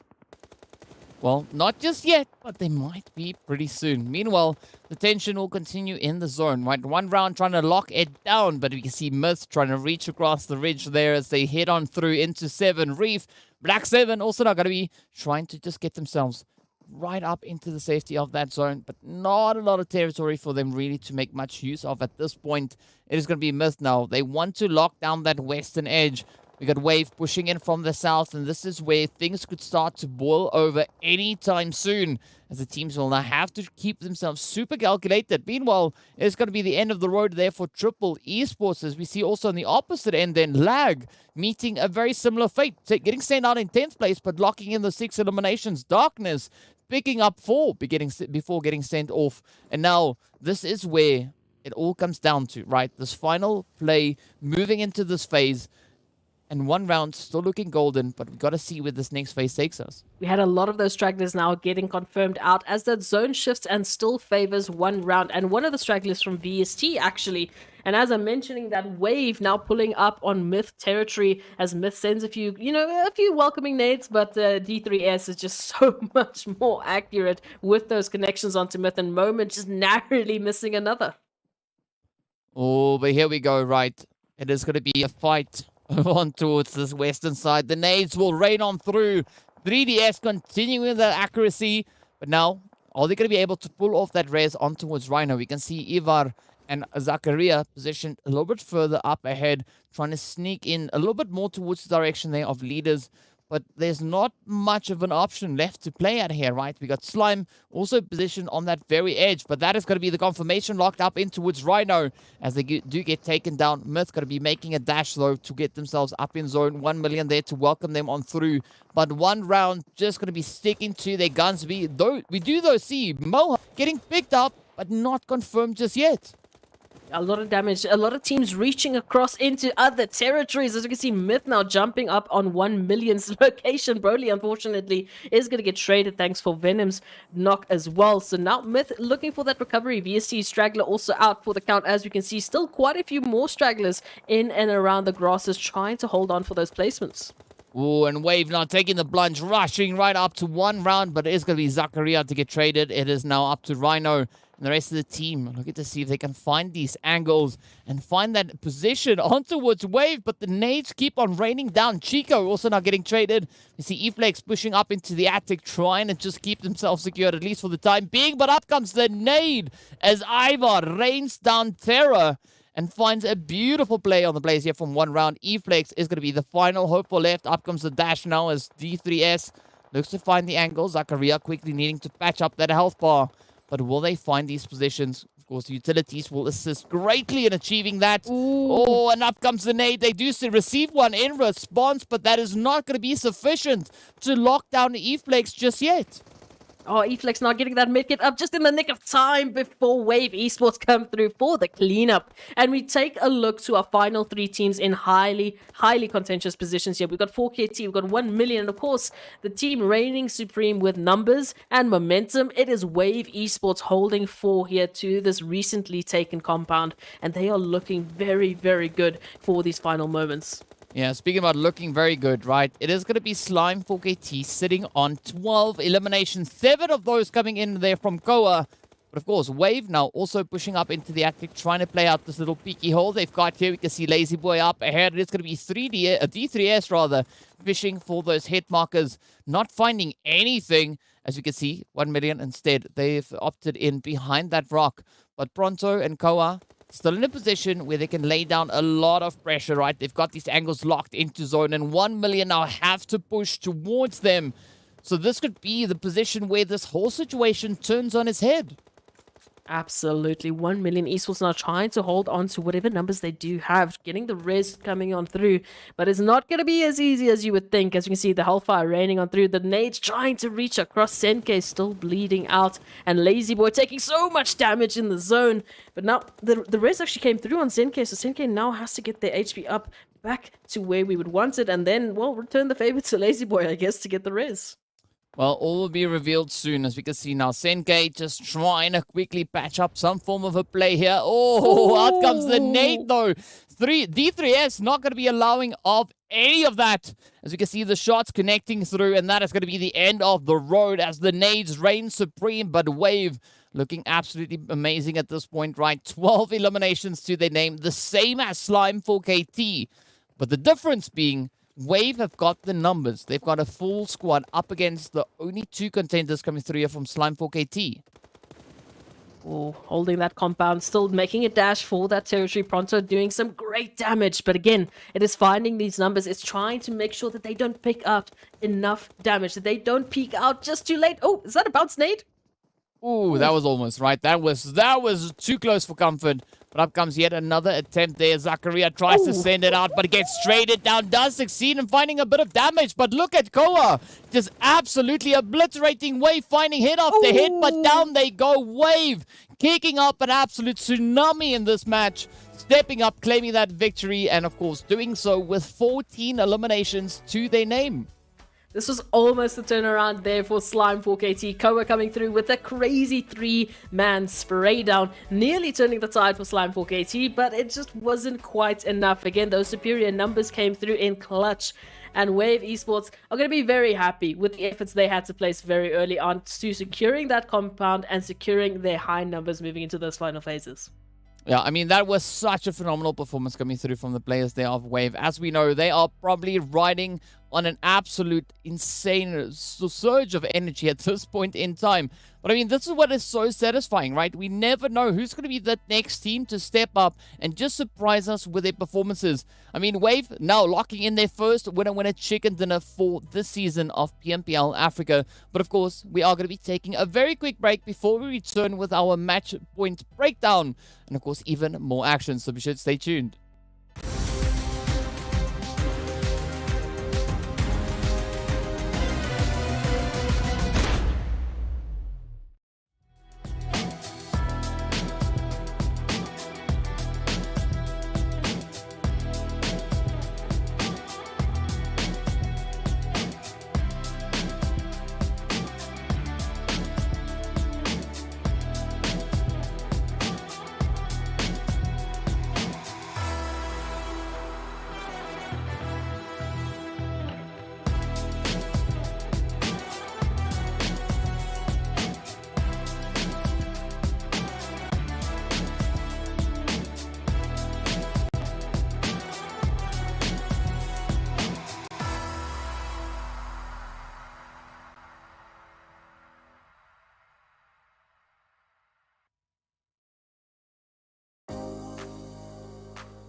could take your pain and turn it into pleasure. Into pleasure. As time goes by.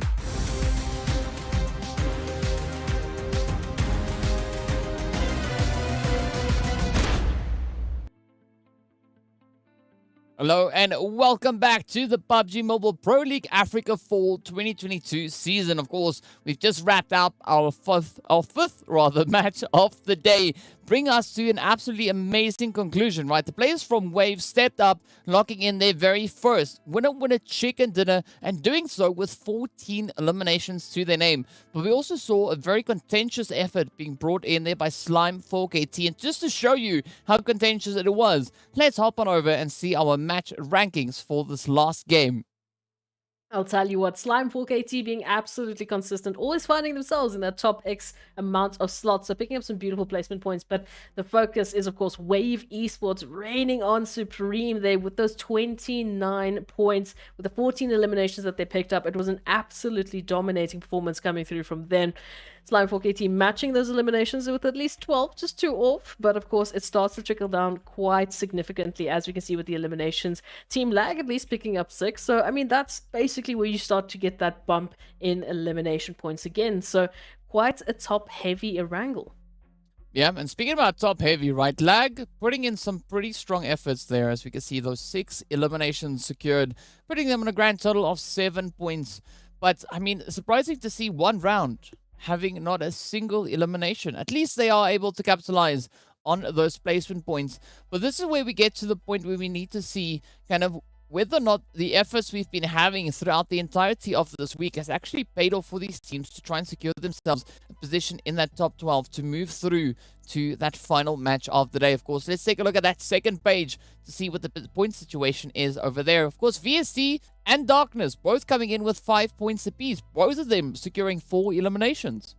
Yeah, not too bad. Good effort shown all around. It's all Esports as well, who had to definitely fight their way into safety there towards the end. Picking up 3 eliminations, not bad whatsoever. Of course, everyone on this Erangel game at least managed to pick up 1 point. At the very least, they picked up something. So, again, some good consistency showing through from these teams. And as you've mentioned, this has been the last opportunity these teams will have to get themselves into the top 12, to get themselves into that opportunity to play Livik. So, well, let's hope that the efforts were enough. Well, speaking about efforts, right, let's take a look at a few of the highlights from this past match just to see how strong these teams were performing moving in. Of course, this is one of the hardest part, right? Choosing a good location to drop down into. I mean, I think that is to a certain extent quite the deciding factor, right? Because if you choose the wrong location, you could find yourself in a little bit of a hot mess to come through. And, you know, that's not really where you want to be. So I think that is the highlight. The teams choosing some really optimal positions to get themselves situated and then loot up and move through into the next phase. Yeah, absolutely. Of course, they had to deal with that zone that we've been wishing for the last couple of Erangels. So focusing a little bit more towards Kameshki and Stolber, but it did move quite significantly as we headed into the rest of Erangel and made quite a splash for some of the teams to actually have to manage. I do think that we have had that resurgence from some of the teams like Virtual Gaming making their final push today as well, which has been a welcomed, join to the rest of the teams who have been bringing such an aggressive play because they are our former PMPL spring winners. So it's good to see them showing up as well. Yeah, it's definitely good to see our former, victors stepping up and at least showcasing a little bit of that talent, right? Because that's what we want to see, right? We want to see why they were able to be so successful. And I think they've only been giving us a little bit of a taste, right? Not fully opening that throttle just yet. Still holding back somewhat on what they could be bringing out to the battlefield here. But also got to say the competition that we've been having across the board, right? The teams are just stepping up, making it so difficult. And of course, just to show you and emphasize that a little bit more, let's take a look at a few of the highlights that we had in this last game. Of course, a very difficult play coming through for Desert Flame at that early start of the game, trying to find a good rotational pathway to get themselves out of this kind of farm position they started off in. Yeah, it was a definite push for a lot of the teams, especially Seoul Esports, as we mentioned, who had to fight their way into the zone, getting left behind here by Arab Golden, who made a dash on that eastern bridge line. And Leaders Esports finding themselves being a little bit of those trolls under the bridge, unfortunately, getting into the later phases of Erangel. Wave, of course, just being so dominating, taking position after position. One round was, of course, in their sights at one point or another, but it came down to this final point. Koa could have turned the tide if they just found that final couple of bullets onto Wave, and that would have been a clutch of the century. Yeah, that would have been a back-to-back winner chicken dinner coming through right there for Slime 4KT. I mean, that was definitely a potential play that we could have seen actually come through there. But, you know, got to give credit to where it is due, and Wave really stepping up, creating such a storm and making it quite difficult for Slime 4KT to secure that final play. But of course, now we need to take a look and see what the overall point situation is, to see who our potential 12 teams are going to be moving through over on towards Livik. Of course, Slime returning back to that pole position, sitting up on 293. Well, I say returning, but they were already there coming into the match, right? They were 10 points ahead, and now they just solidified that position even more so. Just 7 points short of 300 from this first phase of the week. So definitely going to be seeing them in our Livik match, joined by, of course, Titan Gaming, Leaders Esports, 1 million, Triple Esports, Wave, VST, and Soul, which is going to be a crazy bit of Livik, as these teams have been so good in showing that aggressive energy, showing that final push, and we know that they can keep up with the rest of the team's pacing that has been shown so far. So now the only question is, well, who's going to be joining them? Who's going to be showing that they've made it to the top 12 at least? Yeah, it's going to be that most important page now to take a look at to see who the final players are, the final teams are to move up. And it is going to be Virtual Gaming alongside the players there from One Round, Team Myth, and of course Blackjack. So Blackjack stepping into today, being the gatekeepers of the top 12, and they kept that position locked in, right? They were the self-assigned gatekeepers, and they were pretty successful in achieving their efforts. Yeah, Arab Golden just 20 points short from toppling that position for Blackjack Esports. So a very close and contentious day of games. We did have a couple of shuffles in the top 12 at least as well. So that's really good to see. As we've mentioned, you know, the top 3 that start off the week is not necessarily the top 3 you're going to be talking about leading into the end of this phase. But that's our top 12. We know now who's going to be joining us on Livik and who's going to be making that final push for bonus points after the first phase of the week. And so far, DK, I feel like we've really been having those constant storyline shifts. We've been having teams bringing that change of momentum in. And for some of the teams, they didn't quite have that performance in that first week, but they've definitely stepped up into the later phases. Yeah, and of course, we need to take a look at our final page to see what efforts and what the result rather is of the efforts being brought in, right? At least we see all 20 of our teams achieving above those 60 points. So, you know, it shows that there is a potential for even more exciting plays to come through in the next week. And I'm definitely going to be looking at Desert Flame, Zero Tolerance, Legends of War, and Darkness, right? They've had their moments of potential glory coming pretty close. We did see Desert Flame, of course, securing themselves that second place today, right? So it was so close, but not 100% locking it in just yet. And, you know, with the new week coming through, a new shuffle with teams, we could see an entirely different kind of play out as these teams step out onto the battlefield once again. But of course, first, before we even get into the next week, we have to look at our bonus map for the top 12 that have been performing this week, that have put their final foot forward and ensure that they were in a position to join us on a very tiny map that is going to be Livik. Yeah, I'm quite excited to see what's going to come in towards Livik. I'm also going to be looking to see, you know, where exactly the teams are going to be looking to play these positions out in towards, right? We know there's a few favorable positions and angles to be had over on towards Livik itself. But, you know, I'm excited to see if we're going to have anyone maybe starting over on towards Waterfall. That's all going to be determined about, you know, what that flight path brings on through. I want to see at least maybe one monster truck being utilized. That's just me. Not that it's going to serve any purpose, but, you know, if not, why not? It's there. You might as well just use it. But I think it's going to be quite exciting to see what the teams will bring through as they move in towards this Livik match. As you said, right, it's going to be our bonus match of the day, of the week. And it's a good way to just round everything off. Of course it is, because there's going to be monster trucks, there's going to be P90s moving into Livik, and of course a lot of close quarter combats. We at least do shrink the teams to only 12, so I can imagine if there was like a 16 team set on Livik, that would be a little crazy. So we've at least limited that to the top 12, because yeah, going from that Miramar into Erangel into Sanhok, 8x8, 4x4, now to 2x2. I can't even imagine the craziness that is going to do with the teams and the energy that they've been showcasing up until now. How might their stratagems now shift? Because, well, now they're playing for an even better boost into their bonus points. Yeah, I mean, you could be expecting to see a few of those long-range hits coming through, right? The teams or the players utilizing a little bit of that bolty action, right? Maybe we could see a little bit of the AWM coming through, or the AWAM, as I like to call it. But I got to say, right, that P90, that thing is an absolute beast, right? 50 rounds in the magazine there. You can just go to town and not really worry too much about reloading, unless of course you take on multiple targets, then you're gonna have to reload. That's the inevitable part of that.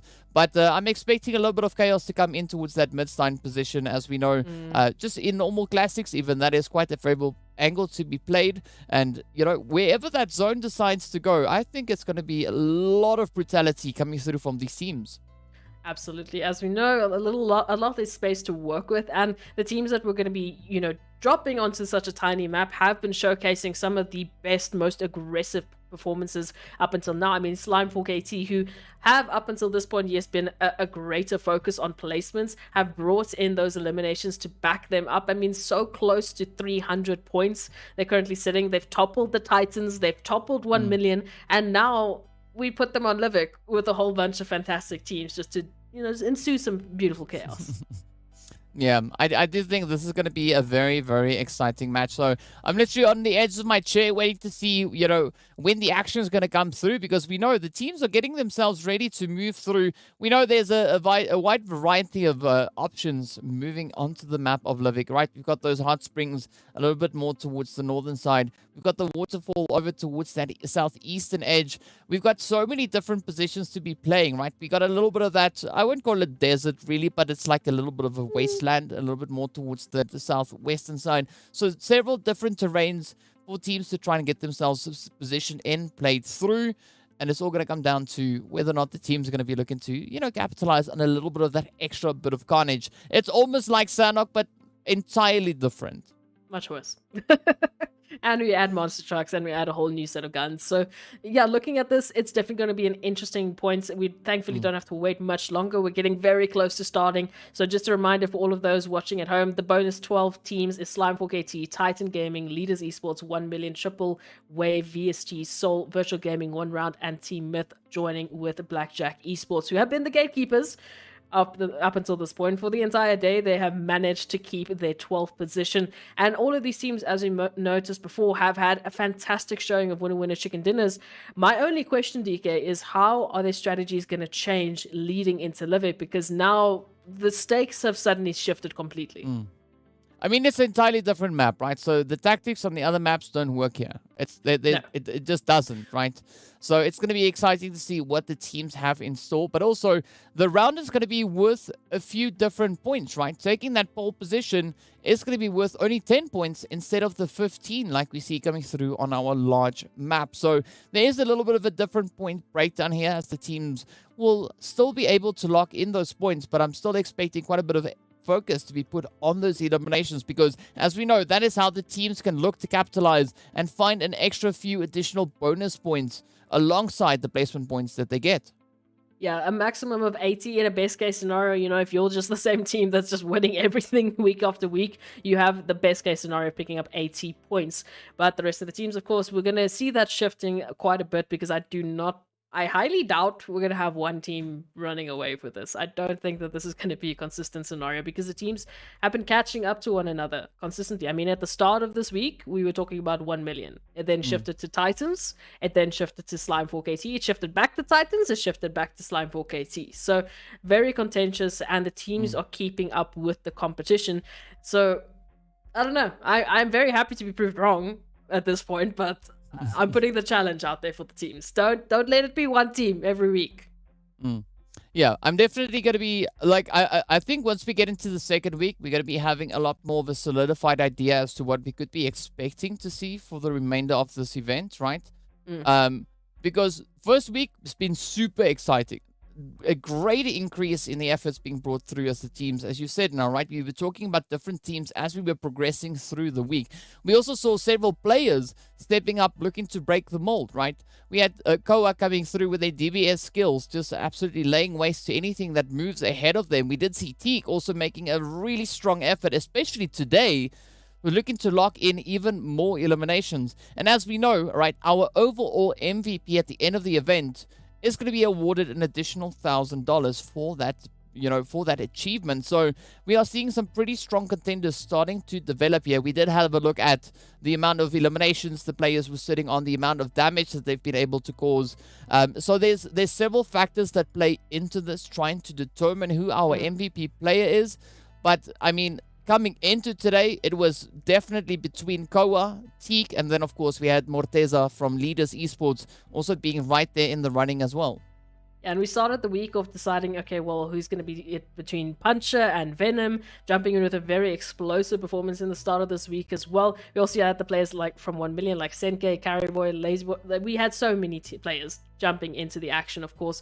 And moving into the later phases of the week, of course, that starts to, triple down a little bit. You start to see teams hunting some more of those eliminations. I mean, we had Morteza picking up, oh no, actually, One Shot is a prime example of that today. Just today, picking up the entirety of Super Young Stars there over towards Miramar. So massive performances from the individuals, picking up some huge games and having to step up when when their teams have needed them most. And that's the prime example of PMPL Africa Fall, where these players have gone back to the drawing board. They've improved not only their strategies as a team, but also as individuals, hitting, I guess, as many of those matches as they possibly can and warming up the aim to absolute perfection.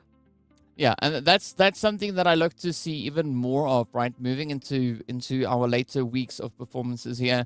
But I mean, we've seen that improvement, as you've pointed out, the team stepping up, continuously changing. But now what I want to see moving into the next week is how the teams are going to adapt to this insane kind of, shock to the system that we had, right? We had an entire shuffle coming through to the entire format of the PMPL itself.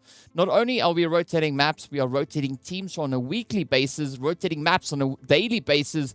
We have some days that are Miramar predominant. We've got other days that are Erangel dominant. And then, of course, we've got our, balancing acts coming through just to bring through a little bit more of a more equal kind of spread. But it's going to be a lot of excitement, right? Getting closer and closer. And I'd love to hear what the predictions of our viewers are, right? Who they think are going to be the team to take that position, that winner chicken dinner over on towards Livik. Be sure to let us know over on the socials. You can hit us up on Facebook as well as on YouTube, where you are right now. And then, of course, over onto TikTok as well. Be sure to include the hashtag there, PMPL Africa. Let us know your thoughts. Give us your prediction before we jump over in towards Livik, as we know it is going to be absolutely jam-packed. You know who our top 12 teams are to make their way. But tell us what you think the eventuality will be of this one. Absolutely. I couldn't place numbers right now. Even though we have an idea of the overall standings, I feel like that all gets thrown out the window when we go on towards Livik, because of obviously the change in size that these teams have to work with, because the teams that are joining this action, and well, now suddenly, as you mentioned, the stages have completely changed. What's on the line has completely changed. It is that push for those extra 10 bonus points right on top of what you've already earned. So teams are going to be pushing as much as they possibly can to pick up as much as they possibly can, because bringing in that strong of a foundation into the finals, as you've mentioned before, can make massive differences for these teams in their final standings. Yeah, definitely can. And, for the people curious as to why we are explaining so many things, right? We had to go find a better plane. Because the map is so much smaller, you can't take the same size plane moving into a map like Livik, because once it starts revving up, it just flies over the map because it's such a small map, right? So they need to go find a much smaller one. Okay. It turns out the one that they chose didn't have sufficient fuel in it, right? So they're just quickly running through the refuel process, everyone getting themselves, buckled up and making sure that, they have their drinks and snacks and everything for this very brief flight getting themselves up in towards Livik. But we are going to be moving into that momentarily as we are just prepping everything up. It does seem like the engines have been warmed, and we are going to be moving into that game right now as the pilot has taken off, and we're about to see where that flight path is going to come through. It's going to be starting a little bit further on towards that northern side, over towards the northwestern edge to be exact. But this is where the teams now get to quickly rush on down, get themselves situated. And we can see Slime 4KT already taking an early plunge, right? Moving right up into that far northwestern edge. Yeah, jumping into Wengen, so they have an opportunity here to get themselves looted up as soon as absolutely possible. Of course, the rest of the teams like Titan and Soul fighting for a little bit of that Blomster control, as we can see. So that could be a very interesting hot drop action right off the bat. Well, let's see where this one goes. It is going to be Soul and Titan fighting it out for a little bit of a position here. Ooh, I mean, I've dropped down here so many times. Quite an exciting spot to start, but let's see where this will go and whether or not the players from Soul or Titans will be the one to get that position locked in and, you know, maybe live to tell the tale as they move a little bit further on forward. It is going to be Teague to come through with that devastation once again. Finally heads up onto his Hemo, but the Flames is going to be stopping them from pushing up further into this building. Oh, absolutely. Soul Esports just trying to make a lockdown happen here. Titan Esports right off the building, trying to keep distance in between the rest of Titan Gaming, moving on through closer and closer. Of course, YC here just on the outskirts is going to spot Puncher, just looking for that angle, that opportunity to potentially get a knock on through.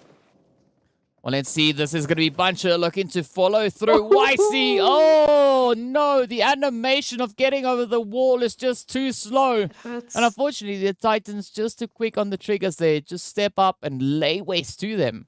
Yeah, for the rest of the teams, we shouldn't be seeing any crazy hot drop action right off the bat as well. VST is pretty close to Myth there, over towards the eastern ports, and the rest of VST closer towards Shipyard.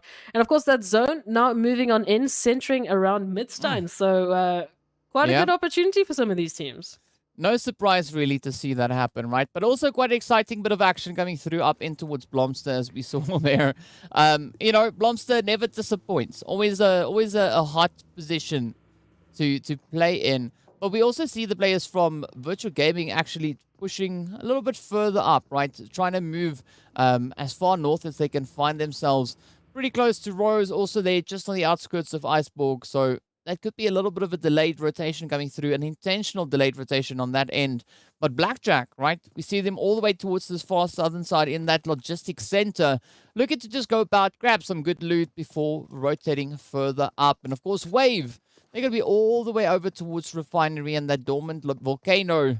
And again, that's also going to be allowing them a little bit of breathing room, right? Because they're not taking that immediate plunge to get themselves situated in the zone. Yeah, the spacing is going to allow them potentially just to jump in just behind Leaders Esports, who might take a position closer up to center zone. We also have Virtual Gaming right up until the top there by Iceborg and Rose Farm, well, situated mostly between Iceborg. But the rest of the teams making a little bit of those rotations, getting closer and closer into the zone. We do see Triple getting very close to Virtual Gaming territory currently, so we'll be curious to see if they jump into anything else. One round, and Slime 4KT, of course, just left to their own devices for the time being, just waiting for those rotations to actually head on through because, well, it's such a short trip to make. Yeah, definitely such a short trip. Wow, too many S's there, S. Sorry. I can't say all these and then S's my name in such is close S as succession. Well. Oh. Yes, I can't say Sorry. all these S's in such close succession to each other. So sorry. Unless I say that, then I can pull it off. But the rest of the time, it's quite challenging. But, you know, either which way, the teams are going to be looking to bring in those efforts to get themselves into a little bit of contentious play here. Slime, they've got a nice, easy rotation up towards stable, right? It's going to be a nice and stable approach. Nothing really too much to be worried about. I'm even loving the position coming through for the players of Triple Esports, right? Also completely uncontested up in towards that slight center zone, but not entirely smack dab center zone. So there's still a few plays that they could maybe sneak up on us. But as we know, moving in towards Livik, it's going to come down to whether or not you can capitalize on your sneaky positions, right? A position to be holding is good, but you need to be somewhat sneaky with it. And we can see the players here from 1 million waiting in anticipation for any bit of action to find it to them. But I think one round are really going to get challenged pretty soon, right? It's smacked up center zone, as you said, right up on towards Midstein, and I'm expecting a few contenders to roll on through. Oh, absolutely. Now, 1 million spotting out leaders, esports here, and just giving Morteza a little bit of a haircut. Not necessarily what they were looking for, but it's okay. We'll give a 4-star rating later. Wasted also just so low, and that nade follow-up might be the confirmation. There it is. Shadowin and Carryboy now. Well, they need to turn this around somehow. Well, as we know, 1 million is a super aggressive team when they decide to be, right? And I think this is where Livik could actually be playing in their favor, as they've already been able to find quite a good angle on the players here from Leaders Esports. As Wasted now gets taken away, it all now turns to Carryboy and the rest of the team. Back on a three-player squad they go. But, I mean, it is going to be 1 million with a full-on onslaught here, as they are looking for these angles, looking for these positions to play onto the players now from Leaders. But they need to be rather swift with it, because all this shooting is going to be attracting even more teams. And of course, Sedgay leading the barrage here, and is going to get knocked on down by Carryboy. Now, Shadowin trying to reach across, trying to avoid the nades as well. Lazy Boy being so good with the nades and the backup. In the meanwhile, Carryboy just looking for an angle here to get involved. Marshall still ticking down damage, but not quite yet confirmed. There it is. 1 million, starting to lose some numbers. Yeah, definitely starting to lose a few of the numbers here, but up comes Venom now, looking to see if they can bring in a bit of a saving grace here. Carryboy narrowly escaping that situation, but Shadowin not being so fortunate. As we can see, starting to bleed out. The rest of the team trying to see if they can find a way to get back to their teammate. But 1 million now having to kind of just retreat on their position here, down to 2. And this could be that bit of a bounce back coming through, as Morteza is looking for the angle, spots the movement up ahead of Lazy Boy.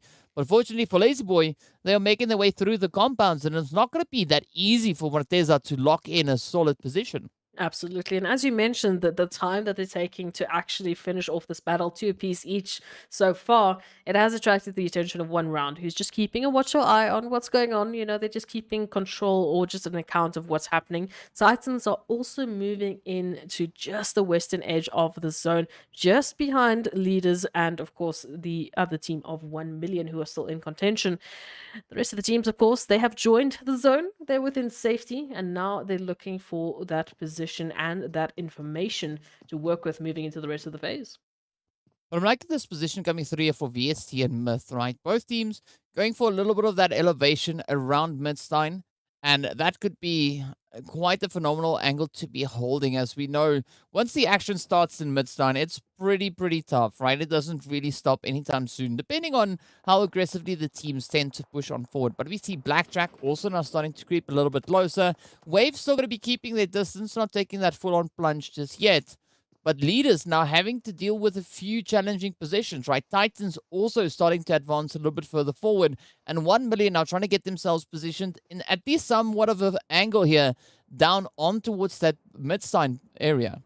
Yeah, absolutely. Trying to take control of all of the angles that they're going to have to manage quite soon. Leaders Esports now getting a little bit bombarded with choice here for opponents as Titans move on into the back line. Triple Esports just up north from their position as well.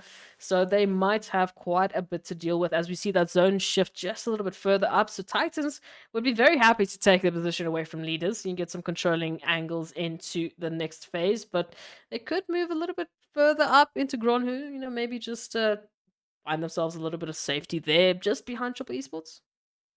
Well, they could, but, you know, it's going to be quite a bit of a challenging play. It's interesting to note that Slime 4KT are not aggressively moving through, right?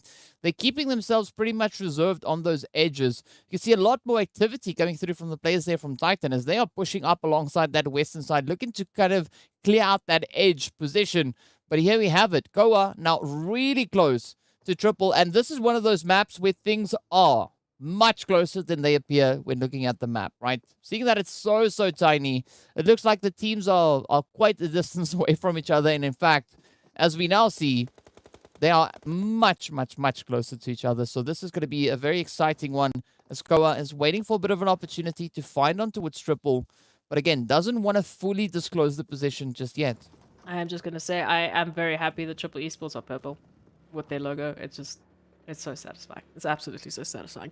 But moving into this, Titan Esports have actually now decided to pull up on Slime 4KT territory as they've taken a lot more of a northern approach, heading into a little bit of that stable action, moving into potentially Rosefarm or potentially just behind Slime 4KT. So danger is lurking here for the rest of the teams. At least this gives the space away to leaders and 1 million to hopefully, finish what they basically started.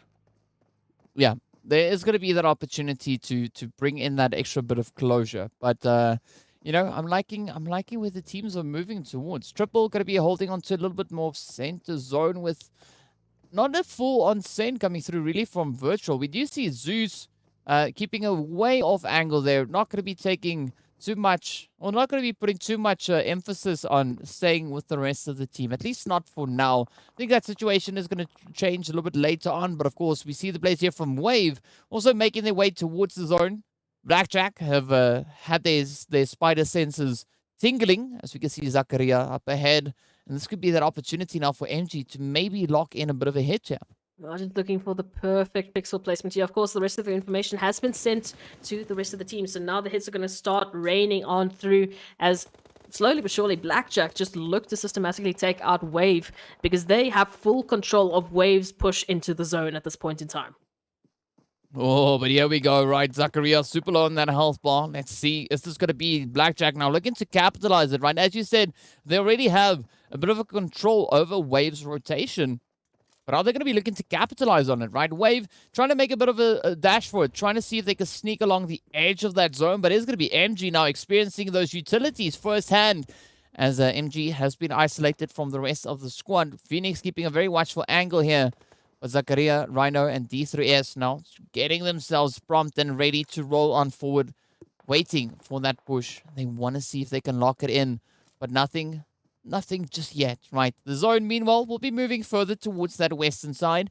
It's going to be Titan looking to get themselves situated, moving into those compounds. We've got the players there from Leaders also now just joining the zone. 1 million, not too far off from that. But one round, not budging up in mid-side just yet, right? Instead, just spreading themselves out a little bit more. Yeah, just moving into the northern parts of Midstein. They still have control within the zone. And MG now laying in a little bit of a sneaky position here, just letting Wave, walk on by them. And they could actually choose the perfect flanking opposition here as Wave focuses on Phoenix and the rest. Oof. MG can jump in at the opportune moment. Yeah, but it's going to be Wave now looking to kick up a storm. Ooh. But there we go. MG with the shotty. Oh, but out he goes. Wow, that was really short-lived. We got the hits coming through. I mean, the UMP is still being as devastating as it ever was. But Blackjack still have their numbers up. But with that, it's going to be Rhino to put a stop to Chronal's rush. Zay now still in the vehicle. Still has a potential play to be made here. But there's going to be a very risky rotation. We can see VST just off in the distance. There we go. The shot is coming out once again. It is going to be Blackjack to get taken down next. And we are down to our final 10 teams. Or moving into the action, we've got so many teams in contention here. Virtual Gaming, of course, towards the northern side, taking quite a bit of damage as one shot is just on a sliver of HP. And Triple Esports really mounting an assault towards this position. But, I mean, just to the side of them, they also have to worry about Slime 4KT joining this opposition. So this is going to be a bit of a three-way battle as Virtual Gaming fights for, well, survivability and supremacy of the northern side.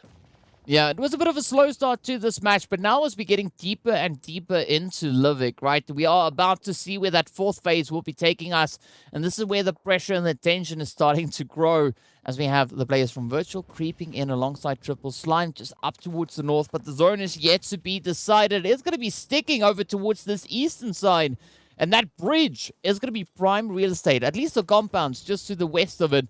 But it's going to be a pretty tough run, at least now for M7 from the side there of Triple, as they are being met with the shots coming through here from Virtual Gaming. And I'm loving these pushes, right? But Slime can be looking to capitalize on a bit of an opportunity, just sneaking their way closer and closer to the zone. Absolutely. As we move on through, Titans, of course, also have to make a trip through right past Leaders and 1 million who still haven't yet finished it. But we'll talk about that later. Virtual Gaming now, on the other hand, is taking so much damage from Triple Esports. Wow, and I mean, this is going to be quite a bit of pressure on Triple now. Virtual Gaming looking to find that push, looking to find that angle to get themselves re-established, moving into the zone. Blue zone is going to be closing up within the next few seconds. And this is going to be that reveal all play coming through. Fortunately, the ridgeline working out quite favorably now for the players from Virtual. But let's see whether or not Triple is going to be able to capitalize. Yeah, we go. The shots connect, and there we have it. The first one falls, and it's going to be Lazy Boy to get taken on down for the side there. We're coming in from 1 million, but now Virtual going at it, right? Gaddafi getting knocked on down. Let's see where this one will go. Oh, Zeus also getting found out, but up comes Kimmo, also then falling to the sprays. Yeah, Titan Esports also taking a lot of losses as they've jumped into the contention. Now, Virtual Gaming still up for this one, but one shot, Alpha Luigi going down. Virtual Gaming is out for the count with one shot being confirmed as well. So now Triple Esports will lick their wounds. Wow, English, and head into the north. Their loons, yes, and head into the northern part of the zone. In the meanwhile, Myth, VST, and one round of fighting for control points of that southern part of the zone. Yeah, but we do see the players there from Slime 4KT looking to just come bulldozing on forward. Meanwhile, Myth trying to keep up their possession off the edge of zone, but they are going to be challenged by one round and VST coming in from multiple angles. We also see the players there from Triple way off in the distance. They're not too far away, just a few meters on the opposite end of that zone. But look at this one round now feeling the pressure there as they are getting picked up by Myth. Moment keeping a very steady position on E-Flex, waiting for the opportunity, but Knight could get eliminated pretty soon. Meanwhile, leaders, Esports, now having to pack up their bags. But here we have it, right? VST just on the very edge of zone, waiting in anticipation to see what the players from Myth are going to be bringing in. Absolutely, moving into that southern part of the zone. VST taking a bit of a split approach here too within zone 2, just on the outskirts. But of course, Slime 4KT now getting the focus from Myth. So VST, they have a little bit of time to work with. In the meanwhile, Myth making a lot of noise, focusing on Slime 4KT. Yeah, Myth now looking to be a bit of a pain in the back end here as they move on forward, finding those sprays. Goa about to get challenged as we have Rhino rushing on forward. But let's see, well, that's M7 rather. Let's see will they be able to close this one out. Oh, finds a bit of a cheeky spray, quite a bit of damage to getting secured. Oh, the rush on the window. There we go. One down, two down. Goa sticking to the gun skills here, trying to lock in both eliminations, succeeds in doing exactly that. But now it's going to be the rest of Triple rushing on forward, looking to just avenge their fallen teammates.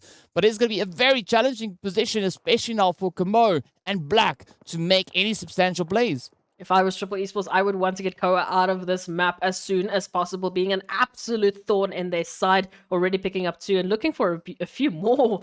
Head is peeking out, and they are very happy to jump into the contention. One round in the meantime have been sent back into the lobby, and now Koa taking up the challenge of Triple Esports. Well, quite a bit of a challenge indeed, but let's see now.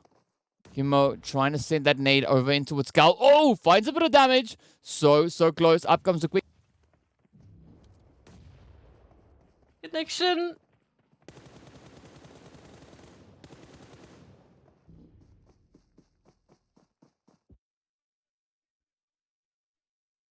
Triple Esports, of course, applying quite a bit of pressure there towards VST. And for the moment, they're going to be safe from Myth, who are also focusing on VST. So VST just getting absolutely hammered from all sides as Myth and Triple avoid each other for the time being, both with two players still up in this Hansley. Now, potentially going to get confirmed, and it's a Bood left around with their teammate here as we look at a 2-2-2 split.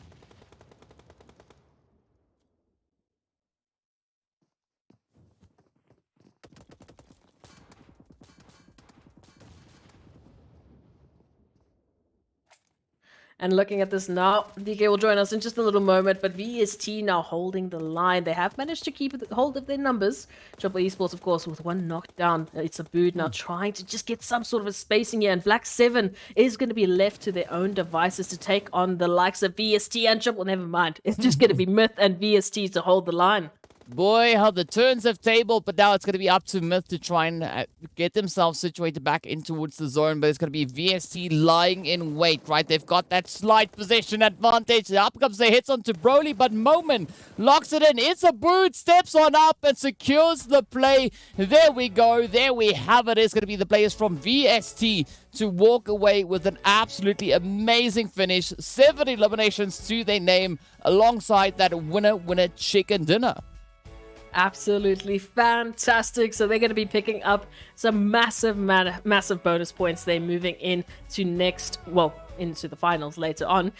And fantastic work from them for managing that final position, because they were literally us from every possible angle.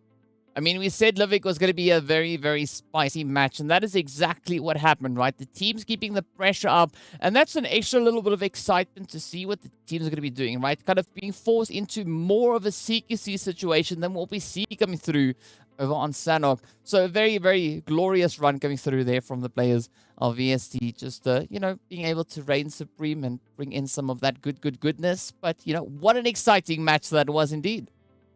And that concludes our first week as well. So now we have all the ideas about how these bonus points are going to be applied to the teams, both from, just the top 20 in general, and of course that Livik game as well. So the teams are going to be absolutely thrilled moving into the next phase that they've already secured themselves a good portion of bonus points and a foundation for the finals. And yeah, I couldn't have expected this when we started this week, Tuesday, Wednesday.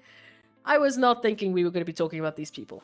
Yeah, well, let's take a quick look at those match rankings to see how many points the teams were able to secure moving into Livik. Of course, VST coming in with their 17 points right there. 7 eliminations alongside the placement points.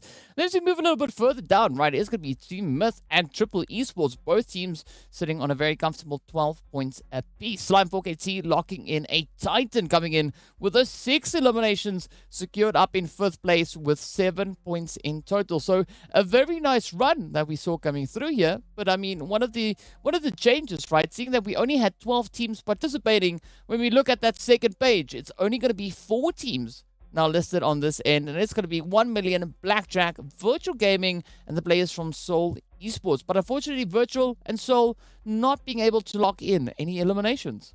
Yeah, not quite the start they would have wanted on their first opportunity on Livik, but who knows, maybe they might be back for the second next week to put on a bit of a better performance. Either way, it was an absolute blast for these teams and an excitement for them to jump into such a tiny map. But we can take a look at highlights just to remind ourselves of what went down.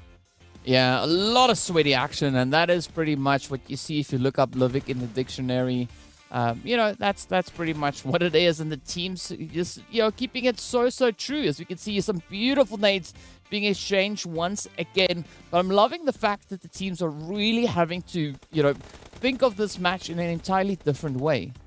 Yeah. No, absolutely. They have to bring a completely different strategy into this, and we saw a lot of those solo plays really coming to fruition. Like MG, we also had Koa later on just showcasing some fantastic prowess against Triple Esports. But VST, I was the most impressed with them for managing to not only manage both, Triple Esports and Myth moving on into their territory, just turning that into an opportunity for greatness. Yeah, absolute great opportunity for greatness, as you said, rightly so. But of course, we are also then moving into a position where we need to take a bit of a look to see,